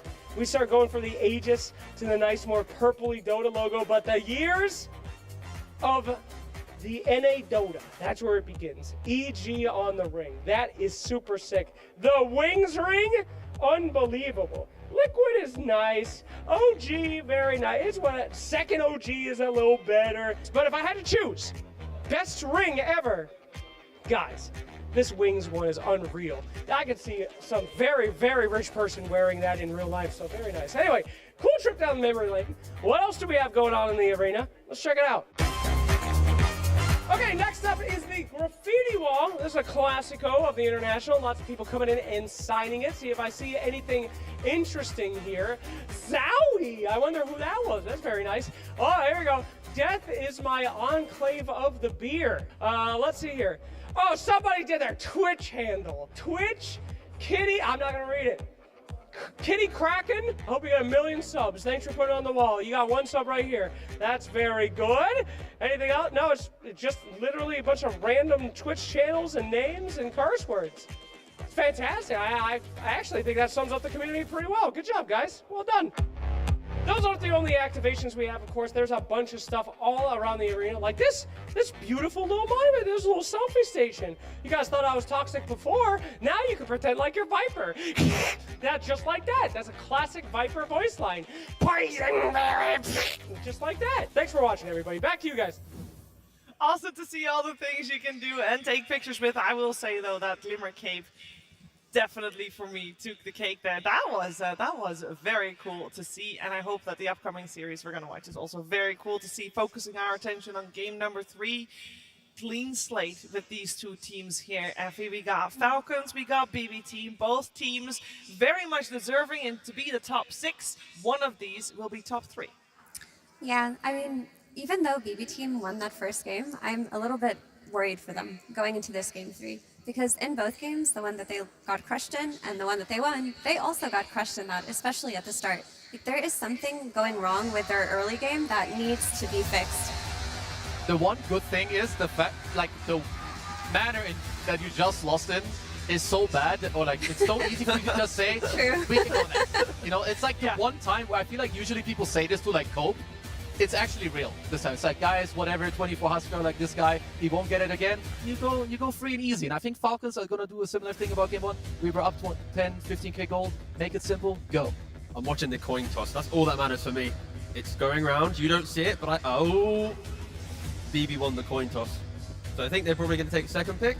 And with that, they can protect themselves from this ultimate last pick. Because again, both teams have shown that they're very good at utilizing this, and in game 1 BB showed excellent scaling under pressure, the ability to fight. In game 2 they never got to even get to the game, right? So if we ignore the previous game, BB are competitive along the side of Falcons. It's just draft dependent. I think if you give Falcons first pick, though, you're in for a world of pain, because there's either going to be the Sand King coming out, or the Chen, or the Enchantress, or even the first pick Hoodwink themselves to take it away from BB Team. That's a tough one. There's not enough bans for a Falcons first pick. Yeah, I did want to touch upon that, because both games now, BB Team did open with that Hoodwink. Of course, once from second pick and then once from overall first pick. Surely we're going to see something different for game number 3. At least I would imagine that there's something different prepared. Yeah, or do you think that Hoodwink is still so highly demanded? I think it will probably be picked again, but maybe if BB Team get to like close the phase later and then get into the bans, maybe it will allow them to take out the Enchantress, which Falcons have now ran twice into it, which seems to be posing a huge problem to them. Or Falcons, like Mira is saying, maybe they first pick the Hoodwink themselves, but I'm not sure. I feel like they should still rate the Sand King incredibly high. It's 2 games in a row where he just rolls on everyone. He has good early game, has the stacks, does his Blink Dagger. We've seen it again, and we'll see it again if they allow it. I think you just break one of the 2 pieces in what BB Team have shown is their Sand King solution, DK plus Hoodwink. You either ban the DK so you can comfortably first pick the Sand King, or you pick the Hoodwink, take that away, and then see if you can get that second phase Sand King. But it's also in the interview, right? In game 2, before game 2, E.O.E contradicted himself. He said they're a good team against puck. They liked it. They don't mind playing against the hero. But in game 1, they banned it. In game 2, they give away the puck. They beat it. So maybe going into the third game, they just don't bother with puck anymore. They just let that through. And then like you were mentioning, you ban a DK, you ban a Bristle, you ban one element of how a second pick BB was able to pick apart Falcons. Yeah, I will say that DK was banned in the previous game, but by BB Team themselves. That's because they were in a position where they could get their puck. So they wanted to ban a puck counter, but when Falcons saw that DK was taken out, they were like, okay, we'll pick Sand King. Yeah, so there's something going on there with like the DK plus Sand King. No, element. for sure. And I think this is also really cool when you do get deeper like into these tournaments and suddenly it's like this series, we don't see the DK, then suddenly you do see it banned in the next game too, even by their own team, because they're like, okay, if this is banned, we can take the other thing that we do want. So yeah, going to this game 3, I'm just expecting, both teams to play in top form. I feel like neither of them have really anything to lose. Like in game 1, BBT make this incredible comeback. Game 2, Falcons kind of get like a freebie win. So going into game 3, both teams should be feeling, I would say, maybe as clean as two teams could going into a third game at TI. Yeah, I was going to touch upon that, because how do we feel these teams are feeling? Because we've talked about both teams, and the experience is there. But for both, other than for Skeeter and Snaking, the TI experience is not. And it is different still, T. Yeah, I think Falcons, if anything, probably toned down just a little bit going into the second game. Sure, they're still spicy with their all chat, but you could feel that there was no, cockiness anymore. It was just like disciplined, strong Dota with the element of like the odd, typing here and there. Game 1, you could feel that they were being a little bit more making mistakes, and for PV, I feel like they've had every emotion possible so far at TI. They've had the lowest of lows, the highest of highs. It's like, I don't really know where they're sitting right now. I know where they're sitting. They're right there. Wow. Got him. I'm sorry. You had to do that one. It was too easy. Oh, but that's okay, because we should be talking about this third game. We should be talking about what is coming our way. And I am happy to announce that it is time to see exactly that. Team Falcons versus BB Team. Game 3. So we do have BB Team on the Radiant side, and they will have overall last pick, and that means Falcons is dire with first pick for themselves, and we're in the draft, and we are about to see what changes will be made. There are some things that just don't change though, because the Naga Siren's still getting banned, we see the Pugna still getting banned. Lycan, also not a hero we're going to see a lot of anymore, because today it had great success, even on some of the losing games, but we'll see. There's already bonus time being used right now to go for this ban, and they do respect ban the Kataomi Bane. Yeah, it seems like it. So they did play into it in game 1. Maybe they didn't really love their Ringmaster response, so like where they feel like, okay, if they do this, we're more likely to pick this type of hero. I'm not sure if there's much else, like maybe they want to first pick a specific hero that also Bane is very good against. But yeah, you're also taking out the comfort, in BB Team, they're doing the same, taking out the Sand King. The dance is over. The Sand King, DK, Hoodwink, we're going in a different direction, which suddenly beckons the question of Beastmaster. He's been relatively ignored in these games. Wow, Chen also. They've left in the Snake King Chen for the first time, I believe, in this series. Correct. That's a scary one. I mean, last game you had Falcons that broke 2 of the unbeaten heroes from BB Team with the Puck and Bristle. Let's see. And the ignored Marcy is actually banned on the side of Falcons, and we will see the Chen from Snaking in action. But we did see this in the first game, right? The idea of BB gave Falcons a dominant hero, and they picked it apart, right? Same thing could be happening here, where Falcons finally get access to their Chen. Again, very strong hero for them. And yeah, I'm interested to see which angle BB's going to go. Against Chen, you can go for like Primal Beast and really dominant, strong offlaners to try and bully through the lane, not caring about Chen. But you have to respect all the auras they're going to bring. Oh, just go for the Hoodwink again. Yeah, sure. 3 games in a row, why not? I will say, for similar reasons, Chen is considered pretty good against Hoodwink. You have the mana burn, you're kind of annoying, you can fight back, so both teams, again, should be happy with what's happening, but this is an undefeated hero and a most banned hero against this team for a reason. I need to see damage on pretty much every pick, though, from BB. If they just go for like light control and scaling, Chen will take over the game. Your 20 to 25 minute important fights around Roshans and towers, you just feel like you won't be killing anyone. So I really want to see if BB want to be competitive against Falcon's best hero. It is killing in lanes, damage in the early game. What do we think here for BB Team? They do have to open up again out of the phase themselves. They have another band that they can protect themselves with. Could still be DK. I think they're pretty happy with how their DK plus Hoodwink went. But if we argue that that is picked up against the Sand King, Sand King's not in, do you still like it as much? I think it did a lot for them, and it enables their Hoodwink. I mean, another approach they could take would be something wild, like picking some anti-Zoo hero, like the Timbersaw that we haven't seen in a while. Beastmaster still in the pool as well. I wouldn't be surprised if they try to build their own Nero. something nice that you kind of want to do against Chen. Chen lineups generally fall apart if you can kill the first guy. Like AoE is not, sure it's good against Chen, but then there's Hand of God, there's a pipe, there's your AoE magic resist creeps, whatever it is, you need to kill this one guy to break this formation. So if you're able to have a single target high DPS hero, or like Effie's mentioning, you have a DK with a hoodwink and give it like another DPS guy that when you jump this first guy, he just gets blasted out of the game through the heals. But with heroes like SD still being available for Falcons, if Falcons identify that's scary. That's a route BB's going to be taking, Crit's going to be able to pick up another hero to try and combo break that. Has Miro played much of Pangolier? I know that people, this is a hero that tends to be liked, it can be flags, it's like okay team fight. I'm not saying they will pick it, but I'm looking more for something like this. I would say there are other heroes like Crystal, they feel like okay early on, but there's a lot of auras and physical like armor that the Chen gives to his teammates where I feel like Crystal isn't actually that amazing against the hero. Miro has not played Pango so far at this. Okay, then I feel like that's just not happening.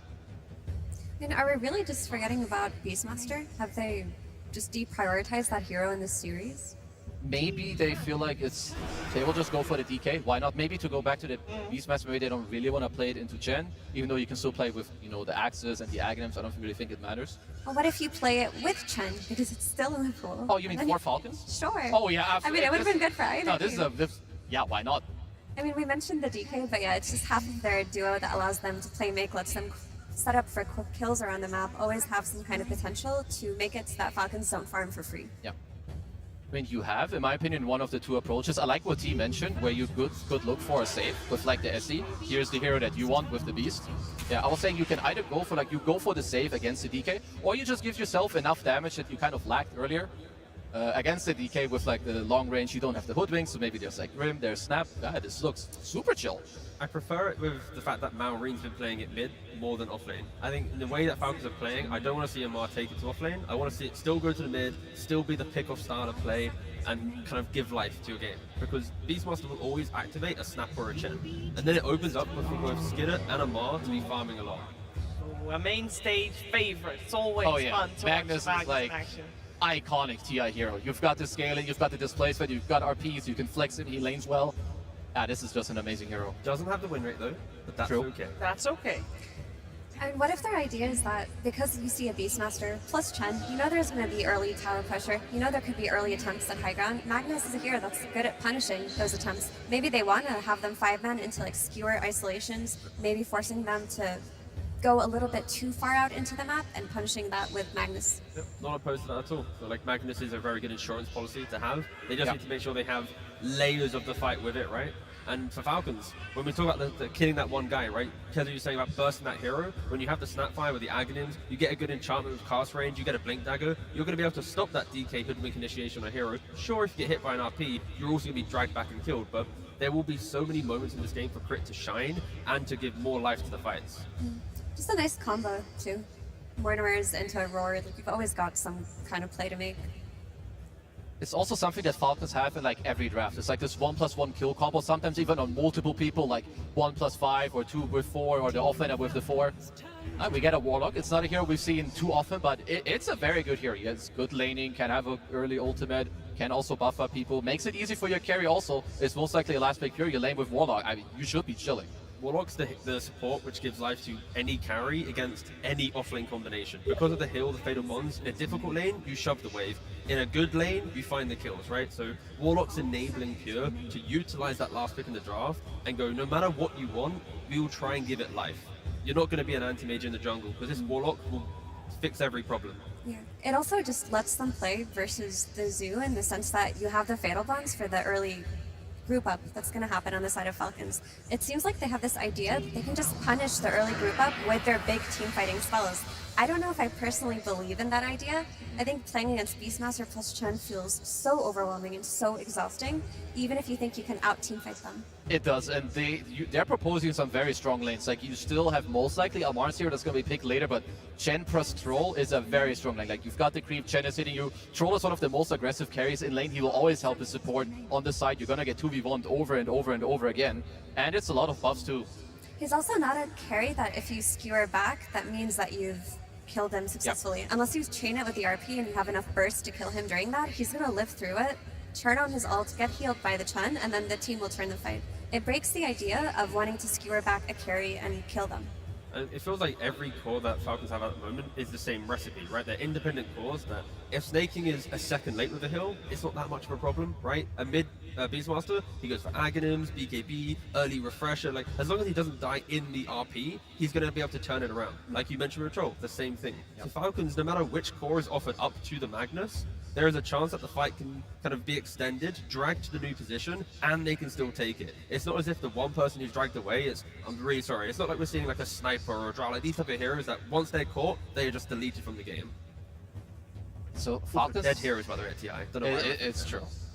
So Amar has to pick out of phase. Generally, when Falcons play, they like having this double team fight. Like the double jump, like so I'm assuming that they're gonna look for like another beefy guy that's gonna go in. You have a strong lane with Snap. Unless they want to run the Beast offlane, which I feel like they're probably not going to. They could play Pango, and then they'll keep it open. Pango could go either mid or offlane. That's true. It does seem like Falcons, with the ban of the puck, they still keep it very open as well, where that Mag and the DK are going. I still do quite like Pango for Falcons, but what I need, regardless of what comes out from Falcons, is a wow factor pick for this overall last pick for BB team, because I think their idea of just punishing a group up early by out team fighting them is so hard to pull off. Like, you have to play exceptionally well to do that, and you know one of your side lanes is already losing because you see this Troll Warlord. It's definitely not that. I mean, these picks, as always, like the last two picks in the draft, they're very detrimental to both teams. I would say for now, I see a slight ease of execution for Falcons. Luckily, what's on BB team's side is that they are the second pick team. They're supposed to wow us with like the very last pick of this entire game. The thing with Falcons is they just need additional team fight, right? That one way to start an engagement, right? The Panga that's already been mentioned, the Mars, just if I'm here, we can fight around it. Team Falcons.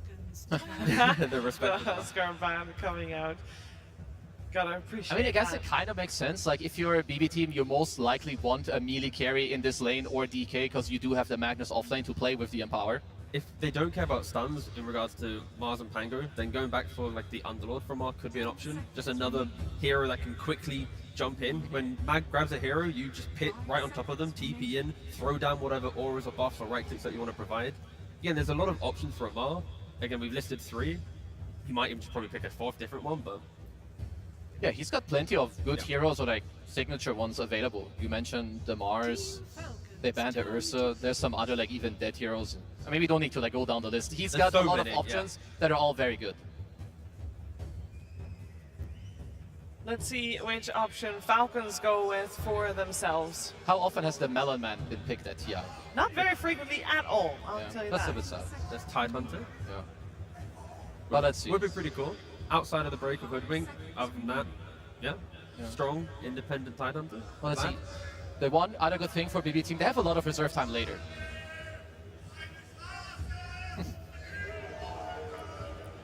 I don't know if that comes through on the microphone at all, but a couple of very happy people here. As they should be. As they should be. 2 seconds. And just the that's a yeah, Mars. they go for the Mars, like, Oh. Pangolier. Instant. They don't even think, they wanted it. Of course, the pressure of the Chen, if he goes to a tower, you want a bit of wave clear. Maybe didn't really have that hero to just stop snaking from running around the early tier 1, tier 2 towers, and GPK now on the mid lane from Pango, he can be that force to give time for BB to scale into the game. This Pango pick gives me more comfort as well in their ability to play into this early zoo, this early group up with the Beastmaster, because the reliance on, okay, Magnus and Warlock are going to have big ultis and pop off, that's way too hard. Pango, on the other hand, he can always play into them. He's always going to give you that AoE damage and the means to like fight into the arena as well with the Rolling Thunder. I like this quite a lot. It's quite good against lane. Like in the lane against these two, you're physical against the boars, you can kill them. Like you were saying, the team fight against the Chen, against the Snap, against the arena. I like it quite a lot. I would also say pure DK takes me back like 1 or 2 years. I've seen him own this hero quite a bit. To me, this is the most even draft that I've seen from the 3 games. And that says something, because if we're looking at Falcons draft, I feel like that is comfort all the way. This is a lineup that you could literally hand pick. If this was what Falcons got to this place to begin with, it would be these 5 heroes. And this is what this series feels like it's becoming, right? After the type of games that we had in Game 1 and Game 2, I feel like we're expecting the Game 3 to be a lot closer for both teams to show that. And yeah, I think Falcons will be very happy, BB's going to be very happy. I'm interested to see, will Skidder and Malwin have a combo, a Raw plus a Troll ultimate to kill off the Pango during the roll? There's a lot of cool little things that can be happening in this game. I think Falcons got almost everything that they wanted, and I have a lot of faith in them when they're playing these heroes. For a BB team, what I like that they have is a safe lane that's not going to get completely destroyed like we've been seeing for a while. So maybe their entry point into the mid game will finally be comfortable for once, because DK should not die on that lane. I'm saying he should not. With that being said, I do think this Beastmaster plus Chen, that's tough to play against. Yeah, overall, I'm also leading. I would say Falcons, maybe slight favorites. I'm looking for BB team to maybe invade a little bit. You've got the Pango, play to the safe lane, make it happen, but I'm expecting a long, even, close, and hype game. Oh, we want that. That's what we come here to see here in the Barclays Arena, and it is time for that third and deciding game. Which team will be top 3 guaranteed? Find out with Cap and SVG. That's right, there is a podium finish on the line for one of these two teams, but there's something even greater on the line here, Avery, a chance at revenge. Ooh, that is sweet, especially on the TI main stage. There is no better feeling in Dota than knocking out your nemesis. Someone who's been trash talking you, someone that's been saying we're gonna do it to you all year at the biggest point of the season. This would be a very sweet victory for either team if you could take it here in the last game of the day. Give yourself some momentum going into the rest of this event. And boy, do we have another draft that is scary for a BB team to go up against, because you are looking at so much tempo coming out from Falcons, and you gave them a Chen, a hero they've just not lost on, a hero that gives you so much pace, so much scalability, and Snaking is a master on the hero. You gave them the Beastmaster with incredible scaling with double roars going into your hard carry potential. You counteracted a little bit with scale from that Magnus and Warlock, but this could be another game where you just get run down on the towers, and it's all on GPK to try and control any of that, right? Like, he has to bring some pace with this Pangolier. What'd you think of the swerve here? We're going to see the Dragonite moved over to the safe lane, and instead a different pickup for GPK. Did you like this adjustment? Because either Falcon saw it coming a mile away, or they just didn't give a damn. I think it's just pure saying, I don't want to get punished on lane anymore. I'm going to construct a safe lane that I know I'll be able to farm with. Skeeter maybe getting run down? Yeah, maybe the punish comes Skeeter's way instead. Does not happen here for First Blood, but perhaps laning phase will still provide that opportunity. Not the best chase down, the First Blood you've ever seen. No, not great, not great. I think this is BB compensating. It's really hard to fix gameplay in a series compared to draft. And they're going to try and fix the laning issues by just building a draft that cannot lose that safe lane. That was the biggest pressure point teams have exploited. That was the biggest pressure point in that game too.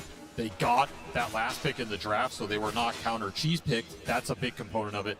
But Warlock DK, I mean, if you can't farm the lane with Warlock DK, I don't know what to tell you. Yeah, that's true. Now looking at it that way, they really did put a heavy emphasis in making sure that Pure actually got to play Dota in the first 10 minutes. Yeah, he will be able to lane. He will probably have more CS at the 3-minute mark than he had at the 6 or 7 last game. Yeah. And this DK was a very successful hero for them in that game 1. It gives you a lot of scale. It can be a tough hero for Falcons to just power through, because it has some extra sustain, armor, scalability in the late game fight. I think it can be a pretty nice matchup against the Mars as well. Some cool things going for the PB in this draft, particularly if they can get the bonds and the Empower online. I mean, their team fight is insane with Warlock Magnus as this game goes later, and they have a lot of BKB Pierce, which has been a factor in this series. That said, Falcons also made sure they had some. They do not want to get BKB TP out ever again in their lives, I think. What about the Pango itself? A hero that has been nerfed so many times and yet still comes back for TI. GPK, is he happy about the matchup that he ended up against? I mean, the Beastmaster obviously has the counter to the Rolling Thunder later on, but Matt, like laning phase-wise, it's actually pretty good for Pango, right? Oh, he's chilling here. Especially if you can get some of those power runes. If you can ever invade and steal stacks away from the Beastmaster, you come online a little faster. The mid beast can be slow. If he loses lane, if he loses some stacks, he can fall into that I'm trying to farm for that big item for a long time. GPK can drive the pace this game. He's had a really good series so far. I think even in that puck game he played it well. That was just a hopeless game 2. Yeah, and here for he's sure. starting off really well in lane, 15-6, leading that CS chart. Really nice start for him. And on the flip side, Skeeter up there on that troll, not having the best early time despite having the Chen. Having issues CSing against the super high base damage on this Magnus.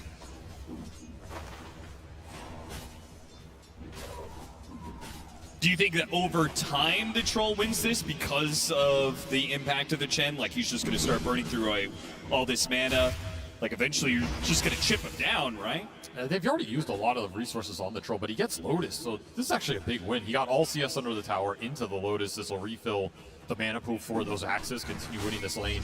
Try and delay the Magnus Helm as long as you can, because once that's up, these heroes become way harder to kick out a lane.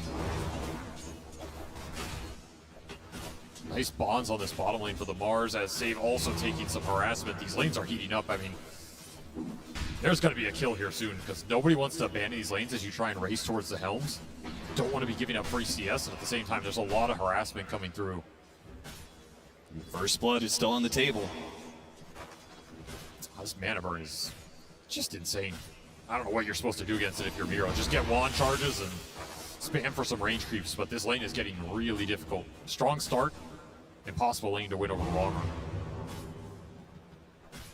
Oh, Cookie back, and the spear into the tower, not quite good enough. They do have the contribute to push him back under the tower, and even a blunt grenade to try and slow him down, but Amar taking too much damage, and they didn't have the burst anyway. If it was just a little bit longer, they would have had the pin, and maybe that would have served to be enough damage, but as it stands, the sustain on this lane, it's pretty overwhelmed.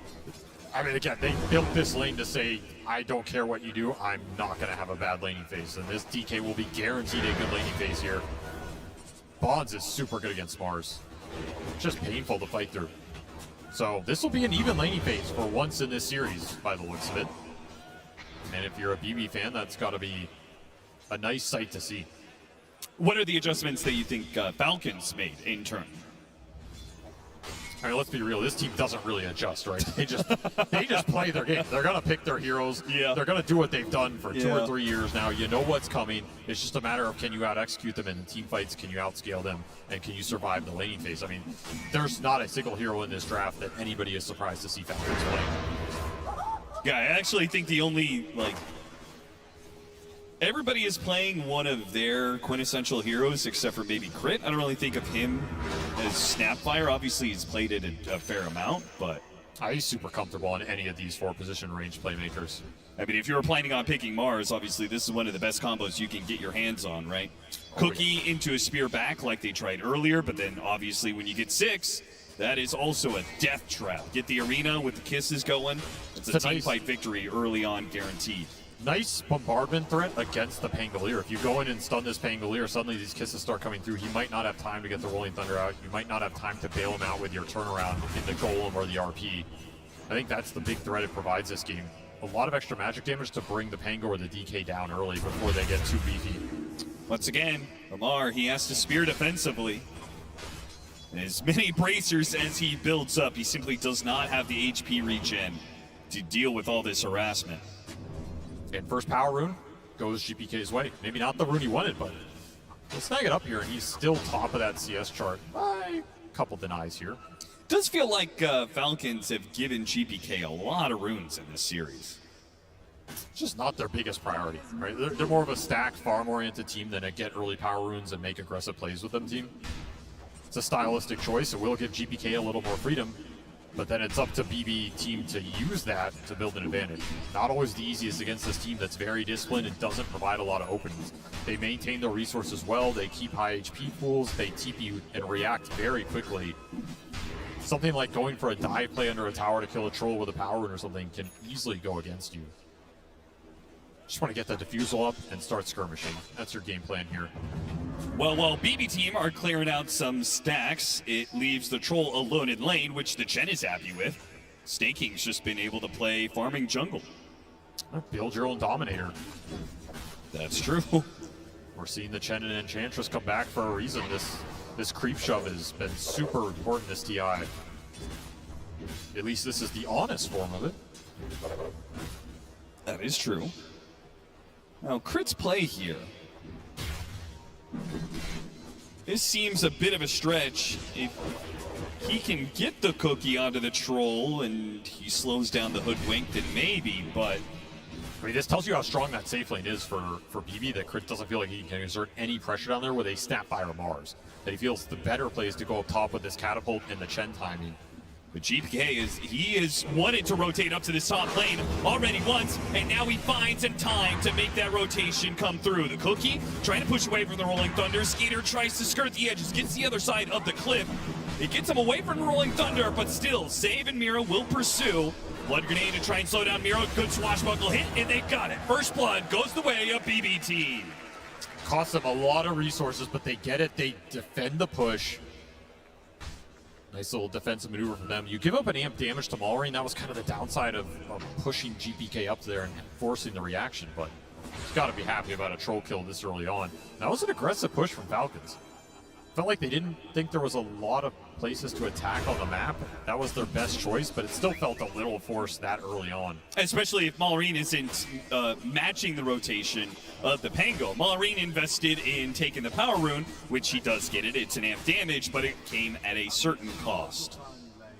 I think there's definitely some mid players that might have tried to rotate up there like that, even with the Beast, but it's just not Falcon style with this hero on the mid lane. Yeah, I mean, isn't that the point of the Beastmaster? You're just supposed to match the Pangolier every single time he tries to get a Rolling Thunder. You just meet it with the roar and... No, your job is farm Axe. Oh. I mean, your game does not begin until you have Axe on this hero. You need to prioritize it. You need to get that up as fast as possible. He's going to try and make a move with this amp. Got the arena on Pure. This is not an easy kill. Managed to get the Dragon Tail, stopping the spear, but there is still going to be that roar and a follow-up spear after that. Sometime, maybe today, or maybe never. Amar just holds on to it and lets Malrine's amp damage do all the work. The boars are super effective against these melee cores in the early game. Stick some boars on them, hold a stun, nowhere to go, nowhere to run. There's the defusal for GPK. Still having the best game on BB team. You'll have to make this item work. Yeah, these are not heroes that have immense mana pools. All three of these cores on Falcons are dependent on mana pools because they have low costing spells.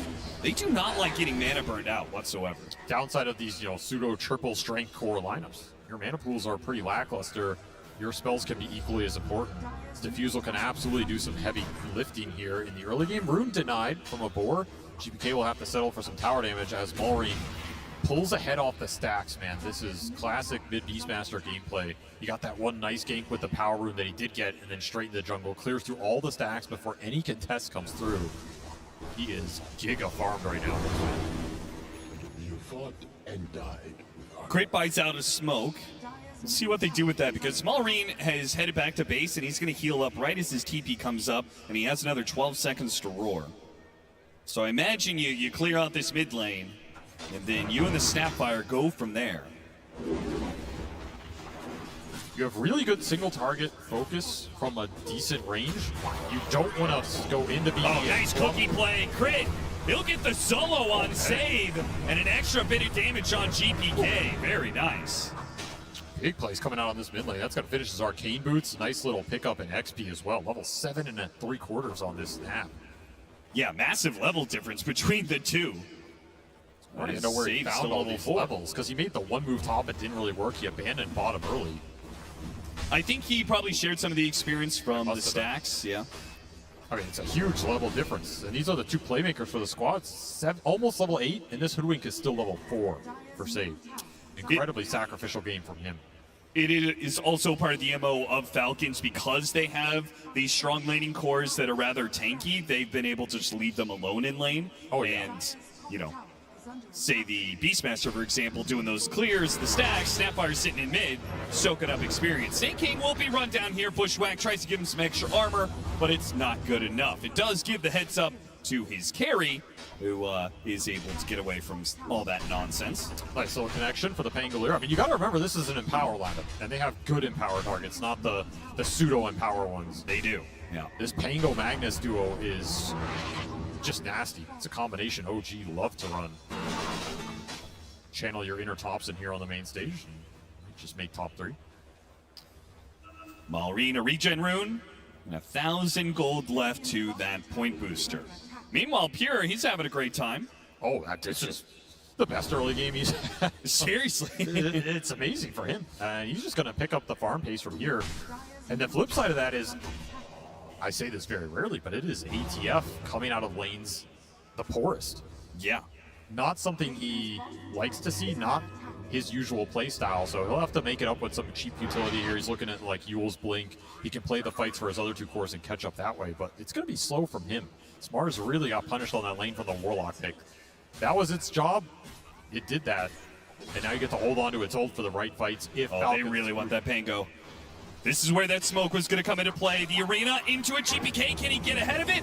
The spear, it stops the Rolling Thunder, sure, but now you don't have a stun to stop it. The second go around, GPK will slow down Amar, do a little damage before he rolls on out of there. So the arena kisses combo does not come out. Didn't get the cookie connection they were looking for. That's a tough kill regardless. You just don't know where that Warlock is. You can drop a rock, interrupt if they really needed it. ATF's game continues to be a little slow here. Well, Skeeter, he's got to his Battle Fury, so he's feeling fine, and he will likely start pulling ahead of this Dragon Knight if things stay calm.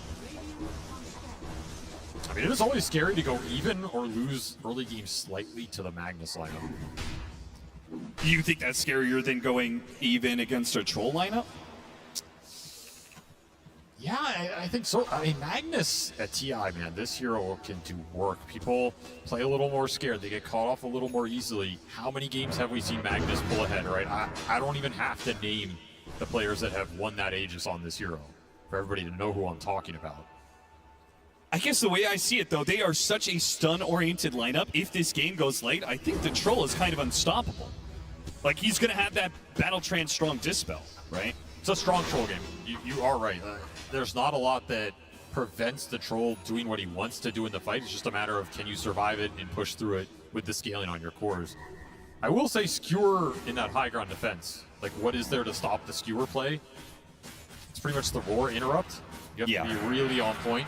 There's no Rubik in this game. There's no one dying to just drop it. Amar, he's immediately going to break the smoke. He's got a shield rune, too, to help tank the damage. Immediately uses the Arena Spear on Miro, and with the kisses, try and take him down. He actually used the RP to try and protect himself. That final glob, it's not going to do it. Maybe they've got a spear. The bonds is great. It hits a lot of these heroes. Can they put the damage in, though? Especially with the extra life on Maureen. They do not want to be fighting into this Beastmaster with the Ags. That means GPK, he's going to roll on out of here. They've already lost one hero, and they've given up the Roshan. These were heavy losses to BB Team. They cannot afford for GPK's game to slow down much more. That could have been an amazing fight for them. 4-man bonds off that flank in the river, but the Roar comes out of the Pangolier, stops all the damage in its tracks. The counter is working for Falcons right now, and Maulry, he just had such a fast game. You're able to push. And the Troll, he already used his Battle Trance, plus he wasn't the one to take the Aegis. A cookie saves him. That is close to ticking out there, 70 HP. Maureen looking for his own maneuver back here, but no Roar available. Pretty limited catch potential.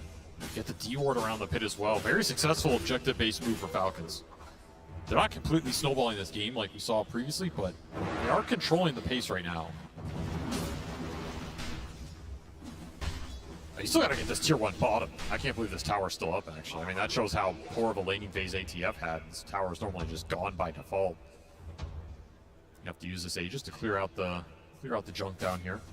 Yeah, Pure has been able to just Dragon form off cooldown and play in both on the tower and farming those Ancients, but move to the other side of the map. Falcons will finally take the safe lane tower. They also took the mid tower at the same time, thanks to the Chen. I mean, the Chen's start going to be impactful. He's got the drums. Once you get the mech, it's going to be a lot of early game. BB Team, they're going to be reliant on Miro to separate the big team fight that Falcons has. He needs his Blink Dagger badly. Especially if the towers start getting sieged. That's your best defense mechanism in combination with the Pango Warlock team fight. Be very interesting to see when Falcons decide to group up this game, because grouping up can cost you a lot if that fight goes wrong. You almost rather just split the map, but then you're splitting the map against the Empower farmers, which feels a little bad in itself. You really have to make these moves count when you combine the Beastmaster and the Mars here. Try and take away PV's space. Like, that's the biggest factor right now. If you can take camps away from their Empower farmers. Amari still gets the arena on Pure. Kisses, roar, so much damage, man. Pure doesn't stand a chance. Still though, BB team, if they could get some sort of skewer RP, they have a chance to punish, but no. The Rolling Thunder doesn't hit. Amar is able to blink it out. And that was an Arcane Rune use, too. So the arena is not going to be on cooldown for long. GPK just messed up the roll in there. Just didn't get in there in time. Awkward space to fight for that Pangolier, and your DK's dead no matter what. This is not a lineup that really wants to react to Falcons jumping one of your big damage dealers. You have the blink on the Magnus, so you have a little turnaround potential, but that's the strength of the Kisses in this early game. Once that hero's pinned, once he's stunned, he's pretty much dead. Even if you go in and counter initiate, the damage is going to be done. A lane ward, Miro. He could have gone for that Snapfire, opted against it. This lineup's picking up steam. This is where Chen starts to feel really scary. All right, just flat out RP him.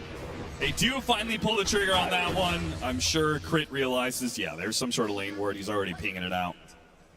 That'll get the job done. There is an RP connection. Slow this pace down, take at least one of these heroes off the map. I think there is a lot of weight here on Miro's shoulders. He's got to continue to find pickoffs like that, and not just with an RP, but Amar, he's already struck first.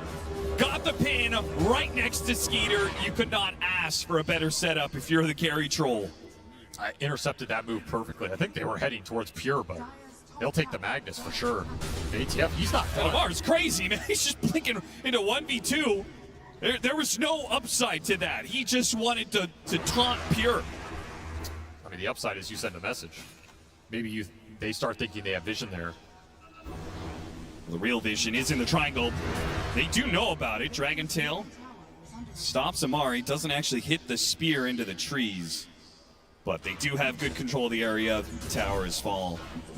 This is how you're going to build a lead. Take the camps away from BB's cores. There's a little rat action happening off the Helmet Dominator from the Magnus, but that's about it. They cannot afford to lose too many of these ancient spawns before you just have to take the fight straight up. That's what Falcons want, fighting into the Chen, into the BKB troll. This Chen is going to give you a lot of auras to play with. It's going to buff up the EHP across the board. And an easy Tormentor cleanup for this troll. And Crit, who already bought out his shard, Yeah, so well, Akor had an opportunity to get it. And Falcons, they roll real well on the 50-50. Amar's going to get the shard. We'll see if he can hit the two-man spear. Absolutely can find some two-man spears in this game. This Pango is a great target, no BKB. The Magnus BKB is going to be a long ways away. Especially if you can catch some of these supports in the arena. All right, BB team, feels like it's about time for them to strike back. Pure has his BKB. So he could deal with the overwhelming damage that Falcons is throwing his way, as long as he doesn't get chain stunned. He can stand up to the troll, but what about his backline? The two supports, and there it is! Beautiful. He got the shard, and it immediately pays off with a two-man spear. Now they're going to catch Pure. No, wait. Let's skewer back into the tier 2.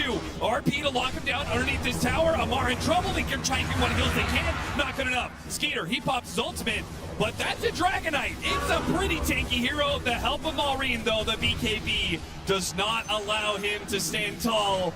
Maureen gets through that BKB with a Primal Roar. Once the Beastmaster there, that fight is over. Nice connection with the RP on the Mars, but that's the downside of using it on one hero. Falcons play these tri-core lineups. It's going to free up the fight for the other two. You just go in, pick your mark, find the big kill on this Dragon Knight. First BKB usage, not netting a positive result for Pure here. Starting to lose some map control with this Empower lineup as Falcons build a substantial lead. And again, a lot of it's on the supports here. Just so much utility coming in to back up this front line. This is exactly how they like to play and build an advantage. You have to either match it or find ways to kill their supports first. And so far, it's just been the other way around. It's ATF finding your backline, taking your control out of the fight. I don't think GPK can do it alone. I don't think this Pango can go in, find the Chen, and just bring him down 100-0 in a timely manner. Especially against the Roar. Maybe later on you have some Lincolns some nonsense like that, it's a different story. But right now, this beast protects the backline, and the backline protects the front line. Formation from Falcons is hard to break.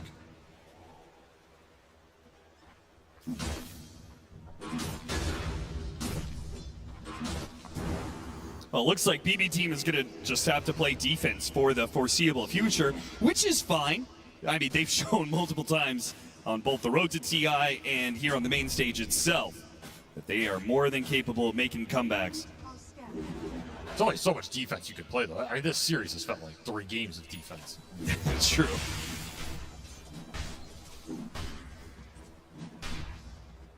At least with Magnus, it's, you know, it fits the setup of the hero. This hero is very good at playing a defensive style. Gives you scale confidence, gives you high ground defense potential, but that also means potentially giving up a lot of Roshans. Yes, and Falcons did set the pace very early on. They took a super fast Roshan. Already up. Radiant side, 23 minutes, second Rosh. Yeah, this is why you take that early. So if BB are just going to turtle, if they're going to play a strong defensive game, you just take the biggest objectives away from them and you accelerate out of control. Here's a smoke designed to get that pick off into that play. Would love to find GPK here. The scan behind the tower doesn't find GPK. Falcons still go looking anyway. Surprised he didn't jump the pace there. Don't find him there. Now another ward placed behind the tier 2 to see if he'll poke his head out in the mid lane. Somehow GPK is dodging all of these plans from Falcons. He has not died in this game yet. He has no plans on dying right now. Could just go straight into the pit, though. Like, you don't need a kill to force this objective. You have BKB on the Mars. Amar has recovered really nicely in this game. This gives you the confidence to just force the play. It's unlikely BB can test. You would have to get this Magnus somewhere close in the vicinity and find a big RP. I mean, your lineup is great around the pit. There's no denying that. It's very tempting to contest this. Rainbow TPs, all a BB team. They're going to come down here. The Roshan roars, and Falcons will back away after the roar. They smoke up. They want to get that initiation first. It's going to break on Malrine. GPK with his fresh blink dagger. He blinks backwards, trying to deal with the boars. But Amar, he found the spear. No way, he got interrupted. The roll goes out, and GPK has a chance. Can he get off the Rolling Thunder? Can he roll away out of this? Now with the goal being dropped. No, he got by Skater. He rolled right into the troll, and the troll locks him down. What can Pure do? Down, another arena. Amar, he's trying to protect against Pure. Against the right click. Skater dodges away from them, wait for the spear. Now the stun is there, and they can finish him off with ease. Falcons kite away from the big Dragon Knight beautifully. Thanks to, in part, Amar's initiation, the follow-up there from Malrine, there was just not much GPK could do.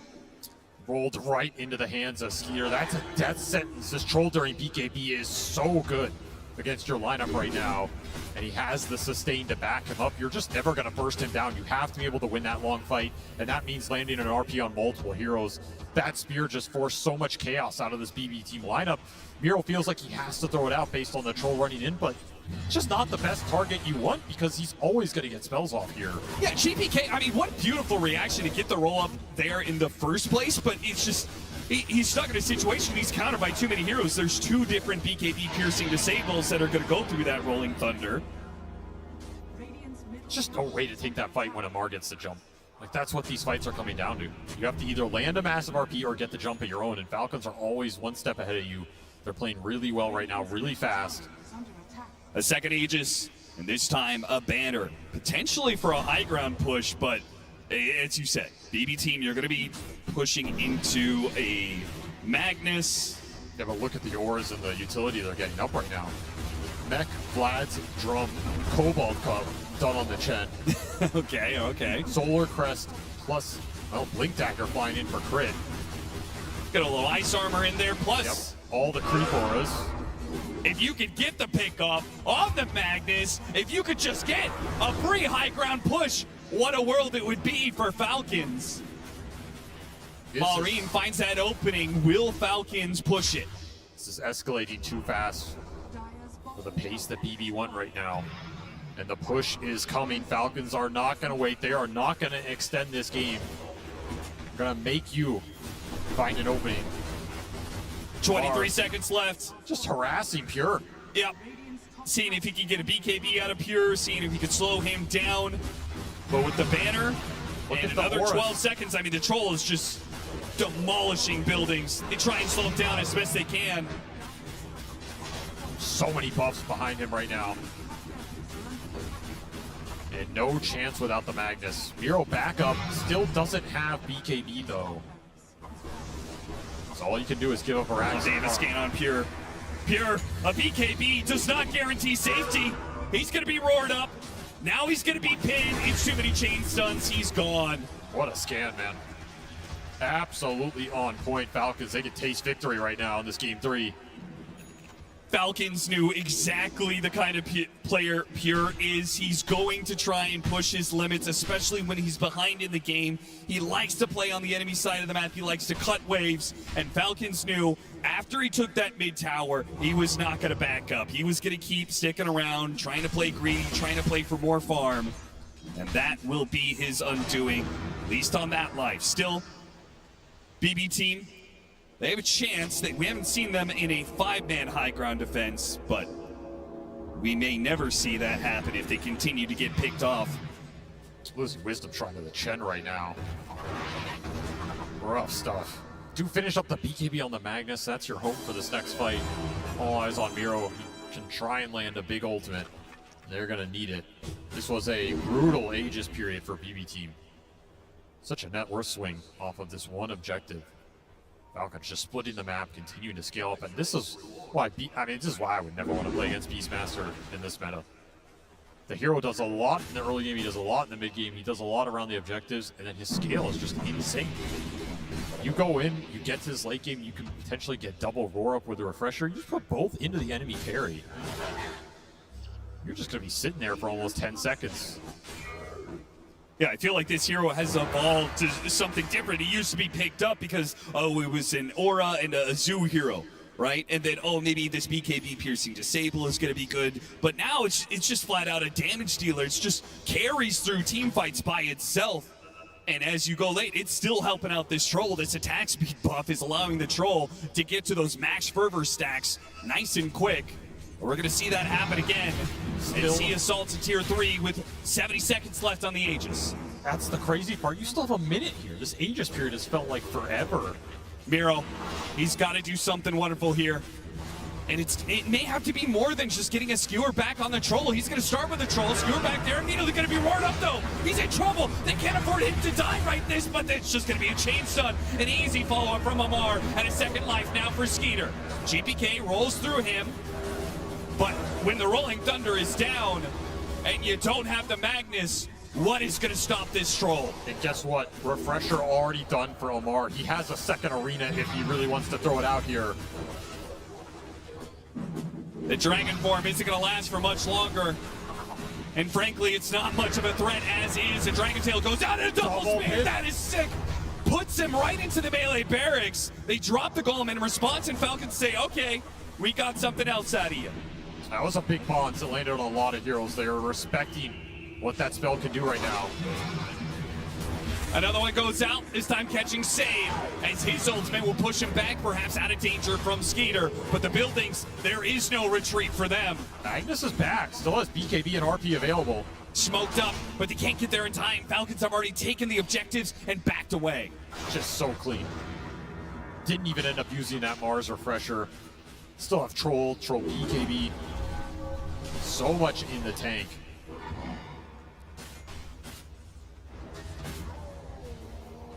Two lanes of barracks down by 30 minutes. BB team, they've had some steep hills to climb before. This one's beginning to look like a cliff.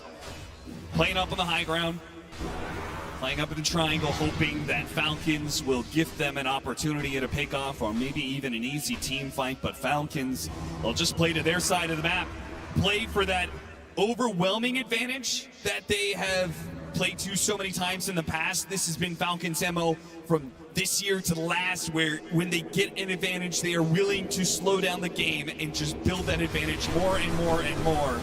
Taking more Tormentors, taking more Roshans, farming more neutrals until a 20k gold lead becomes a 40k gold lead. Just get the refresher on the beast. That's going to be all you need. I think the one hope for BB Team is the DPS that Pure can output when he's empowered. If he gets Daedalus up, there's a real chance that he can just chunk these heroes down with Empower on top of the burst damage. But if you have a Refresher Beastmaster with double roar to put into him, no defensive capability against that, I don't know how you stand in that fight and output that DPS when there's just so much stun to disable facing you. Unless you jump this Beastmaster first. I mean, that is the dream. And that is something that Falcon should never let happen. It should always be the Mars or the Troll as that point of contact. Still is getting to this Daedalus. I mean, that is going to be your best item to try and turn this game around as Falcons continue to just progress this lead, near 30,000 gold lead. And that Refresher on the Beastmaster already done. Yeah. Doesn't even need his boots. Puts him in the backpack. He's got a haste rune in his bottle. They're going after Pure. Oh, you're done. This could be the game, just done and dusted. A BKB might save you from the kisses, but it will not save you from this troll. I'm gonna push with it. Feel like he could have buyback potential. I mean, Roche can spawn at 30, so if you go, you have to go hard here. Looking for that second pick off. They bypass the lane ward. Look to get a ward inside the base. Oh, Looking for that opening, and it spots the two supports. The spear whiffs, but the arena, it still lands. And Skeeter, he will calmly walk into the arena to take out one of those supports. GPK does what he can. He takes out the Chen with his Rolling Thunder and does manage to swashbuckle back up to the high ground. Nice find from GPK to even this out and slow down the push. That was a sick high ground ward. If that spear lands, might just be the game. The fight gets stalled. Falcons get repelled here. And I don't think Falcons, knowing them, playing into the high ground in the first place when Roshan is about to be up, yeah, I don't do that too often. I feel like it took very little. They were always going to back up at some point in time to make sure they secure Roshan. The last thing you want to do is throw on the high ground and give BB Team the opportunity at a comeback. Especially when you control so much of the map and you know they have to contest this objective. It's his third Roche at 35 minutes. They're walking into a landmine. There is so many wards around this jungle area. No Chen at the fight though. If you take it right now, none of those auras. Miro, oh, his smoke is the one to break. The one initiator that BB Team has. The opportunity of surprise is gone. They're going to have to play for the Roshan on the other side of the map. Fortunately, there is that. It will kind of reset. They can play on their outpost. Don't think they're going to have too many buybacks to work with, though. You also got to keep in mind, both side lanes have been taken here. It's a lot of map pressure going into the base. Certainly. Somebody has to show, and if somebody has to show, that is a gank opportunity. Falcons can just be ultra patient here. Maybe Miro can get to his Ags, though. If Falcons are patient enough. They're just going to go Roche. They see heroes in BB's base, they're going to threaten the Roche, they're going to make you come out of base to fight them, and that's exactly what they want right now.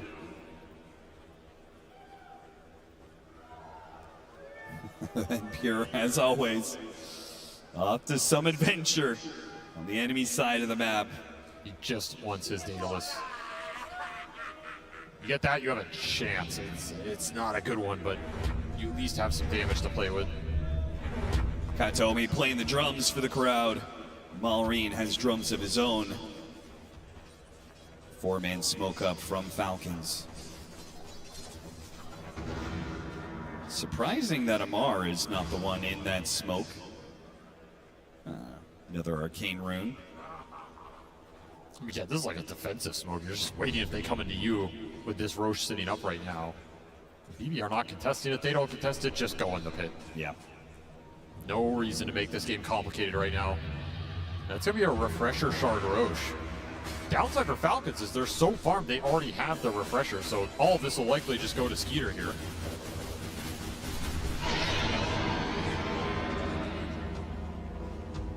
And it will. Okay. This is not a five-man squad that is pushing into you. The number of refreshers they have. There's so many heroes here. BB Team are trying to play on their high ground ward. Falcons know all about it. They pinged it earlier. They want this outpost first. Before they walk into this vision, they want to make sure they have the opportunity. And there they found Miro! Not good! BBT, they have the buyback on him, and it's going to have to be used here. Amar fighting for his life, does manage to get the arena walls up, and Pure, well, there's the RP. Can't it save Pure's life? He's trying to do damage to Skater, but it looks pathetic, man. They can't do anything. A second arena goes out, surrounding the BB team, and there is nowhere to go, nowhere to hide. It is going to be Falcons. Witness me, says Amar, as he triumphs in the upper bracket. He will claim a podium finish here at the International. This team is real scary to go up against right now. They have cheese picks, they have their strats, they have an incredible laning phase. They can play slow, but they can also play fast. They put that on display in this series. You give them the heroes like the Chet or the Beastmaster, they will run tempo on you. They will go high ground early. This is kind of a myth that this team will always just wait for that 60-minute mark. It's true. It's just dependent on how well that early game goes. And man, they played such strong early games in this series. I don't think BB won a single lane phase outside of maybe this game 3 you could argue is a draw, but that's because they had to draft to compensate for that. And that has its downsides, right? This Warlock did work in the lane phase, but it's also a very slow hero, and it really suffered against this game pace that Falcons set. Absolutely, especially if Miro, like, they put a lot of pressure on him because they drafted so defensively on the laning phase that Miro had to give them all of their early to mid-game action, all of their initiation there, and he was not able to get to that fast blink dagger, and even then, when he found the openings, they were not big consequential ones, right? The pick off on the hoodwink, that was the first reveal of the blink dagger. It's not going to get you going. Just an uncomfortable series for BB team. I think we all felt it watching this.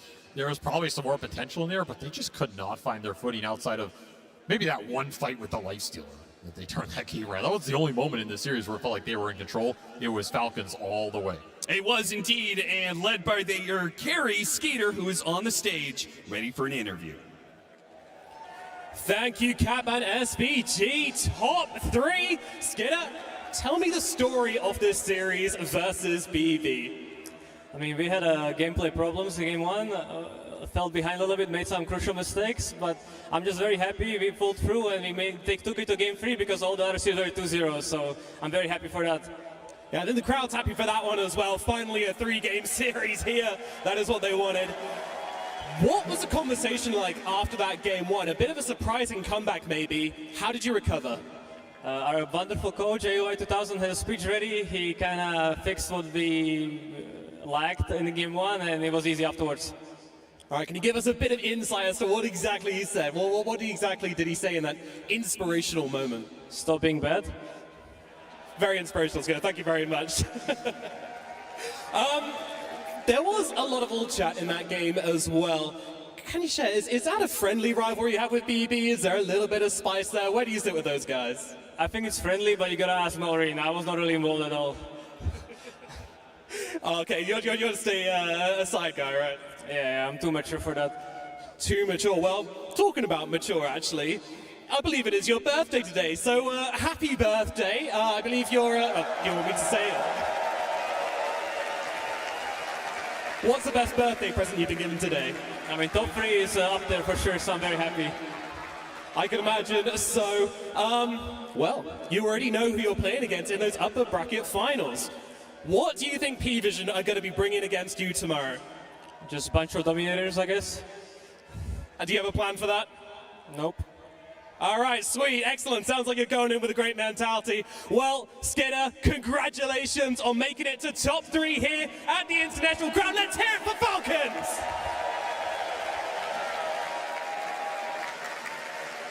Congratulations indeed, and that also means that they have hereby topped their record from previous international where they managed to get 4th, now already guaranteed 3rd, and of course the road is still very much open to go further there as well. We're going to break down the game we just witnessed because kind of thought that we were going to have a little bit more of a back and forth because it wasn't very back and forth at all. No, we really didn't get that. It looked like Falcons, they got everything what they wanted from the draft to the gameplay, the stacks, the early game, their movement, whereas BB team falling flat, Pure ending the game 0-7, a lot of fights not really going their way, but yeah, I think Falcons they just play so well with their types of heroes, and maybe it's just you need to come into TI not being the favorite to like feel more loose and feel more free. I mean, they're just so clean with it. Like, you see that combo there, you know, the arena and the murderous kisses. They're just so good at like finding their pickoffs wherever they can, getting the good initiations, even small moves. Like, the second Malrine sees a hero on a ward on the other side of the map, he'll TP bottom, he'll roar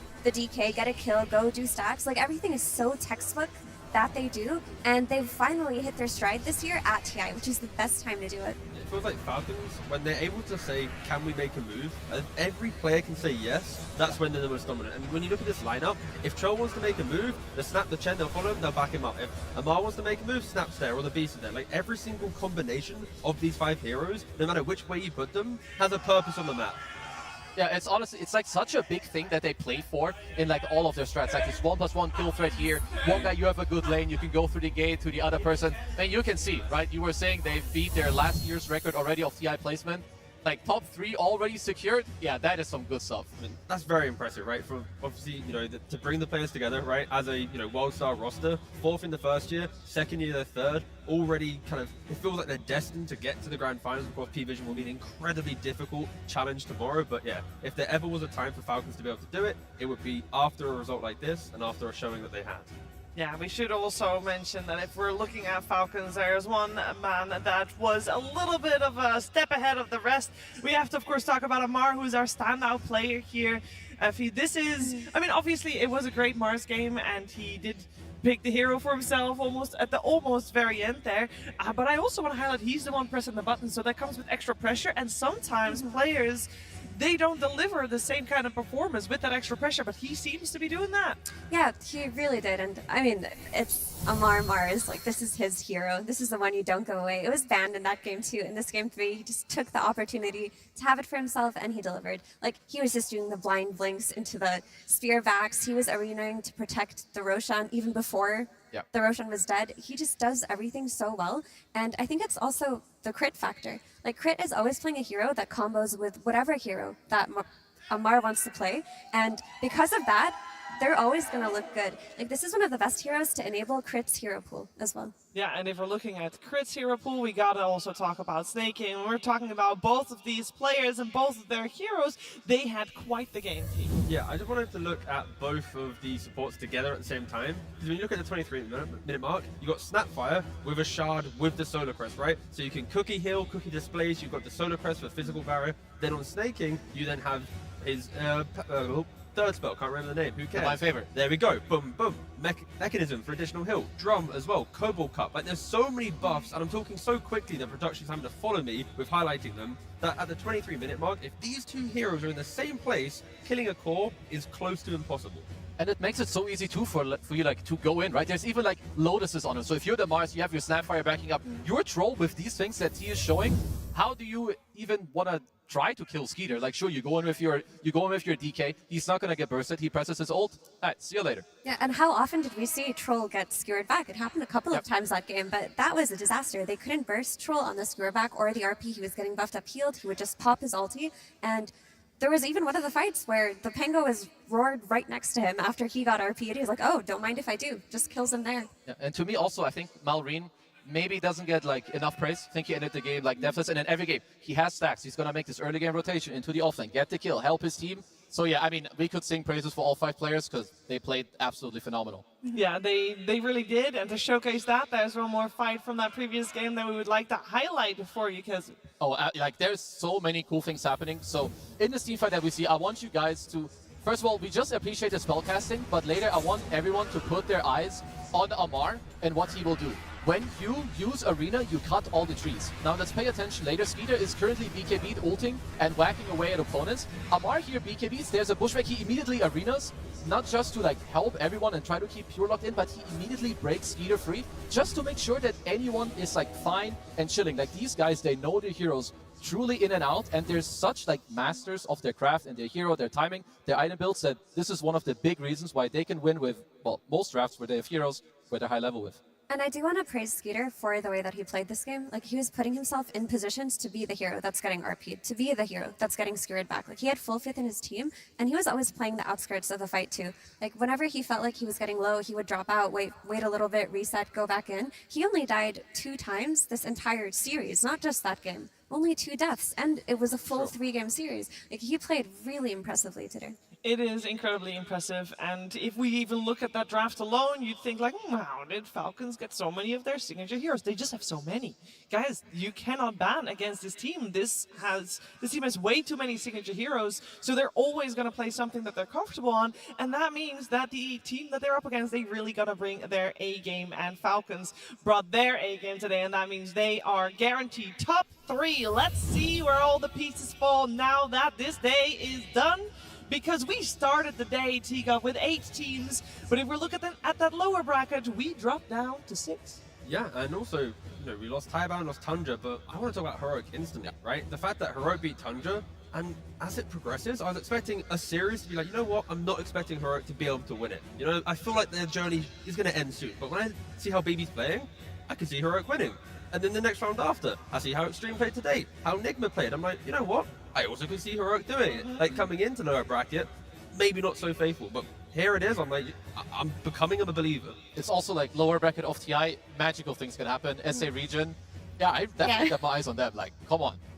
SA teams in the lower bracket of TI are notorious for eliminating some of the They are teams. not who you want to face down there. They Like, are it's not. the Wild West, and they're like absolute freaks, and like they make use of this chaos and pressure. You have no idea what you're in for when you go against South American teams, especially Heroic. Like, we see them this tournament, they're going carry Pudge, off-lane Pudge, mid Broodmother. They're just entirely playing their own style of Dota. Maybe BB team won't be ready for it tomorrow.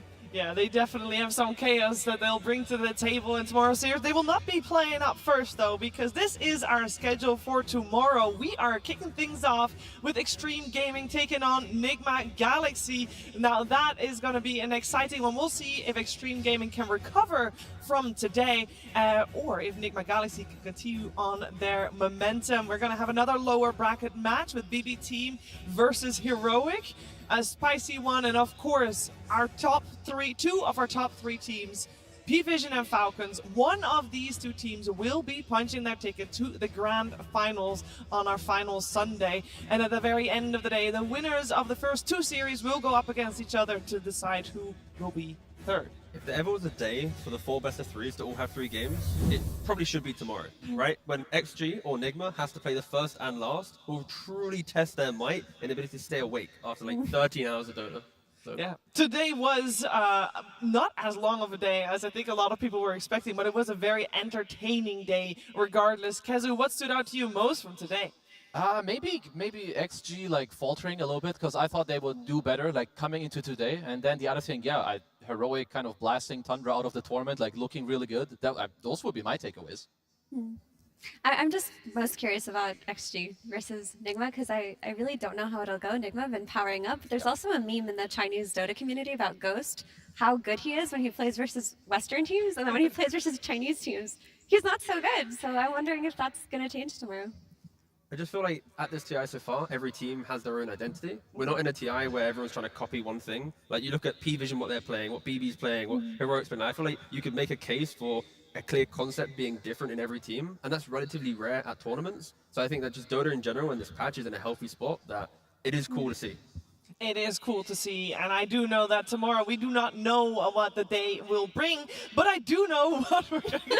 That's a big That was close up right there. Oh, sorry. Guys, tomorrow, I know one stable factor that we have got going here in the Barclays Arena, and that is a phenomenal crowd. So I'm counting on you guys to come back here tomorrow bright and early. We're starting at the same time. It will be 10:30. No, it will be 9:30. Ooh, almost got you missing that first half of the day there. No, 9:30. We'll be back, of course. You knew that. We all know that, and we're going to watch some incredible Dota 2 tomorrow. But that was it for today. Thank you so much for tuning in, and we'll see you bright and early for more games of Dota 2.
you.